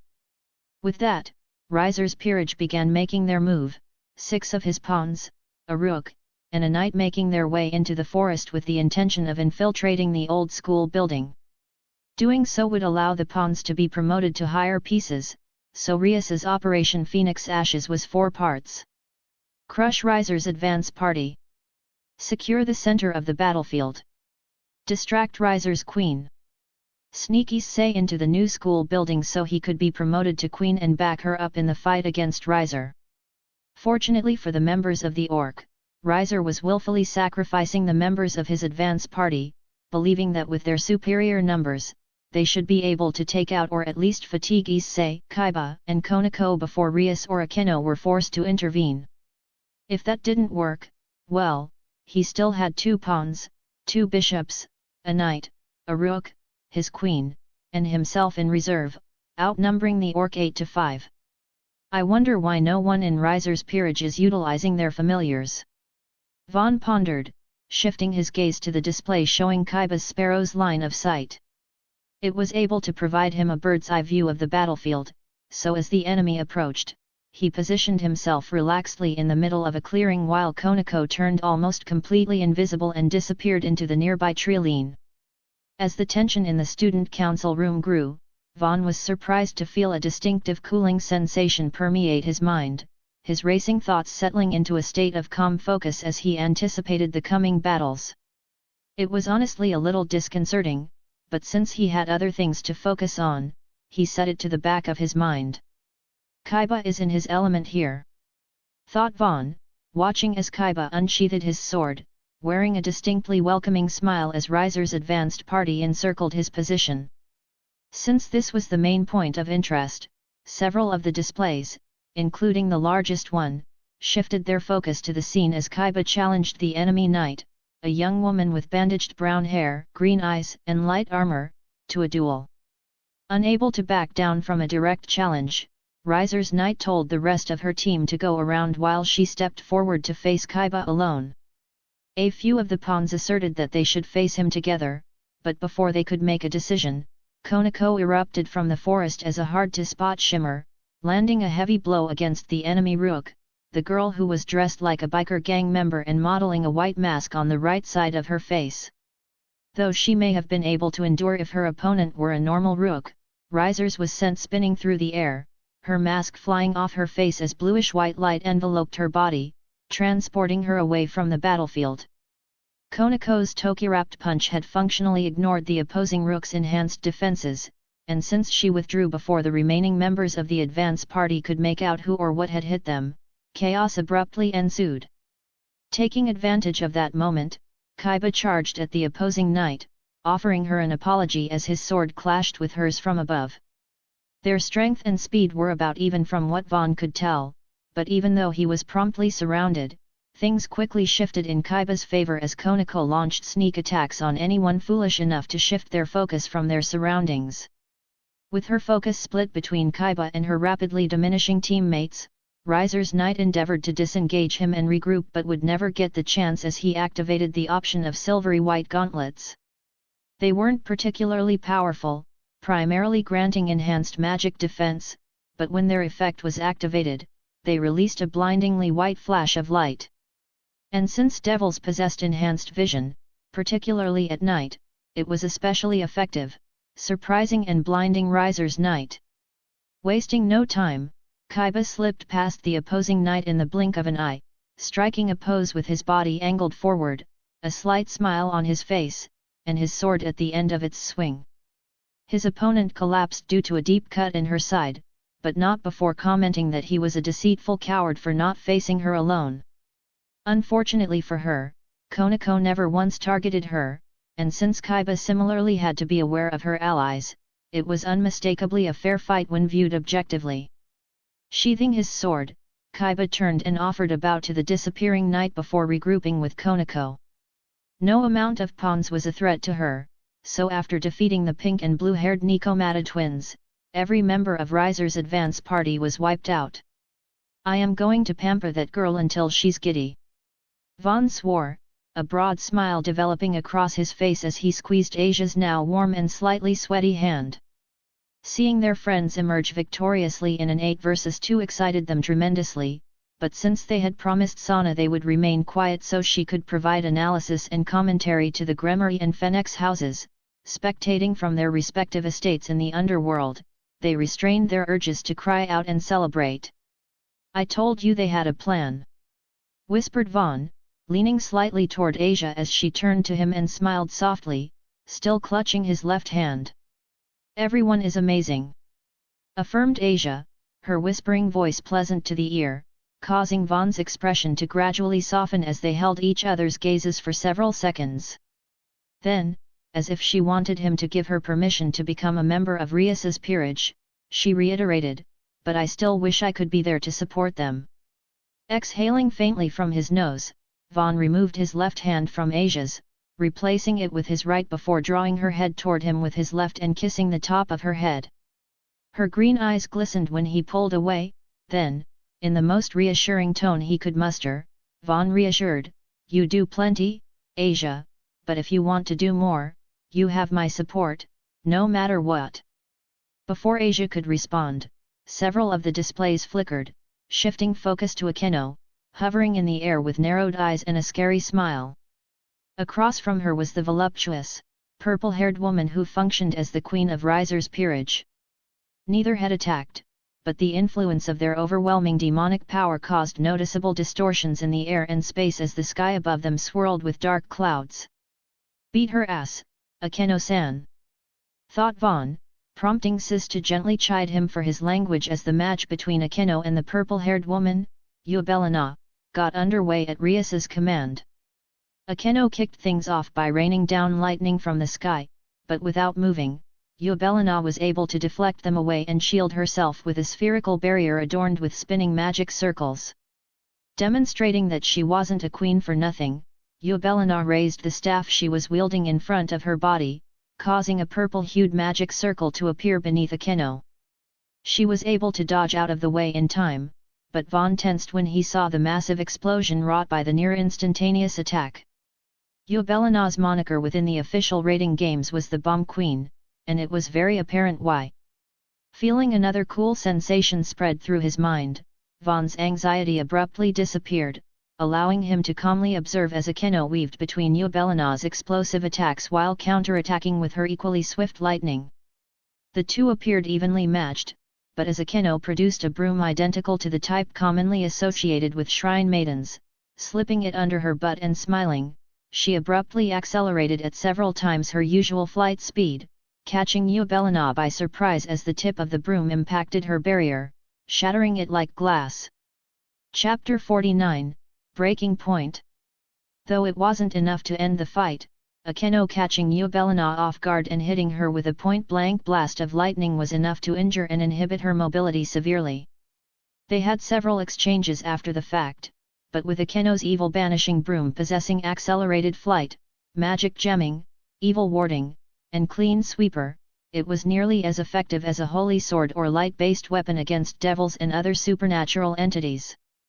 A-rank weapons are no joke, thought Vaughn, his gaze captivated by the image of Akeno's figure and smile as Yubelina plummeted from the sky, eliminated from the match. There were times when her overexcited smile scared him, but that wasn't one of them. Ostensibly not expecting Yubelina to be defeated, at least not as quickly as she was, Riser's expression transitioned from smug arrogance to shock and then outrage as he got up from his temporary throne in the principal's office and mobilized personally. And with the power of a high-class devil and near-instantaneous regeneration, he was bound to be a force to be reckoned with. "Rias is going to kick your butt," affirmed Vaughn, taking care to be mindful of his word usage. At the same time, he joined Asia in shifting their gazes to the three largest displays, depicting Akeno gathering a massive storm cloud over the gymnasium, Konako and Kaiba entering it to distract those inside, and Rias and Issei mobilizing. Focusing on the latter, Vaughn watched as Rias took to the sky, her black dress, adorned with crimson gems, perfectly complementing her bat-like wings and hair. His brows creased slightly when he saw Issei raising his gaze in a very obvious attempt to get a peek up her dress, but the latter quickly got his act together, shaking his head and smacking his cheeks before taking the scenic route around the campus perimeter to enter the new school building from the front. With the main display switching to follow Rias, Vaughn's breathing became stable, his mind calm and focused as he steeled himself for the inevitable battle between her and Riser. Ravel also ascended into the sky, sporting wings of flame that were smaller but brighter than her brothers, but she didn't appear to have any intention of joining the battle as she remained a distance away, observing from afar with crossed arms. Recalling his interaction with the drill-haired girl, Vaughn had mixed feelings. His opinion of the Marquis Fenix clan wasn't particularly high, thanks to Riser, but Rias didn't appear to harbor any resentment toward them. Ravel was also very smart, so while he wasn't fond of people arbitrarily deciding they could be in a relationship or make use of him, he didn't dismiss it as a possibility.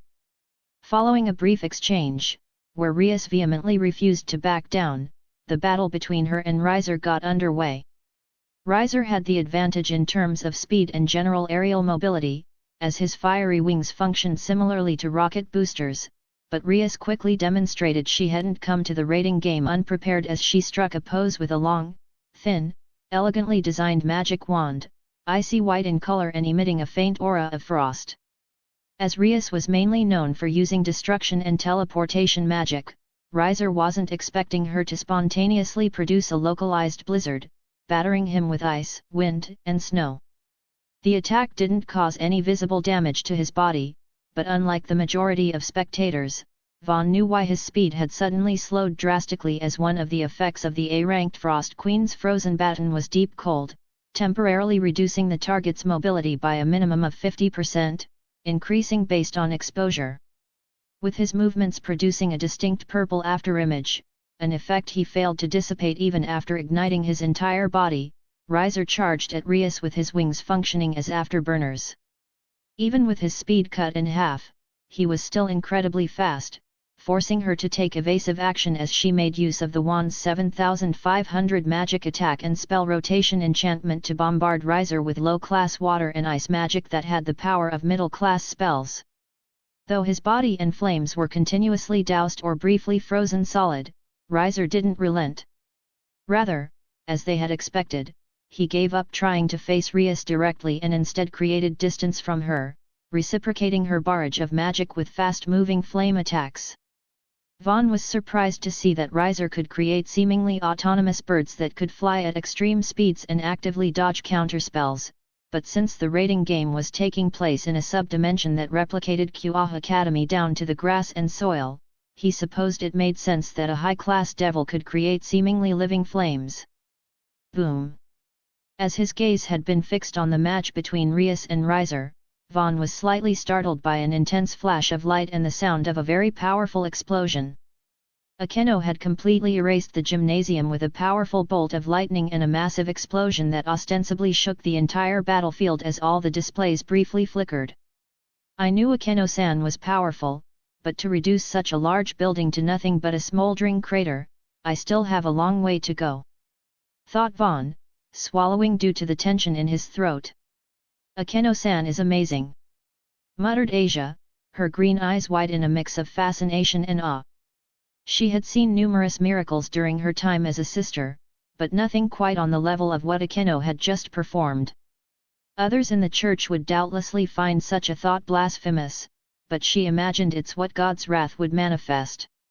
She really is, affirmed Vaughn, his gaze, once again, fixed on Anew until a flash of fiery orange and crimson pulled his attention back to the scene of Rias blocking a large explosion with a magic barrier. Fortunately, they had learned that magic defense directly translated to shield strength, so even though her barrier was hastily erected, Rias was able to fend off the blow with ease thanks to her Devil Queen's matrimonial gown, providing her an additional 6,666 alongside several other defensive items. Seemingly realizing something was wrong, Riser began questioning Rias about her wand and distinctive get-up. His hellfire might not be a match for the destructive power of Rias's power of destruction, but the flames of the Phoenix clan could burn fire elemental creatures and even scorch the scales of dragons. They weren't something Rias should be able to defend against using an ordinary magic barrier. Unfortunately for Riser, Rias was under no obligation to disclose her or, more accurately, Vaughn's secrets in the middle of a match to determine her future. Ravel had also kept it a secret that she figured out many of Vaughn's abilities before the raiding game began, so Riser could only speculate as he shifted strategies to conserving his demonic power. Though Rias taunted and tried to goad Riser into going on the offensive, the blonde-haired devil proved he wasn't completely incapable of reason or strategy as he made a beeline to where Konako and Kaiba were facing off against the few remaining members of his peerage. Rias knew he was trying to get her to expend her demonic power in outrage, but since she couldn't simply allow him to do as he pleased, she gave chase and flung multiple spells at his back. Seeing Riser swoop in and grab a surprised Konako by the neck, burning her with his palm as he cackled and provoked Rias, Vaughn felt like ice water had been poured directly onto his brain. At the same time, a golden glow manifested within the depths of his eyes, the pounding of his heart akin to a drum in his ears. Feeling a chill permeate her body, causing her to shudder involuntarily, Sana peered back over her shoulder with concern and confusion as she stared at Vaughn. Her demonic power drastically exceeded the quantity of energy in his body, but she felt pressure akin to being in the room with a very angry Satan-class devil. The light in Vaughn's eyes was invisible to her and others, but the intensity within them was apparent. With his gaze fully focused on the scene playing out on the display, Vaughn didn't notice Sana, Tsubaki, and Asia staring at him.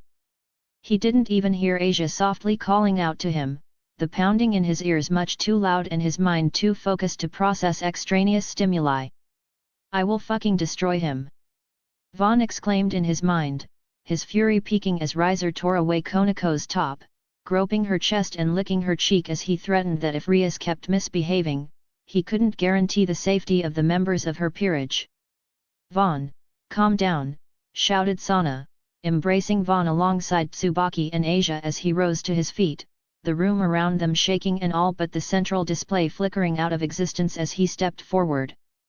The trio of girls tried to hold him back, but they found themselves repelled as his chain breaker activated, causing them to briefly become statuesque, their bodies suffused with numbness as Vaughn approached and slipped his right hand into the display, piggybacking the feed to transport himself to the battlefield. "Hey? What are you doing here?" asked Riser, just as confused as Rias as Vaughn abruptly appeared from a brief spatial tear. "Master!" muttered Konako, her voice weak due to her burned throat and tears building in her golden, cat-like eyes as feelings ranging from shame, mortification, relief, and concern washed over her. "Let her go," stated Vaughn, his voice producing a prominent resonance as an invisible pulse erupted from his body, causing everyone within to feel a palpable tension. "What the hell is this kid?" Riser asked himself, outwardly forcing a smile as he remarked, "I don't know how you got here, kid, but interfering with a rating game like this is grounds to determine the outcome in favor of the aggrieved party. You just handed me the..." Before Riser could finish declaring his victory, Konako disappeared from his grasp, reappearing in Vaughn's left arm as he used his extended right to make a closing gesture. Riser instinctively attempted to flee into the sky, but as the space around him distorted, focused around a point within his chest, he found himself racked with unbearable pain before the ends of a spear with an ivory-white shaft, gold accents, and a cross-shaped blade tip erupted from his left shoulder and the right side of his stomach. Feeling pain unlike anything he had ever experienced, the result of his skewered body burning from within due to the spear's holy elemental damage type, Riser cried out the most intense, agonized scream of his life. A startled Ravel quickly flew over to de-escalate the situation, but when she saw Vaughn direct a stare at her, she froze mid-flight, a bead of sweat forming on her left cheek as she trembled from her very core. Fortunately for the still screaming Riser, Rias promptly landed in front of and embraced Vaughn, holding his face to her breasts and cradling him in a keno as Graphia appeared nearby. She had been designated the referee for the rating game, so while she would have preferred not to, she had no choice but to teleport Vaughn's spear outside of Riser's body before pouring a vial of sparkling crimson liquid onto his head as he collapsed, breathing heavily and drooling as he supported himself on his hands and knees. Exhaling faintly from her nose, Graphia shifted her silvery gaze to where she could sense Sana's observation magic emanating. Then, with her hands folded neatly over her lap, she bowed, stating, "Given what just occurred, this rating game shall be suspended as representatives from both sides convene to determine the most appropriate course of action. I apologize for my negligence in permitting this incident and will accept full responsibility alongside any punishments deemed necessary." And with those words, the rating game between Rias and Riser was over, tentatively decided in favor of the latter. Chapter 50, Post-Game. "Ugh, where am I?" Vaughn asked himself, opening his eyes to find nothing but darkness in all directions. He could feel his body and limbs, but there was no ground beneath his feet and nothing to touch, making him wonder if he had, once again, died, this time for keeps. Catching Vaughn off guard and causing him to tense, a distinctly husky and feminine voice responded, "What you see before you is your essence, a reflection of yourself and your potential. But there's nothing here," noted Vaughn, speaking from what he perceived were his lips, but the words echoed within his head and through the vast, seemingly all-encompassing emptiness. "You're mistaken," responded the voice, followed by a pair of colossal crimson eyes appearing from within the darkness, their distance difficult to ascertain. All Vaughn knew for certain was that they were massive, like staring up at the moon at night but larger and closer. "This place represents everything that ever was and will be," explained the voice. "It may appear empty, but it is from nothingness that endless possibilities originate. And once you grasp that concept, there is nothing you cannot do, no possibility you cannot create." "Who are you?" asked Vaughn, vaguely aware that he could suddenly see himself, his body emitting light that gradually illuminated the true form of the crimson-eyed entity. His consciousness abruptly started to fade, but before it did, the figure of an incomprehensibly large wolf with midnight blue fur, a white underbelly, and peculiar markings on its forehead came into view. "We are the, separate but forever one," responded the colossal wolf, lying down and resting its head atop its crossed paws.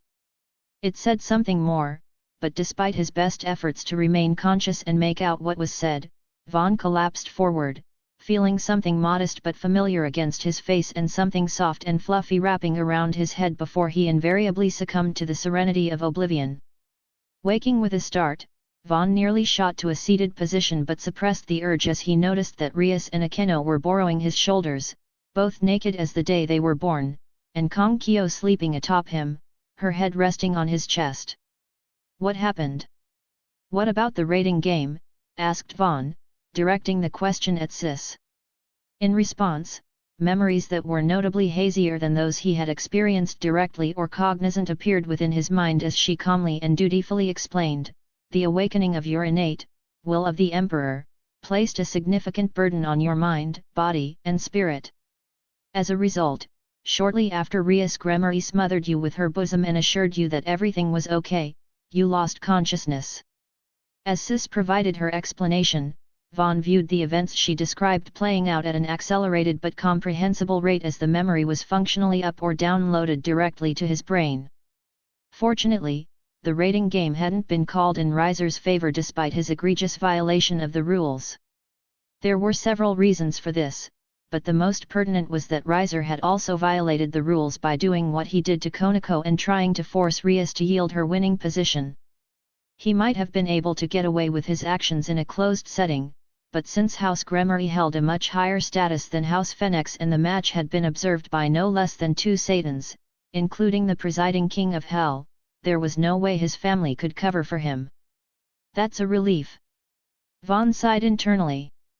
For a brief moment, he had seriously desired to kill Reiser. Fortunately, while holy elemental weapons could weaken or outright negate the Phoenix clan's regeneration, it wasn't enough to kill them outright. The only guaranteed way to kill them was to obliterate their soul or break them so thoroughly they allowed themselves to die, so while he had forced Reiser to endure excruciating pain, he would make a full recovery. At least physically. "Still, what was that?"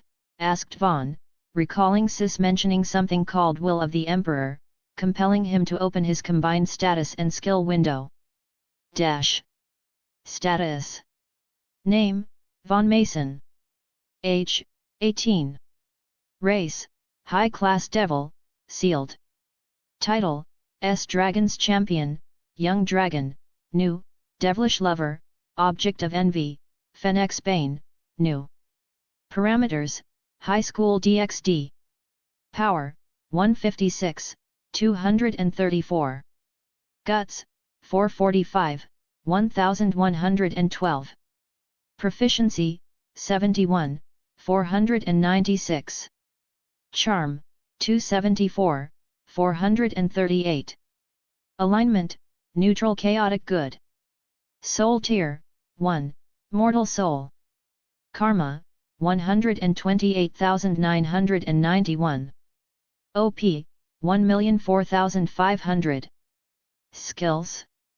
Will of the Emperor, innate, SSS, Tiamat's territorial mark, SS, Aura of karmic protection, S, Chain breaker, S, Veil of the Traveler, S, Pain tolerance, A, Aura conversion, A, Wound transfer, B, Bedroom arts, B, Spearmanship, B, Battle focus, B, Keen senses, B, Treasure sense, B, Meditation, B, Martial arts, C, Petting, D, Devil magic, D, Cooking, F. Young Dragon. Effect, increases all parameters by 20%. Boosts desire and reputation gain. Fennex Bane. Effect, increases the effects of charm against members of the Fennex clan both positively and negatively. Will of the Emperor. Rank, innate, SSS. Passive, transcend all limitations and boundaries. Increases growth based on the conviction of the wielder and their followers. Active, creates a domain that suppresses those much weaker than the user. Has a moderate influence on those that are stronger. Dash. 2 new titles and this innate, it seems vague, but it must be powerful to rank even higher than Tiamat's territorial mark. Thought Vaughn, closing his eyes and exhaling a faint sigh. According to the time displayed in the upper left corner of his peripheral vision, it was currently only 4:49 am, so while he wasn't even remotely sleepy, he decided to remain silent and still so that Rias, Akeno, and Konako could sleep peacefully. 1 week later, May 10th. After a week of classes, training within the corridor, and assisting the student council, Vaughn was in the club room with Rias, Akeno, Sana, and Tsubaki, patiently awaiting the verdict that would determine their futures when a bluish-white magic circle appeared a short distance away. From within, a familiar and notably shapely figure with silver hair and matching eyes emerged. "Good evening, Vaughn-sama, Sana-sama, Rias-sama, Tsubaki-san, Akeno-san. I hope this past week hasn't been too stressful," expressed Graphia, offering a faint smile and a courteous bow. "Let's dismiss with the pleasantries," stated Rias, her expression and tone serious as she asked, "What has my brother decided?" "Very well," responded Graphia, offering a slow nod before rising to her full height and revealing, after much consideration, it was decided that, as Vaughn-sama does not exist within the purview of Devil Society and its laws, he cannot be judged by them. Furthermore, as Riser-sama's violation of the rules was the catalyst that provoked his reaction, the official outcome of last week's rating game is that Rias-sama is the victor. "Well, that's a relief," expressed Rias, exhaling a suppressed sigh as she squeezed Vaughn's hand, prompting him to smile and say, "Congratulations, Rias," while reciprocating by squeezing her hand. "Thank you, Vaughn. But it's too soon to be relieved, go ahead, Graphia," said Rias, gazing at the silver-haired maid with an expression filled with resolution. Nodding, Graphia calmly appended, "While Vaughn-sama has been absolved of any malfeasance, the incident in question should never have happened. As the principal instigator, Riser-sama has been prohibited from leaving his family's estate for at least 10 years, excluding official events requiring his attendance.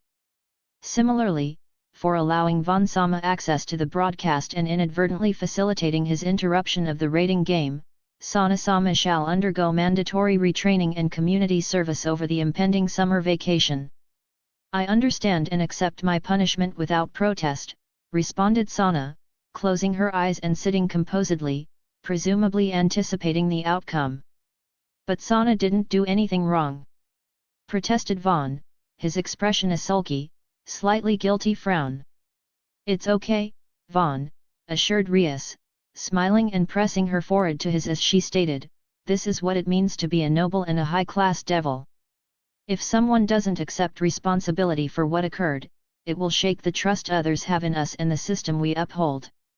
Those who shift blame or avoid responsibility are not suited to lead others, much less administrate millions of citizens," appended Graphia, nodding approvingly before continuing where she left off, revealing, as for Rias-sama, she will also need to return to her family's estate during the summer break for mandatory retraining. However, unlike Sana-sama, you must bring all the members of your peerage, particularly the recently anointed Red Dragon Emperor. It has been determined that Issei-sama is in need of special training before the forthcoming Young Devils Gathering in August. Oh, that's a significantly laxer punishment than I anticipated, remarked Rias, her brows slightly raised before she smiled and asked, I'm guessing it has something to do with Vaughn. Indeed, confirmed Grafia, shifting her gaze to Vaughn as she explained, many were impressed with his ability to tear through space and interrupt the raiding game. When it became known that he was also responsible for the equipment exhibited by the orc during the raiding game, many high-ranking devils, including Marquis Phoenix, expressed a desire to meet and establish a harmonious relationship with him in the future. In other words, Ravel is seeking to sink her talons into you as soon as possible. Translated Rias, shaking her head but smiling as she couldn't accuse others of being opportunistic when she had solicited Vaughn to join her peerage during their first meeting and had him in her bath and bed by the eve of their second. As for my punishment, stated Grafia, causing Rias and Sana to stare at her in confusion until she casually revealed, I have been tasked to serve as Vaughn-sama's personal maid and attendant from now until the summer break. As Sana-sama's and Rias-sama's future husband, there is much he needs to know to fit seamlessly into Devil High Society, so I will be using this time to acquaint him with etiquette, table manners, the histories of the Satrai and Gremory houses, and the chronology of the underworld as a whole. This feels more like a punishment directed at me than you, remarked Rias, narrowing her eyes into a half-lidded, accusatory stare. She knew the actual reason Grafia was sticking around was to keep Vaughn safe and to allow her brother to keep an eye on him through her, but becoming his personal maid meant she would effectively shadow him everywhere, even in the bath.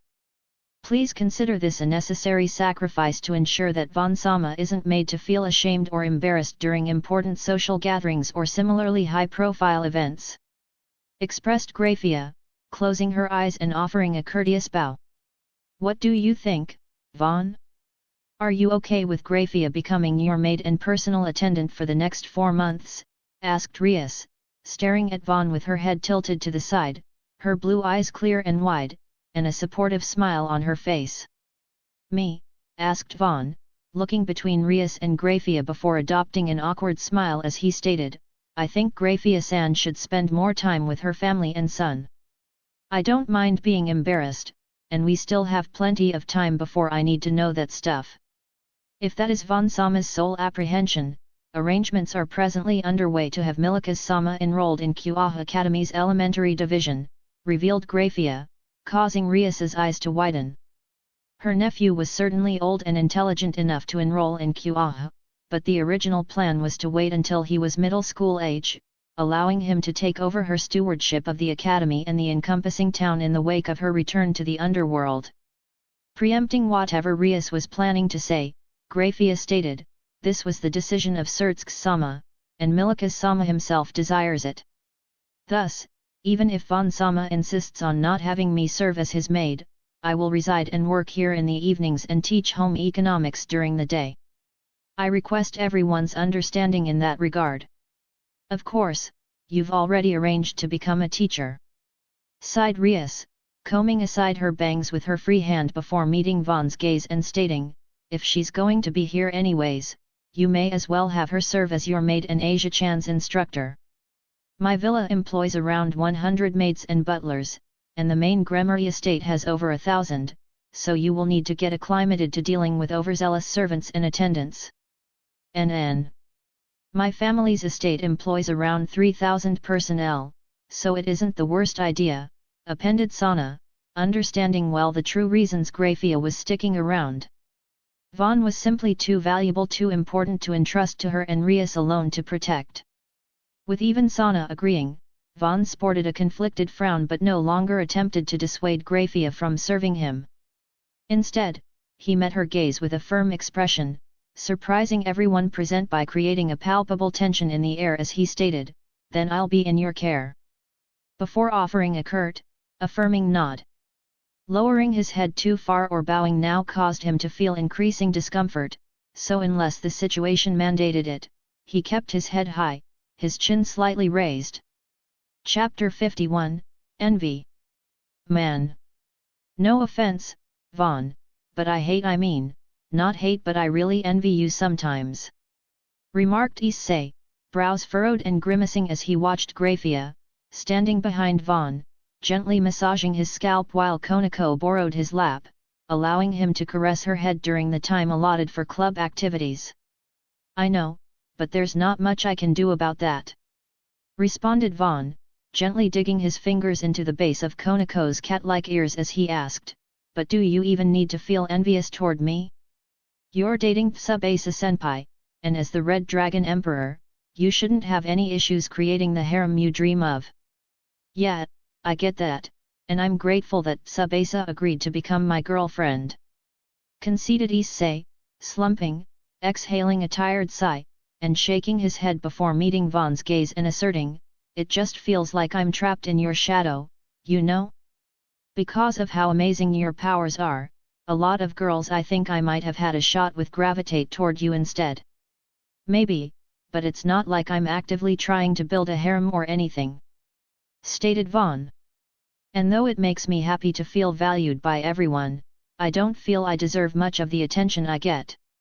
You'll understand as more people start targeting you for your status as the Red Dragon Emperor, it's a lot of pressure.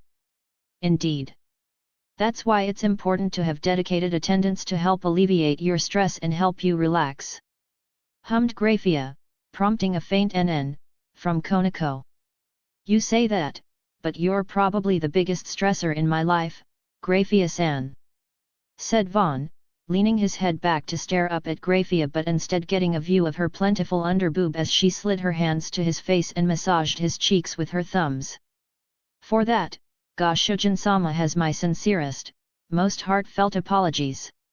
Responded Graphia, her fingers cupping Vaughn's jaw as she skillfully massaged his chin and throat while leaning forward in a way that allowed him to get a clearer view of her breasts, dangling over him. I feel like a man dying of thirst watching another drown in a freshwater stream. Muttered Issei, unabashedly goggling at Graphia's chest with half-lidded eyes and lightly flushed cheeks as he imagined what he might do if his and Vaughn's positions were swapped. However, as Tsubasa could attest, he likely wouldn't do much of anything. Beep beep beep. Reacting to the sound of beeping from his pocket, Issei pulled out a dark purple device with pale purple markings, 3 blue gems, and a red lens on the front with 2 buttons on the side, reminiscent of a stopwatch but with a distinctly occult design. When one of the buttons was pressed, the lensed surface of the device emitted a luminous red glow, and a targeting reticle appeared along with a GPS-like map, zeroing in on a specific house a few kilometers away. 2.6 kilometers, that's not too bad. Remarked Issei, exhaling a weary sigh as he returned the device to his pocket and got up to depart.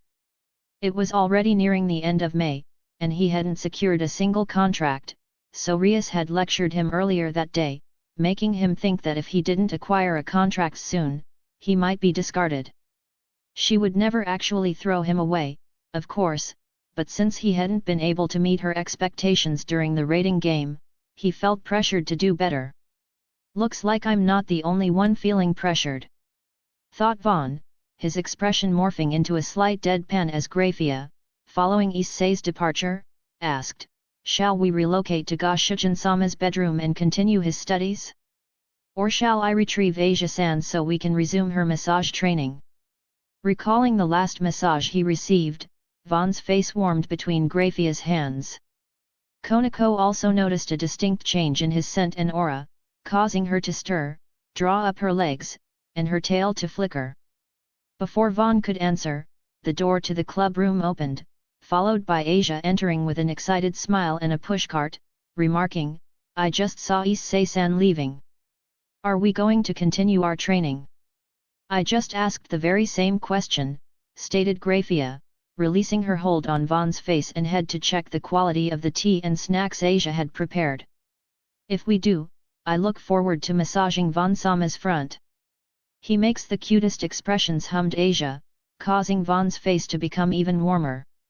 He didn't mind being referred to as cute, but the frontal massage Asia was referring to was a lot more intense than he anticipated when first acquiescing to one.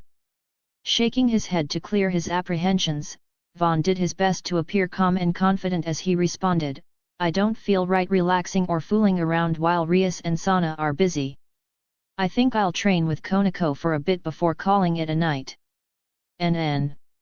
Training is good," said Konako, rising to her feet and holding her left hand to Vaughn, prompting him to pull out her equipment before she started changing right there and then. Then I will accompany you," exclaimed Asia, her expression and tone pleading as it pained her to be left out. Fortunately, Vaughn seldom did so, offering her an affirming nod and teasing, "I assumed you would," with a smile. After that, she and Graphia also got changed in front of him, the former in her papal vestments and the latter in a variation of her standard maid outfit with a skirt that barely concealed her bottom and scant black panties from view, citing it was easier to move in. "Did you have fun today?" asked Rias, smiling as Vaughn, standing before her, slowly undressed her in preparation for bed. She had allowed him to do so a while back, and since he seemed to enjoy it quite a bit, it became a part of their routine when sleeping together.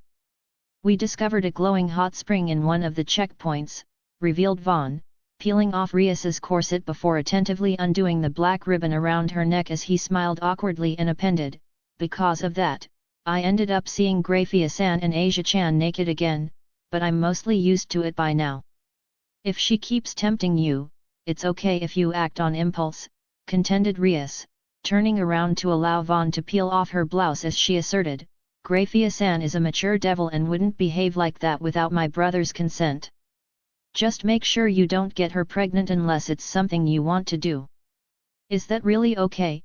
asked Vaughn, tilting his head slightly as he stepped closer to Rias's body, undoing the clasps of her skirt and allowing it to fall to the ground before wrapping his arms around her, gingerly kissing her shoulder as he recognized, "I know that kind of thing is normal between a contracted devil and their master, but I feel like I would be establishing a dangerous precedent if we crossed that line."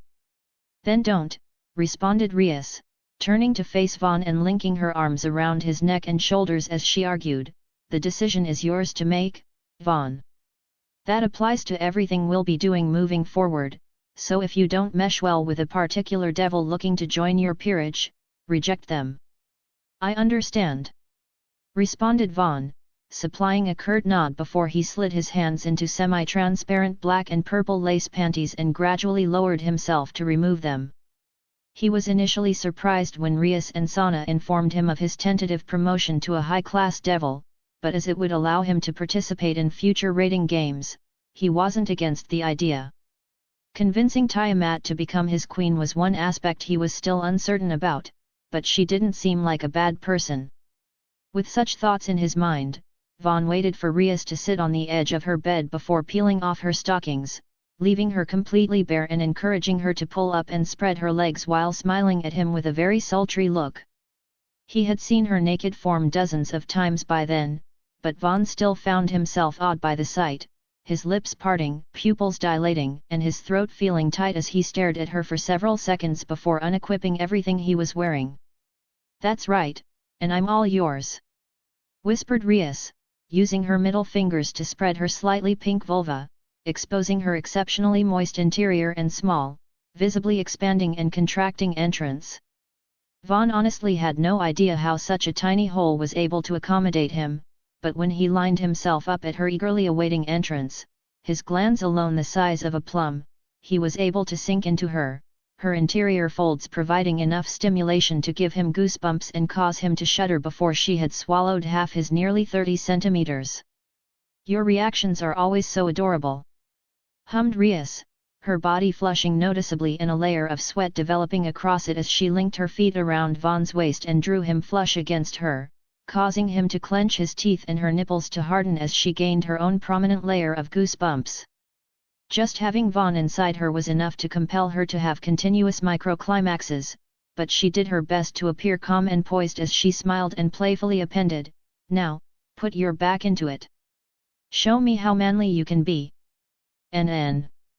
I know," responded Vaughn, slipping his left hand under Rias's right thigh and holding her left with his right as he began moving his hips in a slow but forceful rhythm, producing a loud smacking sound that caused her breasts to bounce as he sent faint ripples through her body.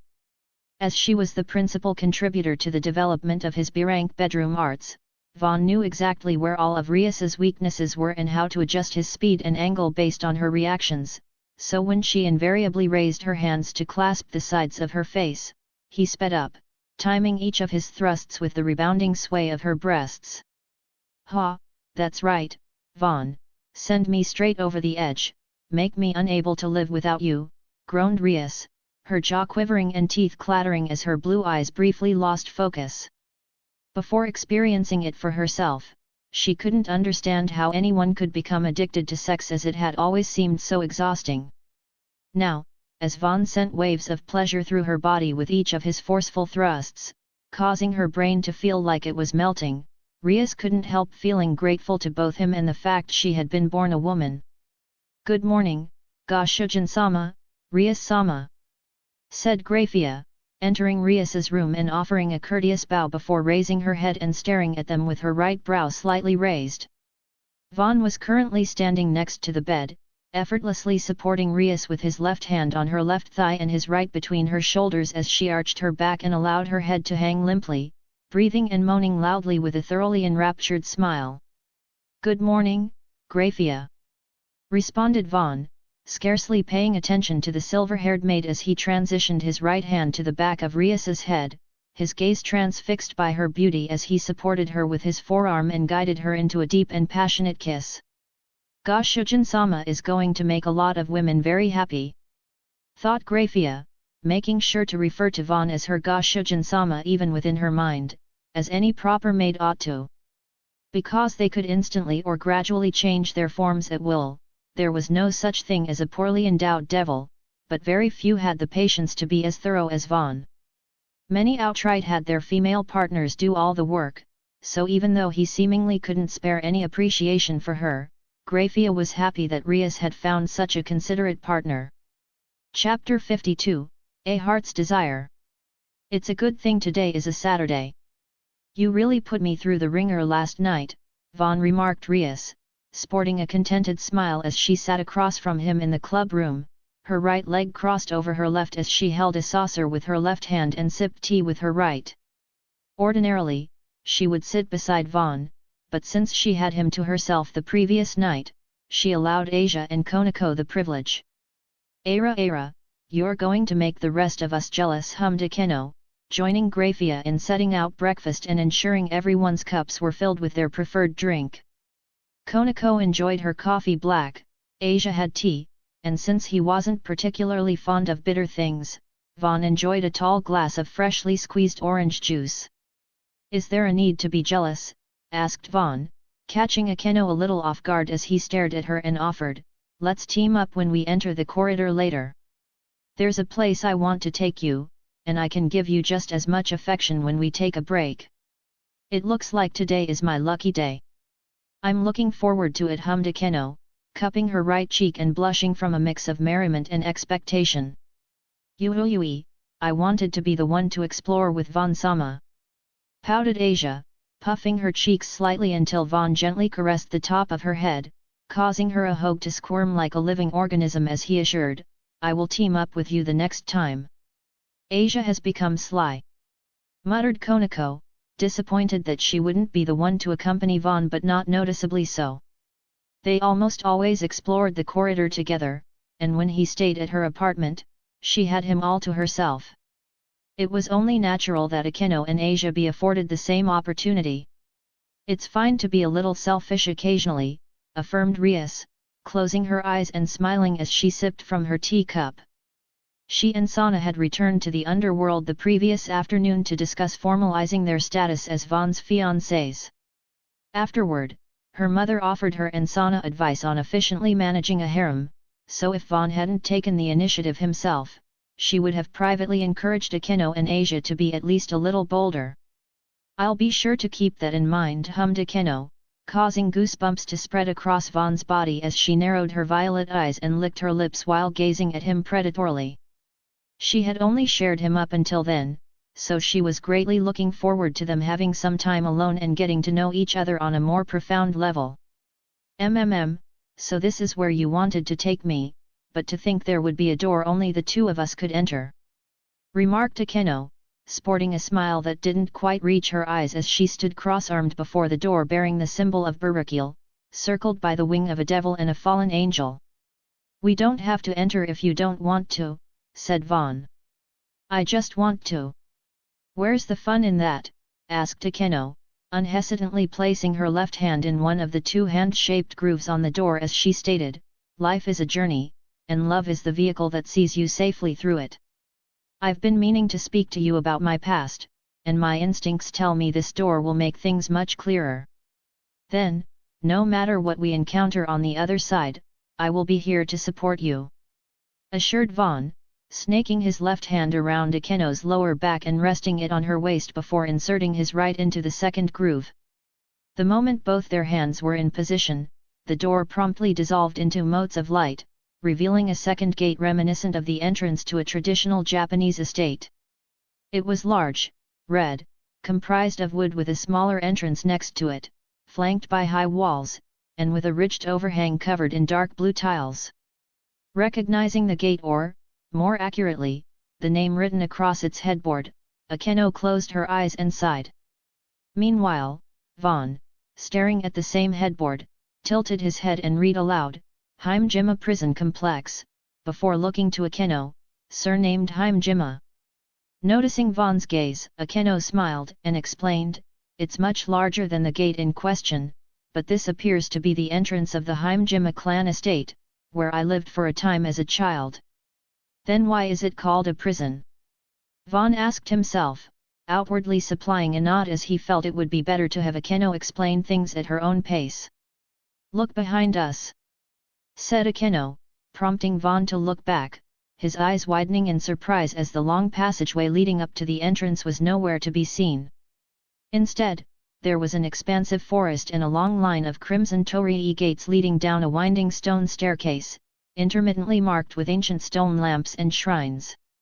Preempting Vaughn's question, Akeno remarked, "The moment the first gate disappeared, our surroundings changed. You should check to see if you are able to use that system of yours to transport us outside." With Sis confirming it was possible, Vaughn nodded and explained, "We can leave whenever we want, but the rules are the same as outside. We either need to return here or find a checkpoint." "Then, shall we head inside?" asked Akeno, taking a step forward with the intention of blasting open the gate. At least, that was her intent before she crossed a thin stone border on the ground, her perspective suddenly shifting, the gate appearing larger, and the crimson hakama of her shrine maiden outfit dropping to the ground due to being several sizes too large. "Ara," hummed her Akeno, the pitch of her voice much higher than normal as she looked down at herself and then back to Vaughn, the sudden and rather drastic disparity in their heights requiring her to crane her head quite a bit as she unconcernedly remarked, "It seems I have regressed to the age I was when I initially fled this place. How curious. This is how you looked when you were younger? You're seriously cute," remarked Vaughn, his expression one of awe as he opened his system shop at Sis's suggestion to acquire Akeno a replacement outfit and underwear. She was currently even more petite than Konako, so while the upper half of her shrine maiden outfit could be converted into an impromptu kimono, it was better to simply replace it. "Yufufu, thank you for the compliment," hummed Akeno, narrowing her eyes in a way that created an incongruency with her current appearance as she held up and spread out the replacement thong Vaughn had just given her, teasing, "But you could get in a load of trouble handing these kinds of panties to a young girl." "Why?" asked Vaughn, tilting his head slightly as he pointed out, "Besides, even if your appearance changed, you're still you, right? I don't think your preferences changed just because your appearance did." "Well, you're not wrong," confirmed Akeno, shedding the remainder of her baggy clothes and staring at Vaughn with a mischievous look as she slipped on the replacement thong. His lack of common sense gave her an almost overwhelming urge to tease him, but since she didn't want to awaken any problematic proclivities in him, she ultimately decided against it. It does look a little strange, thought Vaughn, tilting his head slightly as he watched Akeno dress. She was presently nearly a head shorter than Konako, and though her breasts and butt hadn't disappeared altogether, he felt he could understand what she meant as she didn't really fill out the replacement undergarments. "Well, then, shall we attempt this again?" asked Akeno, punctuating her question by tightening the tajiki sash that kept her scarlet hakama from sliding down and her sleeves tied up. "Do you think I should change as well?" asked Vaughn, demonstrating what he meant by shrinking down to match Akeno's height, causing her violet eyes to sparkle and a broad, spine-chilling smile to blossom across her face. "You have to show this form to Rias later," stated Akeno, grasping Vaughn's hand with her right and pulling him along as she approached the entrance and placed her left palm against it. Her appearance had changed, but her demonic power hadn't decreased in the slightest, allowing her to send the oversized doors flying inward, revealing what they protected. "Era!" muttered Akeno, joining Vaughn in raising her gaze at the 5-story building in front of them. It resembled a traditional Japanese palace, but its proportions were better suited to giants than humans. A very large and well-maintained courtyard separated them from its entrance, and on both sides, long, slope-tiled buildings with very tiny windows could be seen, 100 meters in length and connecting to the main building at their far ends. Vaughn had never seen anything like it, but Akeno recognized it as the structure of an old Japanese prison, albeit with the palatial building at the end reminiscent of the Heimjima clan's central manor. Interrupting Vaughn's and Akeno's perusal of the prison, a group of figures with paper talismans over their faces, wearing a hybrid of traditional Shinto robes and militaristic prison warden outfits, emerged from various blind spots, one of them shouting, "Death to the accursed child," while gathering to form an encirclement. "I think I understand the purpose of this place," said Akeno, closing her eyes and adopting a particularly scary smile as she raised her left hand, crackling with golden lightning as she stated, "It's to allow people you're close to a chance at catharsis. I could be mistaken, but we'll figure it out once I've had a chance to release some pent-up emotions." Punctuating her words, Akeno unleashed a particularly powerful burst of lightning from her left hand, controlling it to chain between the bodies of the talisman-faced prison wardens, targeting and scorching their hearts. She would never be able to do such a thing in the real world, not that she wanted to, but since the corridor had provided her the opportunity, she had a lot of deep-seated anger and frustration against the Heimjima clan to work through. "Here it is, my home," muttered Akeno, guiding Vaughn to a particularly secluded section of the prison complex, reminiscent of a small Japanese villa at a glance, but the windows were smaller and secured with grid metal and wood slats, just like the entrance. Seeing Akeno place her palm against the entrance, Vaughn expected her to blow it away like she had many others. Instead, following a tense silence, she moved her hand to the large and ancient-looking lock preventing the door from being opened, destroying its internal mechanisms with lightning before pulling it free with a tug. "As for the reason," Akeno-chan asked a young Japanese woman who looked remarkably similar to Akeno's mature self but with shorter hair, light brown eyes, and a comparably modest physique. The resemblance was uncanny, so Vaughn wasn't too surprised when "Ka-chan," muttered Akeno, briefly clenching her jaw as her violet eyes moistened. She knew the person seated before her at a low table wasn't her real mom, but after looking at Vaughn and seeing him smile and nod, she couldn't help but startle the look-alike by tackling her. Era. Someone is in an affectionate mood." Yufu hummed the woman, embracing Akeno's body and taking a moment to nuzzle her head before looking to Vaughn, asking, "And who might you be? You don't seem to be a member of the Heimjima clan. Are you someone Baraka-kun brought to be Akeno-chan's friend?" Though he also understood that the woman before him wasn't Akeno's mother, Vaughn adopted his best smile and ignored his discomfort to offer a courteous bow as he answered, "My name is Vaughn Mason, ma'am. Akeno and I are." "He's my boyfriend," stated Akeno, causing the woman, Heimjima Shuri, to startle slightly, her gaze shifting between Vaughn and Akeno before settling on the latter as she bemusedly asked, "This handsome little fellow is your boyfriend?" I guess what they say is true. Children mature faster with each generation. Fu. With the phantom of her mother embracing her the same way her actual mother used to, complete with her aroma and warmth, Akeno increasingly struggled to keep her tears at bay. The faux Shuri panicked slightly at this and did her best to console her, but the more she tried, the sadder Akeno became until, no longer able to contain her emotions, she broke down and sobbed, inconsolably, for the first time in many years. Chapter 53, Closure. I'm sorry you had to witness that. I'm honestly not sure what came over her. She's usually a strong and cheerful girl, remarked Shuri, sporting an apologetic as she handed Vaughn a cup of tea. Akeno had fallen asleep after unleashing her pent-up emotions, so Shuri had asked him to make himself comfortable in the residence's living room while she carried her daughter to bed and made tea. Thank you very much, responded Vaughn, accepting the cup of oolong tea but not drinking it as he stated, and I think she was just really happy but sad to see you.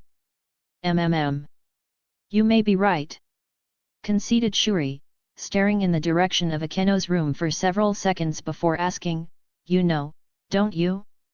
How long it's been since she and I last saw each other? I don't know the specifics, but I think it was around 8 to 10 years.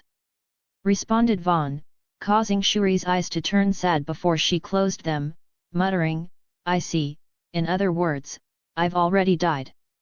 I'm sorry, muttered Vaughn, bowing his head apologetically. A part of him wished he could conceal the truth to allow Shuri and Akeno to be a happy family again, but he knew better than most that the only way to attain true happiness was to move forward. As far as I'm aware, you've done nothing to apologize for, stated Shuri, taking a seat on the same sofa but with a respectable distance between her and Vaughn as she regained her smile and explained, if you don't mind, can you tell me about her? What kind of life has she lived up until now? It concerns me somewhat that she's become a devil, but I know there are good people among them, just as there are compassionate fallen angels and monstrous humans. She became the queen of the Gremory clan's successor, Rias Gremory, an amazing and kind girl around the same age as her. Answered Vaughn, hanging his head and feeling guilty as that was roughly the extent of his knowledge regarding Akeno. Most of their interactions were her serving or teasing him, so other than knowing she was called the Lightning Priestess and had a scary and mischievous side to her, he had dishearteningly little information to offer Shuri. I think I can understand why my daughter fell for you. You're a very honest boy, Vaughn hummed Shuri, cupping her cheek and smiling in a near-identical manner to Akeno, making it obvious where the latter had picked up the habit. Exhaling audibly from his nose, Vaughn met Shuri's gaze and revealed, the truth is, Akeno and I met only recently. That's why we're here. I wanted to know more about her and her past. Then it may not be my place to explain her circumstances, said Shuri, looking away from Vaughn and contemplatively staring off into space for a bit before asking, is Vaughn-sama perhaps a god? Many people seem to think so, but I'm not at that level yet. Responded Vaughn, his expression cramping. Only a god could create a miracle like this, remarked Shuri, staring at her hands as she revealed, because there are things I know that Akeno-chan certainly wouldn't. If I were a fabrication formed from her memories, that shouldn't be the case. Are you saying you're the real Shuri-san? Asked Vaughn, his expression one of shock and disbelief. The real me should have been cremated and my spirit energy subsumed by Kagutsuki-sama, but I can still feel my connection to Fire Phase, revealed Shuri, exhaling a faint sigh and shaking her head before looking to Vaughn and asking, can Vaughn-sama tell me more about himself and this place? Perhaps I will understand more after hearing what he has to say. Of course, responded Vaughn, nodding before explaining everything he could about himself, the corridor of intertwined fates, and the door that led him and Akeno to the Himajima prison complex and her. The corridor of intertwined fates, muttered Shuri, taking several moments to mull over her thoughts before contending, I believe this place my existence may be an echo within time, with Akeno-chan's feelings and Vaughn-sama's power serving as the bridge connecting the past and present. If I'm correct, this experience may not have a happy ending for Akeno-chan. What do you mean? Asked Vaughn, a prominent tension permeating his body as Shuri explained. In situations like this, the bridge that links the past and present is often the result of powerful emotions and trauma. If you consider that this place is a prison but that you and Akeno-chan can move about freely, then the most logical explanation isn't that it's a prison for her, it's a moment in time she knows neither of us can escape. In other words, this story only has two probable outcomes: I perish, and the cycle continues, or Vaughn-sama and Akeno-chan save me, destroying the bridge once and for all. I refuse to allow that, muttered Vaughn, causing Shuri to blink in surprise, slightly taken aback as he went from looking contemplative to sporting a serious and resolute expression. Clenching his right hand into a fist, Vaughn asserted, I don't care how this place came to be or what's sustaining it, if the Shuri-san before me is the real Shuri-san, I won't let you fade and become just a memory. Exhaling in faint exasperation, Shuri adopted a distinctly motherly smile as she expressed, Vaughn-sama is truly a kind boy, but the dead should be respected, permitted to rest in peace, or allowed to move on. My Baraka-kun and Akeno-chan understand this, or else they could have used their power and connections to reunite or communicate with my present self at their leisure. But, Akeno-chan clearly misses you, and wouldn't you rather be with her and your husband than dead? Asked Vaughn, his resolution waning as he lowered his gaze to the floor and adopted a conflicted frown. Unquestionably, confirmed Shuri, nodding affirmingly before preempting Vaughn's response by expressing, but death and learning to live with it are a natural, integral part of life, Vaughn-sama. It is necessary to preserve the world's balance and order, and those who fail to respect that invite great misfortune upon themselves and those they cherish. I don't want that for my Baraka-kun, Akeno-chan, or you, Vaughn-sama. So, please, let me rest in peace, that is the best thing for everyone. She's right, said a familiar voice, drawing Vaughn's and Shuri's attention to Akeno, having regained her true form as she stood at the living room's entrance in her original shrine maiden attire. Ara, Akeno-chan is all grown up now, hummed Shuri, rising to her feet to approach and get a better look at her exceptionally beautiful and mature daughter. I love you, Kaa-chan, muttered Akeno, surprising Shuri by suddenly embracing her. She quickly reciprocated, and for a moment the mother and daughter became one in heart and mind, their eyes moist beneath their closed lids and throats tightening as they understood that it would likely be the last time they ever held one another. Promise me something, Akeno, muttered Shuri, her voice tinged with a suppressed sob as she squeezed Akeno tightly, inhaling through her nose to prevent it from running before saying, I don't know what happened for you to end up as a devil, but please speak with your father. Baraka-kun is not a bad person. He may seem serious and rigid on the outside, but deep down, he's a teddy bear full of vulnerabilities and insecurities. I know, Kaa-chan, I know, muttered Akeno, squeezing Shuri in turn. She had known for quite some time that her father, who she blamed for her mother's death, wasn't truly responsible. She just needed someone to blame, and since he bore it willingly, she forced the burden onto him even though he was hurting just as much, if not more, after losing both his wife and daughter. Seeing the mother-daughter duo embrace one another, Vaughn couldn't help but feel a tightness in his own throat, compelling him to look away. He felt like he needed to do something, but with Shuri and Akeno telling him not to, he felt powerless. You're not powerless, Vaughn, said Sis, her voice gentle and soothing as she asserted, and though you may not be able to save Shuri, there is something that only you can do. Keep Akeno safe and ensure she can live a long and happy life so that when they finally reunite, Realizing that Sis was effectively parroting the motivation he had given himself at the outset of his journey, Vaughn fell into a deep, contemplative silence.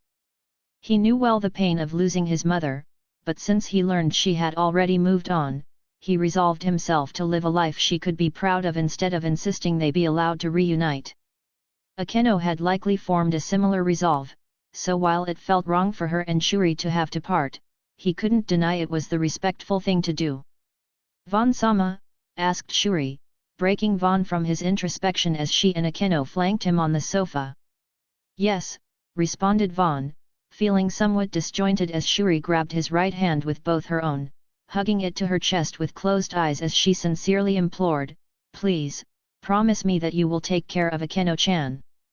I believe that was always your intention, but it would put my heart at ease to hear you say it. I promise.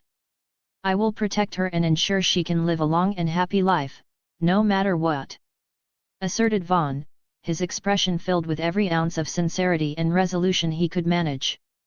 "I will hold you to it," muttered Shuri, planting a kiss on Vaughn's fingers before releasing his hand and staring past him at Akeno, smiling as she asserted, "You've found yourself a good one, Akeno-chan." "I really have," affirmed Akeno, transitioning to her right knee to embrace Vaughn's head from behind, her breasts sandwiching his neck and weighing down his shoulders as she squeezed and nestled him affectionately. Shuri cupped her right cheek and Arad at this, then, as their time was very limited, she spent several hours giving Akeno advice, showing her how to prepare various dishes, and reminiscing until the time for their separation came in the form of a group of armed men with katana arrived, led there by a man named Himejima Suoho, Akeno's great-uncle and the head of the Himejima clan at the time of the original incident. "Just hand over the accursed, black-winged child, and all of this can be over, Shuri-san," exclaimed Suoho, an elderly man dressed as a Shinto priest with skeletal features, beady black eyes, and a grim expression full of arrogance and contempt. Emerging from the front entrance of her prison-like abode, Shuri sported a cordial smile that didn't quite reach her eyes as she responded, "Good evening, Suoho-sama. What brings you and our esteemed clansmen to this humble abode?"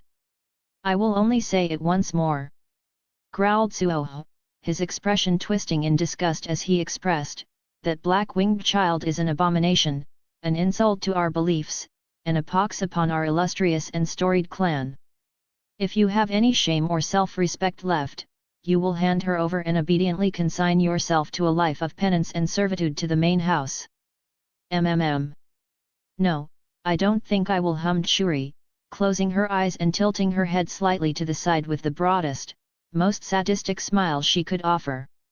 At the same time, high in the sky, Akeno, with Vaughn at her side, providing her life force to convert into demonic power, prepared the most devastating attack of her entire life. Suo and his goons eventually noticed her, but the moment they looked up, she created a crimson magic circle nearly 500 meters across, hot tears streaming down her face as she made a cutting gesture with her left hand, causing thick bolts of blue and gold lightning to rain down, devastating the entire complex as she bid farewell to both her mother and her past. Chapter 54, Honesty. "Are you okay?" asked Vaughn, squeezing Akeno's hand supportively as the world around them gradually dissolved into multicolored grains of sand or light.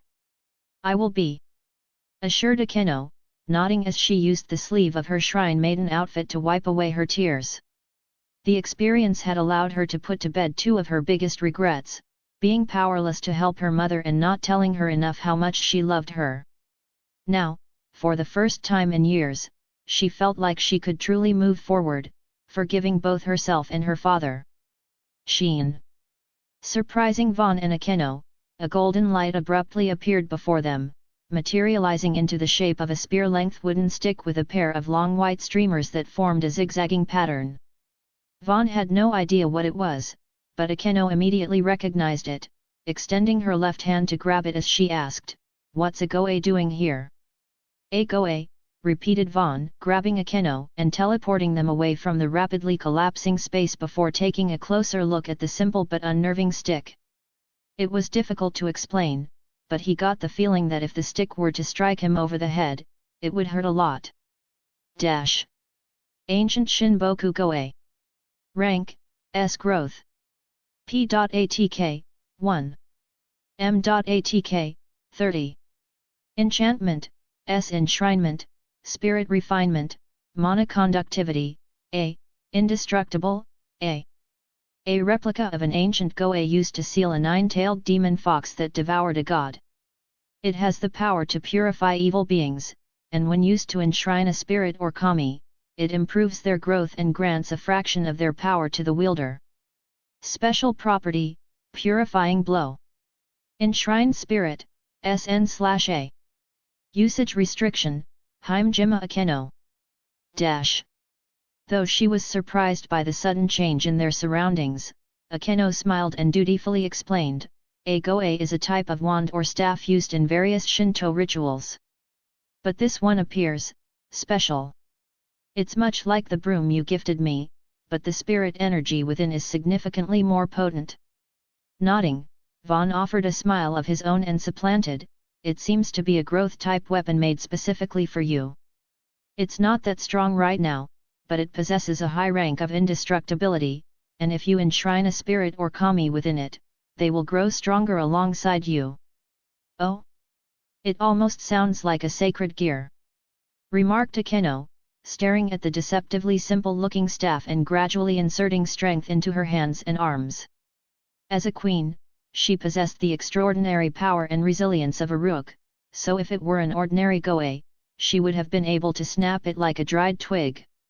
Well, according to the description, the goe it's based on was used to seal a nine-tailed demon fox that devoured a god, revealed Vaughn. It's also S-rank, so it should at least be as powerful as Rias's Frost Queen's frozen baton. Era?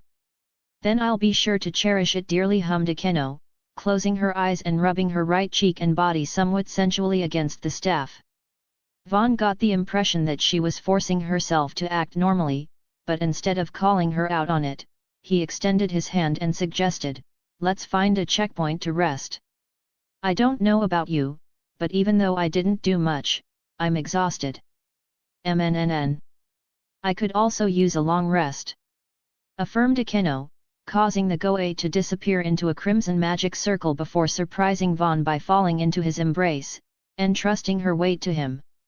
Fortunately, while he was still lacking in common sense, he could be surprisingly quick at times, his expression softening as he picked her up in a bridal carry and ascended unhurriedly into the sky, ferrying her to their destination as she closed her eyes, smiled, and shed one final tear. As they still had more than 6 days remaining until they were set to return to the real world, Vaughn and Akeno spent the better part of 2 whole days lounging about, relaxing, and simply enjoying each other's company in the checkpoint housing the luminous, blue-green hot spring. Grafia dropped by once to check on them and prepare breakfast, but after learning what had transpired, she apologized and promised not to interrupt them for the remainder of their stay in the corridor. Rousing from his dreamless sleep with a start, Vaughn was surprised to find Akeno's head rather aggressively bobbing up and down as she awoke him with a vigorous deep throat. The unanticipated suction and pleasure were jarring, but after realizing what was happening, Vaughn allowed the tension to leave his body as he instinctively extended his right hand to caress the back of Akeno's head. Realizing that Vaughn was awake, Akeno met his gaze with mischievous, upturned eyes, her violet irises glistening within the room's low light as she slowly released him from her warm and moist mouth, licking her lips in an overtly seductive manner before asking, "Did you enjoy my surprise wake up?" "Of course," responded Vaughn, nodding without hesitation. He was a little confused about why Akeno was waking him with a deep throat, but since they had been in a relationship for a while and were even planning to have children, he didn't question it and just felt grateful. Yufufu. Following her characteristic laugh, Akeno held and rubbed her right cheek against Vaughn's not-so-little brother as she relaxedly explained, "I've been thinking a lot these past few days, and since we originally came in here to learn more about one another, there are some things about me I'd like you to know." Nodding, Vaughn confessed, "I would like that a lot. But since we're going to be together for the rest of our lives, you don't need to push yourself to reveal everything at once. It's just some things I discussed with my mother before our final moments," muttered Akeno, rising to a seated position and giving Vaughn quite the surprise as she was wearing a glossy, form-fitting black leather bodysuit with some very precariously placed zippers and an opening to highlight her bust. Then, as a pair of black angelic wings spread behind her, she revealed, "You've probably already realized by now, but my father is one of the leaders of the fallen angels, Barakil, a man once known as the Lightning of God." Shaking his head to regain his senses, as he had been awed by Akeno's beauty, Vaughn met the alluring devil's gaze, nodded and affirmed, "I knew you had something to do with him after Asia mentioned it was his symbol on the gate, but it wasn't until I heard your mom keep repeating the name Barakakun that I realized he was your father. For a long time, I refused to believe that was the case," admitted Akeno, exhaling sadly from her nose as she confided, "I blamed him for not being there when my mother and I were attacked, but the truth is that he came rushing over as quickly as he could.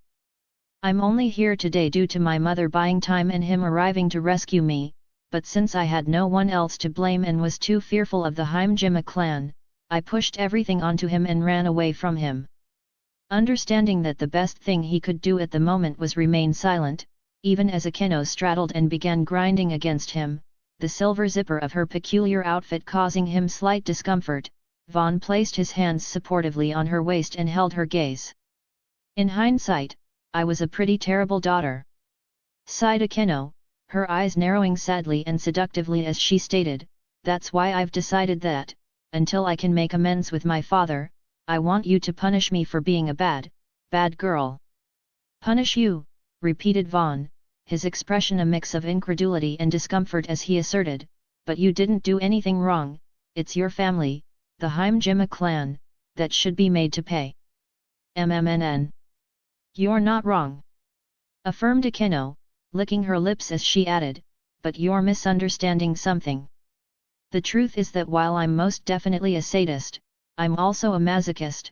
I've been longing for a master to punish me, and since Rias is too easily embarrassed, you're the only one I can depend on, Von Sama." Feeling chills permeate his body as Akeno spoke his name in an especially seductive tone, Vaughn considered his words before answering, "I want you to be able to depend on me, Akeno, but isn't masochism where you enjoy pain and shame? I don't want you hurt or humiliate you." "You wouldn't be hurting me," contended Akeno, narrowing her violet eyes as she demonstrated her point by undoing the zippers on her breast, exposing and pinching her nipples, causing her face to flush as she smiled and explained, "It's similar to how Rias enjoys it when you're a little rough and forceful. I just want you to be more direct in your forcefulness. And if it makes things easier, we can start slow, after all, we have the rest of our lives to expand our horizons and learn each other's limits." "MNN. Okay then," responded Vaughn, wanting, first and foremost, to make Akeno and, on a broader scale, those close to him happy. He also trusted that she knew what she enjoyed, so after a curt nod, he caused the smile on her face to broaden as he reached up and replaced her fingers on her nipples with his own, gently and then firmly pinching them before pulling them with gradually increasing force. Demonstrating that it was okay for him to be even more forceful, Akeno arched and leaned her head back, increasing the tension on her nipples and moaning sensually as she continued moving her hips.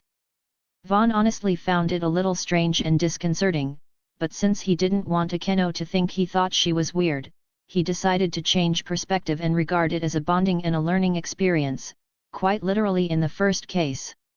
"Welcome back, Ga Shujin-sama," greeted Tsubaki, offering a courteous bow as Vaughn and Akeno arrived at the 19th floor's ending zone. "Is this week's theme tennis uniforms or just sports in general?" asked Vaughn, sizing Tsubaki up in her sleeveless white jersey with turquoise trim and a pleated skirt that matched her half-rimmed rectangular glasses.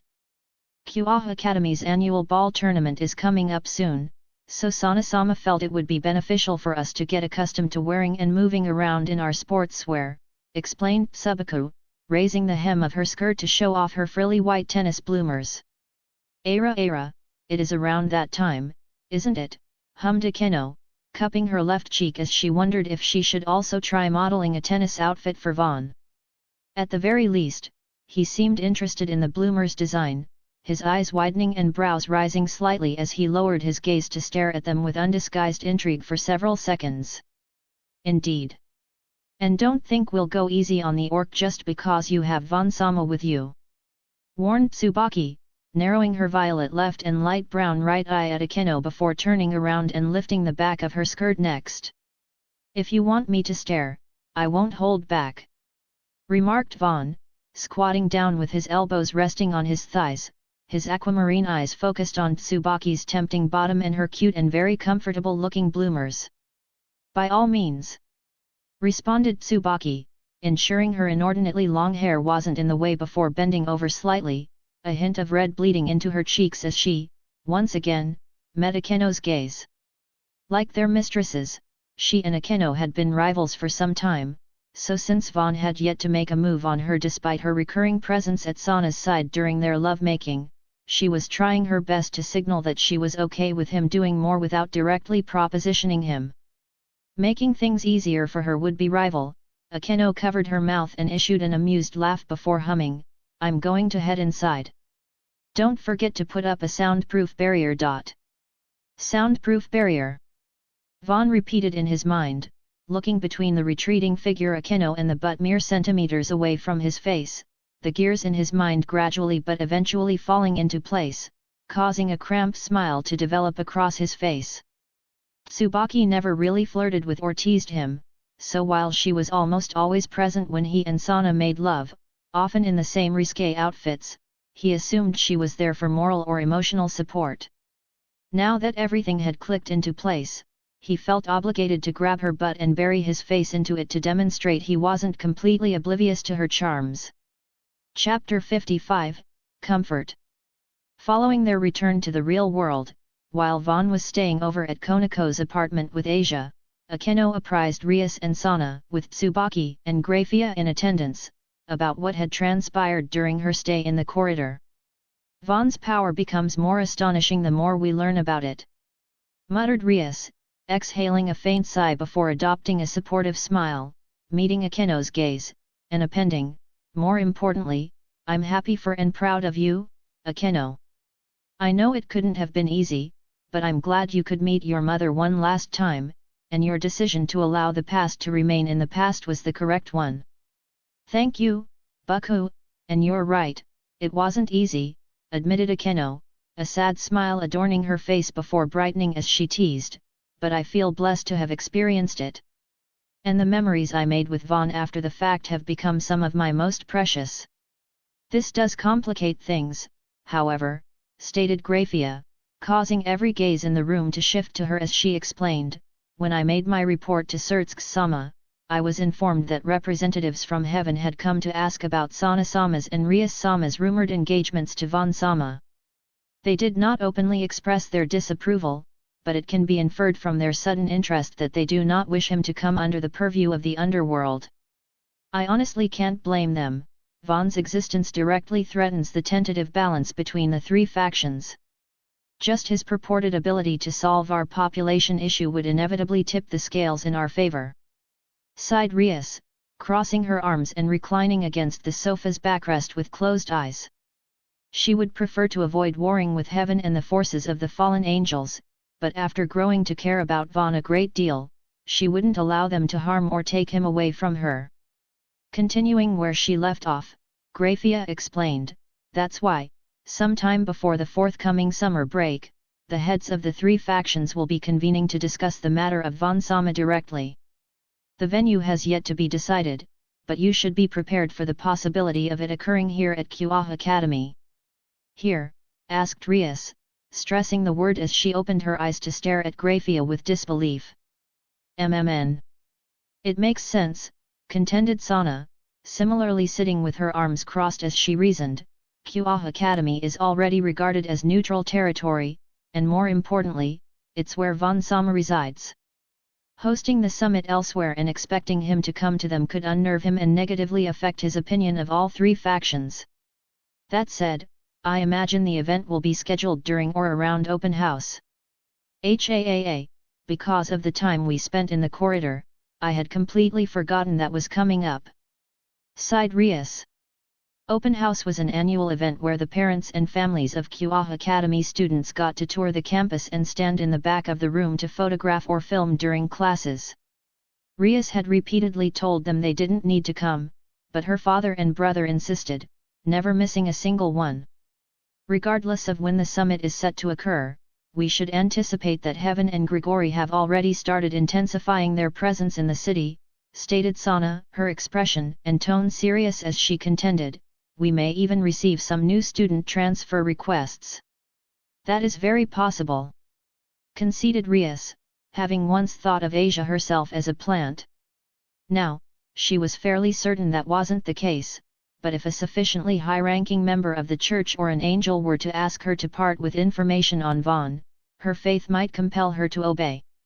Closing her eyes and tapping her left bicep with her right index finger, Rias spent several seconds deliberating before opening them, a resolute gleam appearing within their depths as she stated, "It doesn't matter who comes or what is decided. I will protect Vaughn, my peerage, and all those I hold dear." A sentiment I'm certain everyone here shares, appended Sana, adopting a faint smile as she nodded and adjusted her violet-rimmed glasses. Even Grafia nodded in agreement with this sentiment, so for the remainder of the discussion, the group discussed measures to prevent Vaughn from being taken advantage of without making him feel constrained. "This is the kind of thing Vaughn Sama likes?"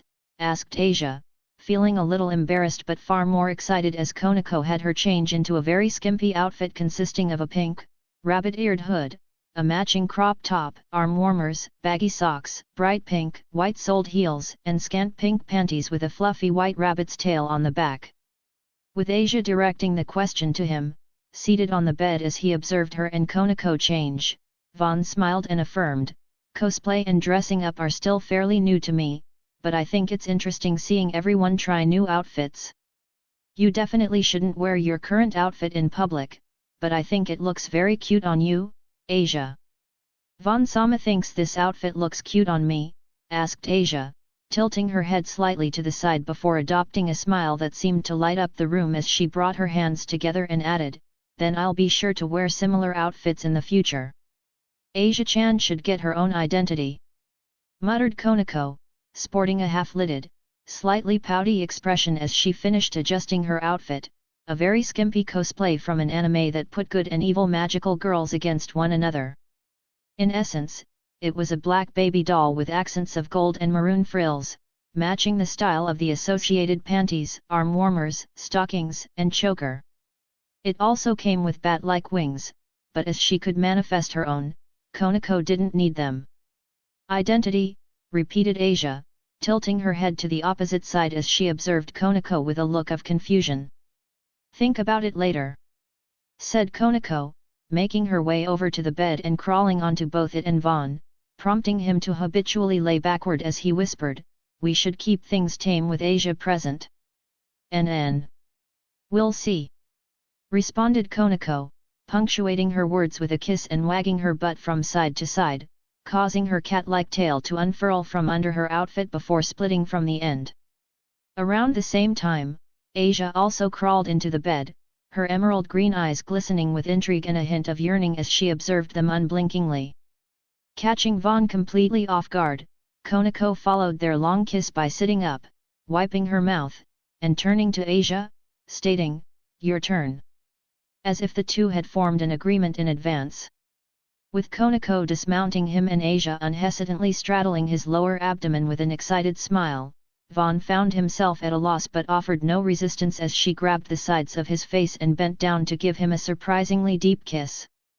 He would later learn that she had practiced extensively with her pillow and the gap between her left index finger and thumb, but before that, he tentatively placed his hands on her slender yet firm waist, bewildered but understanding that he should reciprocate first and ask questions later. "I've put a lot of thought into it, and I want to remain at Vaughn Sama's side much longer than the lifespan of a human," muttered Asia, exhausted but sporting a contented smile as she absent-mindedly caressed Vaughn's chest while using his right shoulder as a pillow. "I would really like that," affirmed Vaughn. "But you don't need to become a devil to stay with us. With my power and the corridor, there is definitely a way for you to live as long as a devil without becoming one. MMN. If Vaughn Sama says it's possible, I believe it," muttered Asia. "But I need to be stronger to support everyone in the corridor. Right now, I can't do anything without Vaughn Sama's power and others protecting me. I will support you, no matter your decision," assured Vaughn, kissing the top of Asia's head as the image of her with bat-like wings appeared in his mind. It felt wrong, just like when she wore lewd clothing, but at the same time, they suited her. "Thank you," muttered Asia, followed by her presumably emulating Konako as she began to lick and nuzzle him. Unlike Konako's, however, her tongue was warm, wet and soft, contrasting with the former's tepid, dry and abrasive, cat-like tongue. Vaughn couldn't say which he preferred, but since he didn't have to choose, he enjoyed both while caressing the duo's heads and bodies. With May wrapping up, Rias had the members of the orc gather in the club room to discuss how everyone had performed that month. Konako and Akeno still responded to and maintained contracts that didn't cause them discomfort or have them perform lewd acts, so their end-of-month numbers were 8 and 10, with Kaiba and Issei accumulating 8 and 1, respectively. "First off, congratulations on acquiring your first contract, Issei," stated Rias, wearing a proud but somewhat awkward smile as she added, "but as you're about to enter your third month as a devil, you'll need to work a bit harder, okay? At this rate, it will take hundreds of years for you to become a high-class devil and fulfill your dream of becoming a harem king." "Yeah, I know," responded Issei, exhaling an exasperated sigh and deflating as he reasoned, "but it's not easy for me to meet new people and convince them to form a contract, you know? I'm doing my best, but before reincarnating as a devil, I was an introvert with only 2 friends." "Well, as long as you're trying, that's enough," confirmed Rias, offering a curt nod and a supportive smile. She knew she should be a bit firmer with him, but since his boosted gear housed functionally unlimited power and just needed him to possess a stronger will to access it, Issei wasn't nearly as dependent on contracts as other newborn devils. "Bucku," muttered Issei, wiping away a nascent tear from his right eye as he felt Rias was more of a compassionate goddess than a devil. Changing topics, quite literally, Rias said, "All right, the second matter we have to discuss is next week's ball tournament. Every club is required to participate, and though we're not a sports club, I refuse to lose to Sana or anyone else. As such, we'll spend the rest of this week practicing various sports, starting with baseball." "Baseball?" Vaughn repeated internally, a nostalgic smile developing across his face as recordings of baseball games were some of the first forms of entertainment he was exposed to in his previous life. He very quickly lost interest after he was introduced to cartoons, but it represented one of the first meaningful turning points in what had been a very painful and lonely life. Noticing that everyone was staring at him, Vaughn instinctively tensed, an awkward smile adorning his face as he asked, "What's wrong? I didn't say or do anything strange, did I?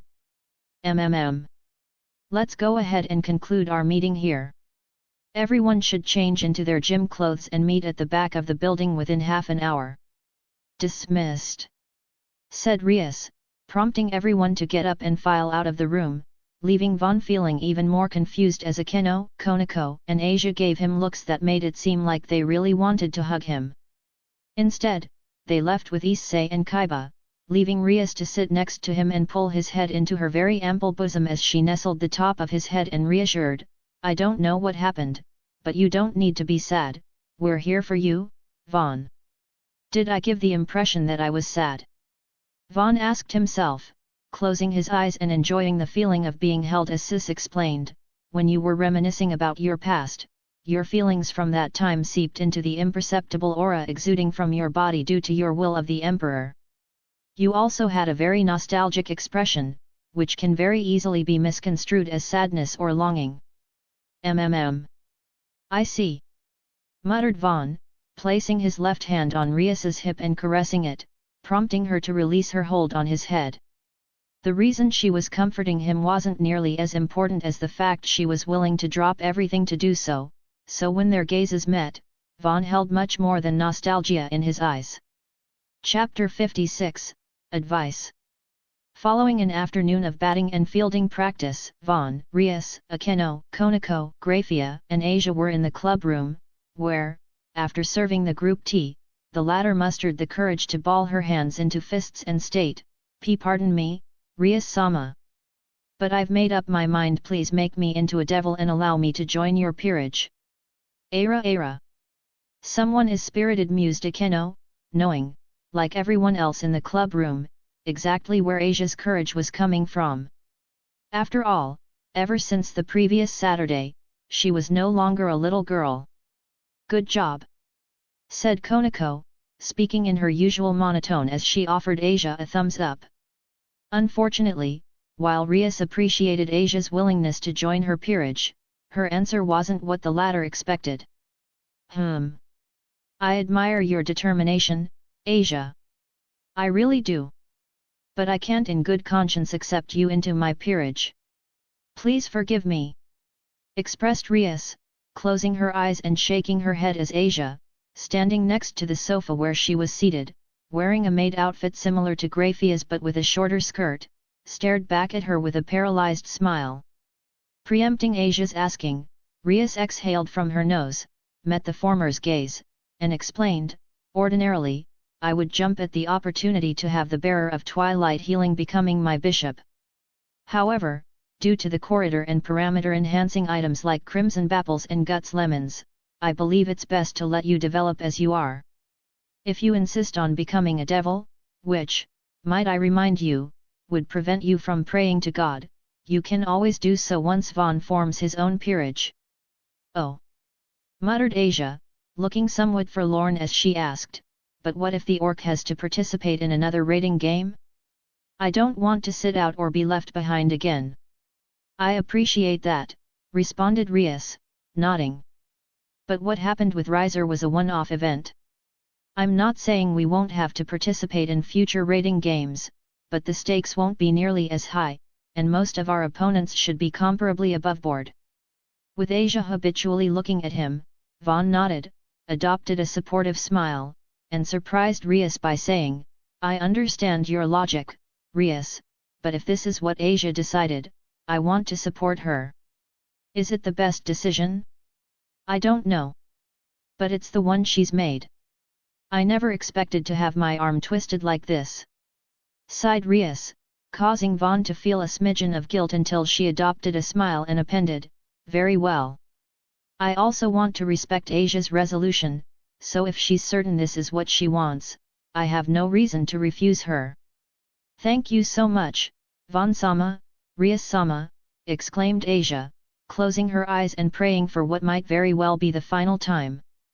Vaughn felt this was a little biased against devils, especially those who were naturally born and never had the option to choose what they believed in, but since he didn't make the rules, he silently observed the process of Asia being turned into a devil while making a mental note to discuss the matter with Throne when he had the opportunity. "I hope you're ready, Vaughn. Because I won't be holding anything back," exclaimed Issei, moving like a Major League Baseball pitcher as he sent a dodgeball flying directly at Vaughn's face, spinning like a bullet. "What did I do?" asked Vaughn, casually catching the ball with his left hand, causing smoke to rise from where it connected with his palm and slowed to a stop. "Oh, I'm just preparing you for the inevitable," stated Issei, smiling wryly as he reasoned, none of the other clubs would dare to seriously aim for Buku, Akeno-san, Konako-chan, or Asia-chan, so we need to be ready to endure the opposing team's combined barrage. I see," responded Vaughn, tilting his head to the left and using his right hand to catch a ball aimed for the back of his head without needing to see it coming. Ever since awakening his will of the Emperor, he had an awareness of everything within a 10-meter radius around him, and when he focused on it, he could even sense the insects moving through the soil beneath his feet. It could be a little disorienting if he tried to keep track of or react to multiple targets simultaneously, but it effectively eliminated his blind spots. "Nice catch," said Konako, bending over slightly and raising her hands in a way that suggested she was prepared to receive it if Vaughn threw the ball back at her. "All right, here goes," responded Vaughn, offering a curt nod before flinging the ball in his left hand at Konako with a backhand throw before flinging the one in his right overhand. The thought of pelting someone he cared about with a ball made him uncomfortable, but as he and Konako sparred on a near-daily basis, he knew she could take it even if he inadvertently hit her square in the face. "Tuhu," droned Konako, limberly bending backward to evade the ball before flipping onto her hands and performing a handspring to regain her footing and catch the second. "She gets more flexible by the day." noted Vaughn, adopting an appreciative smile until a reverberating doink drew his and everyone else's gazes to Asia, who had fallen onto her butt with a red circle adorning the center of her face. With her enhanced devil senses, she should be able to evade the ball easily, but since she wasn't used to sports, moving about quickly, or throwing dodgeballs, she ended up chucking one directly at the ground and hitting herself in the face. "Hey oi, Vaughn-sama!" Though she wasn't really injured, Vaughn promptly used wound transfer to redirect Asia's pain to himself as he made his way over to help her back to her feet. Doing so caused his face to sting, but with his pain tolerance, it was similar to the sensation of opening an oven before it had a chance to dissipate its heat, causing a brief feeling of tenderness that faded in less than a second. "Hey, thanks again for agreeing to come over. I know at least one of you has much better things to do," joked Issei, sporting a broad smile as he, Vaughn, and Kaiba made their way to his house following that day's practice and club activities. Rias said it would be good for me to spend more time with boys my age," revealed Vaughn. "And I've always wanted to experience a genuine sleepover," hummed Kaiba, excited by the prospect of meeting Issei's family and experiencing how normal people lived. "Speaking of Buku," muttered Issei, lowering his voice and drawing closer to Vaughn, his right hand shielding the right side of his mouth as he asked, "The two of you have done it, haven't you? Was it as incredible as people say?" Though he was briefly confused by Issei's words, Vaughn quickly pieced things together, countering, "Why do you ask? Haven't you and Tsubasa-san done it?" Visibly deflating, Issei revealed, "We've tried several times, but while I have no trouble getting it up, I either get a nosebleed or fail to perform when we try anything direct. I think what happened with you, I mean Rainare, gave me a weird form of performance anxiety. I may actually have a solution to that," remarked Vaughn, opening his inventory before pulling out a corked glass bottle filled with tiny, red, translucent spheres. Then, holding the bottle up between his right index and middle fingers, he explained, "These are called Scarlet Yang Essence Pills. Their main effect is increasing blood circulation and production, but they have the side effect of making a certain part of your body especially active and engorged." "Oh, wow! So it's kind of like Viagra?" asked Issei, accepting the bottle and holding it up to the light from the sun.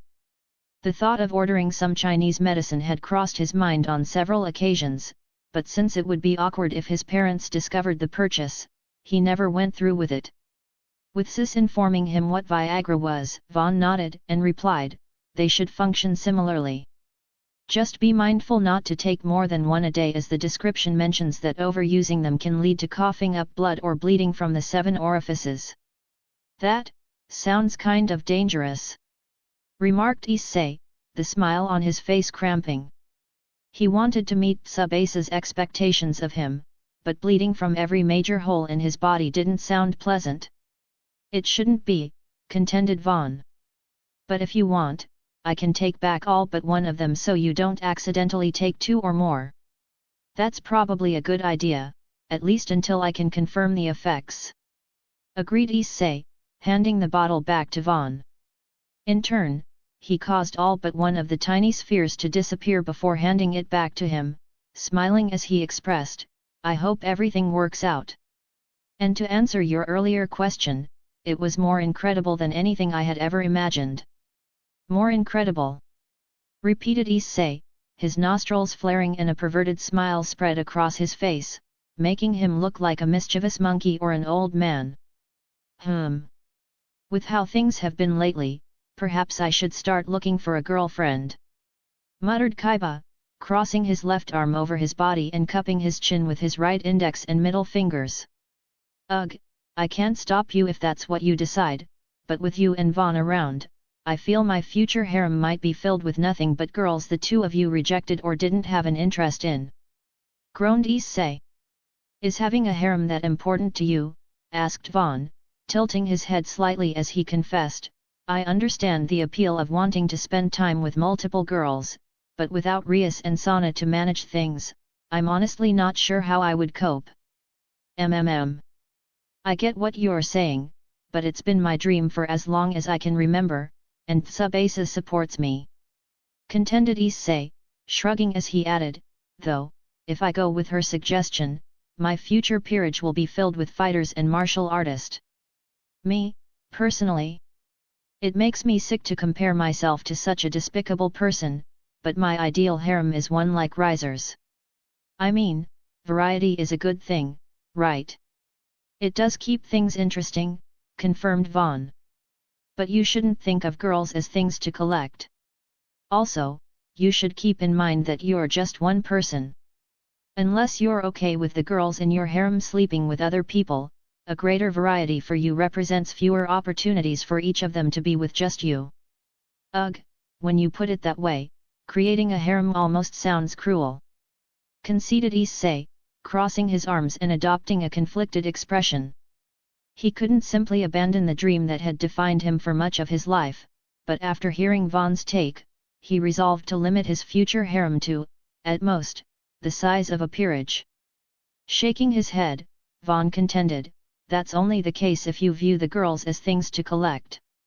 I don't think the number matters as much if the girls proactively join your harem and coordinate with the other members toward a common goal. You just need to be prepared to divest some of your agency and let them decide among themselves who you sleep with and when. That seems to be the best way to ensure equilibrium between a harem and the person it's centered around." "I see," muttered Issei, pulling out a small pocketbook and taking notes as he reasoned. "I guess it would create problems if you were viewed as giving special treatment to certain girls." Nodding, Vaughn revealed, "According to Rias, it's common for high-class devils to appoint their first wife or the queen of their peerage to manage their harem on their behalf. Her mother manages her father's, and she is determined to manage mine." "Baku's father has a harem?"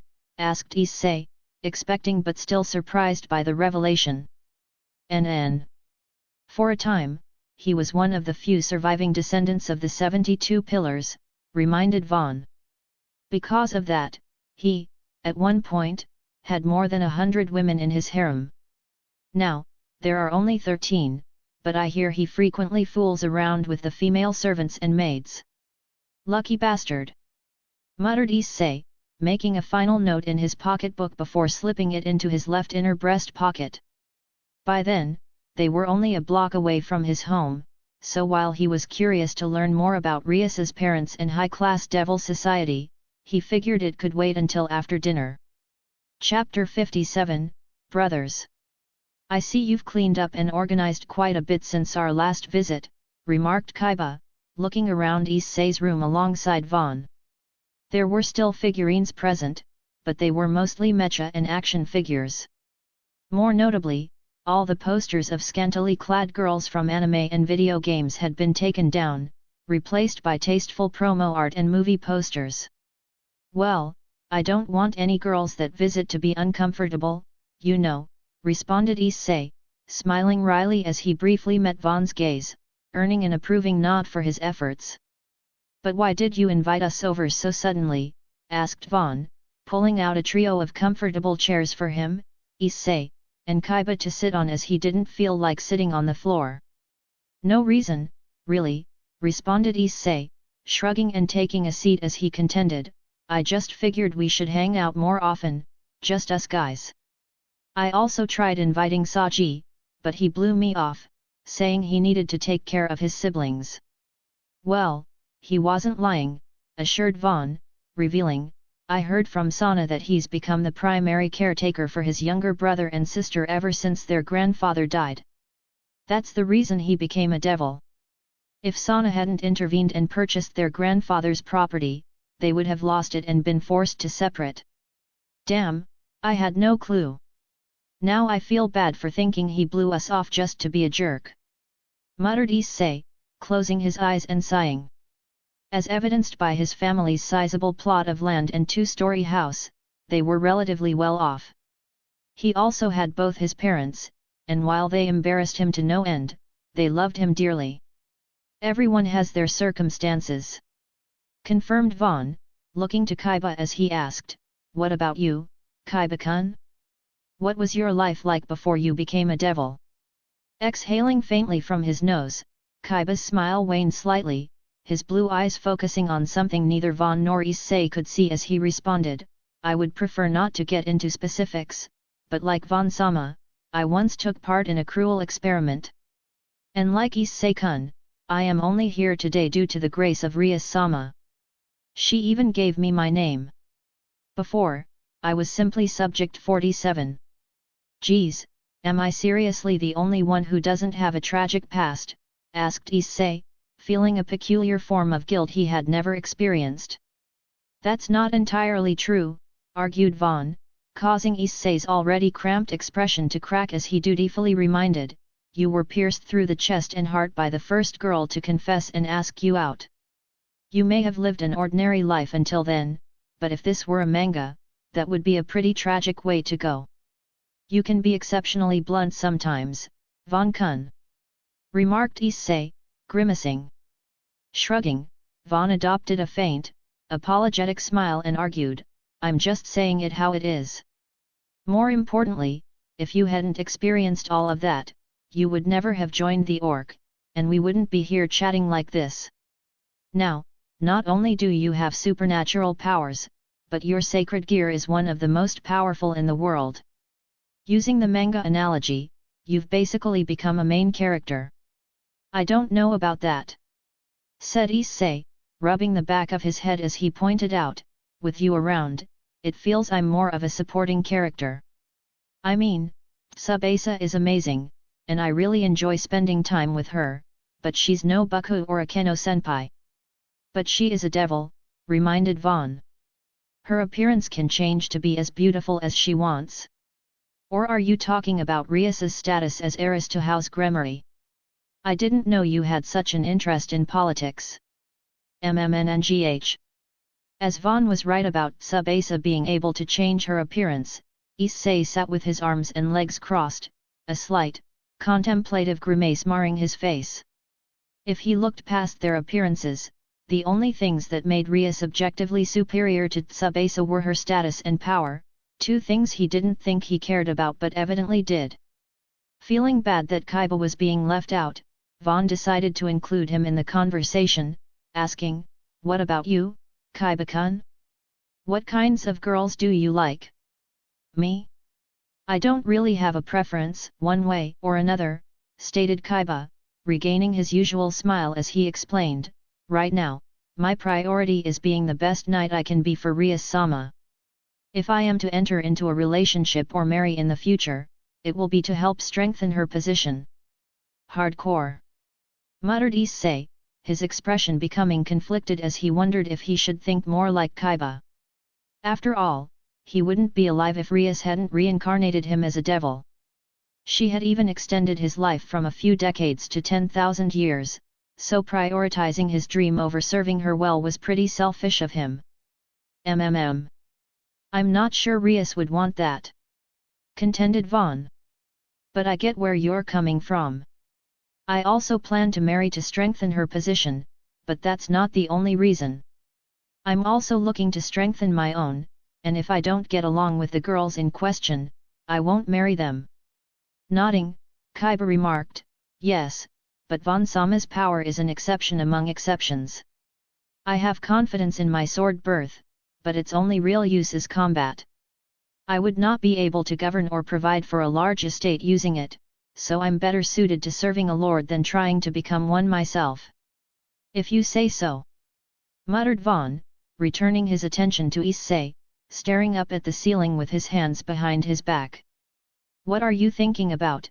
Asked Vaughn, prompting Issei to smile, lower his head, meet his gaze, and respond, well, people call me the Red Dragon Emperor because of the boosted gear, but when it comes down to it, that's Drake's title, not mine. So I was mainly wondering if there was a way to improve my strength quickly so I'm not completely dependent on a borrowed power. So there are more than thoughts of breasts in your head, remarked a deep, powerful voice, startling Issei and drawing everyone's gazes to the back of his left hand, pulsing with a green light. Drake? Why are you coming out now? Asked Issei. Because, despite being a devil, you might be the weakest host I've ever had, answered Drake, appending, as it stands, you wouldn't even last a single second against the White One. So, if you're serious about getting stronger, I may have a solution. Yet? Well, let's hear it. Responded Ys Sai, sporting an understandably annoyed look after being called Drake's weakest host. I have existed as a sacred gear for thousands of years.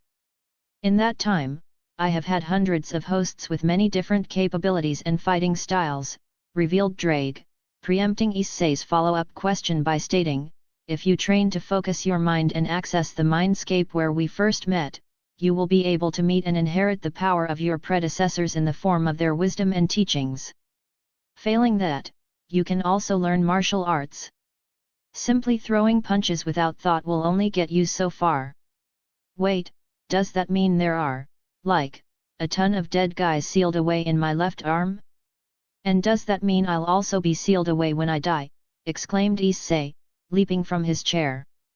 Fortunately, Tsubasa had installed a sound-dampening barrier during her visit, so even if he screamed at the top of his lungs, his parents wouldn't hear him.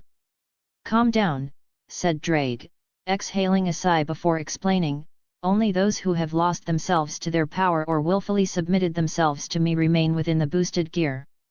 When I say they will teach you, it is more accurate to say you will experience their pasts and inherit their wills. The duo known as the greatest Red Dragon Emperors in history were able to gain tremendous power using this method, all in the hopes of removing my seal and allowing their predecessors to move on. I would also like to free you, but is that really the right thing to do? Asked Ys Sai. I mean, wasn't the reason you were sealed because you and the White Dragon Emperor rampaged without caring about the destruction you caused? And it took the combined forces of heaven, hell, and the fallen angels to seal you. That was long ago, back when I was much more willful, sighed Drake, sounding nostalgic as he appended, I have since learned the value of life by living it alongside my wielders. My battle with the White One is fated to continue, but we decided long ago that our future battlegrounds would be the dimensional gap or worlds untouched by life. You have my word, and dragons do not lie. Hearing Drake speak, Vaughn asked Sis, is there anything I can do to help unseal him? There are several, but the most practical is achieving Soul Tier 4 and attaining divinity, answered Sis. The other methods would require you to gain the assistance of multiple chief-level gods, but due to the danger posed by the Red and White Dragon Emperors, they are not likely to agree without sufficient assurance and compensation. In other words, I can help, just not anytime soon, concluded Vaughn, a slight frown marring his face as he didn't feel it was fair for Drake and the White Dragon Emperor, Albion, to be sealed away and treated as tools. He had no doubt they had warranted being sealed away, but if they couldn't be slain, that's where their punishment should have ended. Then, how about this? Said Ys Sai, proposing, you help me gain enough power to remain a harem king without your help, and I'll use this long life of mine to ensure that you and your rival can obtain your freedom. Sound fair? Very well, responded Drake, his voice sounding notably pleased as he remarked, you are the first among my wielders to be a devil. Your innate abilities and talent may be the weakest, but so long as you aren't killed by the White One, you should be able to become the strongest. Right on, exclaimed Ys Sai, raising and clenching his left fist, causing his boosted gear to manifest, sporting distinctive gemstones on each of the fingers and 4 golden spikes instead of 2. I'm happy the two of you were able to reach an agreement, said Kaiba, feeling genuinely appreciative of Ys Sai's character. Most people wouldn't question that Drake and his power belonged to them, so his willingness to part with it said a lot about the type of person he was. I'll also help however I can. Appended Vaughn, choosing not to reveal that he could acquire the power to free Drake until the duo's agreement had come to fruition. Drake didn't appear to mind too much that he was trapped in the boosted gear, and with a functionally infinite lifespan, he probably wouldn't mind waiting a few decades, centuries, or even a few millennia longer. That's reassuring, coming from you, remarked Drake, his words clearly directed at Vaughn as he added, your power is similar to that of the Great Red who presides over dreams of the past, present, and future. You give form to thought, and that corridor of yours seems to be able to actualize infinite possibilities. Truly a godlike power. NN. I can't deny that my powers are incredible, conceded Vaughn. But, like Issei, I also seek to grow stronger through concerted efforts. I don't like things being handed to me, even if I had to suffer a lot before gaining this power and my freedom. Do you want to talk about it? Asked Issei, his tone softer than usual and his gaze showing genuine concern as he didn't feel that Vaughn, Kaiba, or anyone deserved to suffer what they had gone through. Maybe at some point in the future, responded Vaughn, adopting a smile as he added, right now, I'm much more concerned with the present and the future we're all shaping together. I also want to try experiencing a normal sleepover like Kaiba, so let's change topics or do something else. Actually, I had some ideas about that, said Issei, regaining a smile, his clear brown eyes sparkling with anticipation as he asked, your power can create or reproduce pretty much anything, even items from anime, manga, and video games, right? Do you think you could make a fictional, futuristic game console and some games for us to play? It should be possible, confirmed Vaughn, taking a moment to peruse his shop, conveniently filtered in advance by Sis. A few minutes later, Issei became the proud owner of a game console at least several generations ahead of the current market. A/N, for those who are unaware, I caught COVID a few weeks back, so we'll soon catch up to the most recent chapters on Patreon. Sorry for the slowed releases, but I just don't have the energy or motivation to pump out more than one chapter of The Path and one chapter of Epic per day at the moment.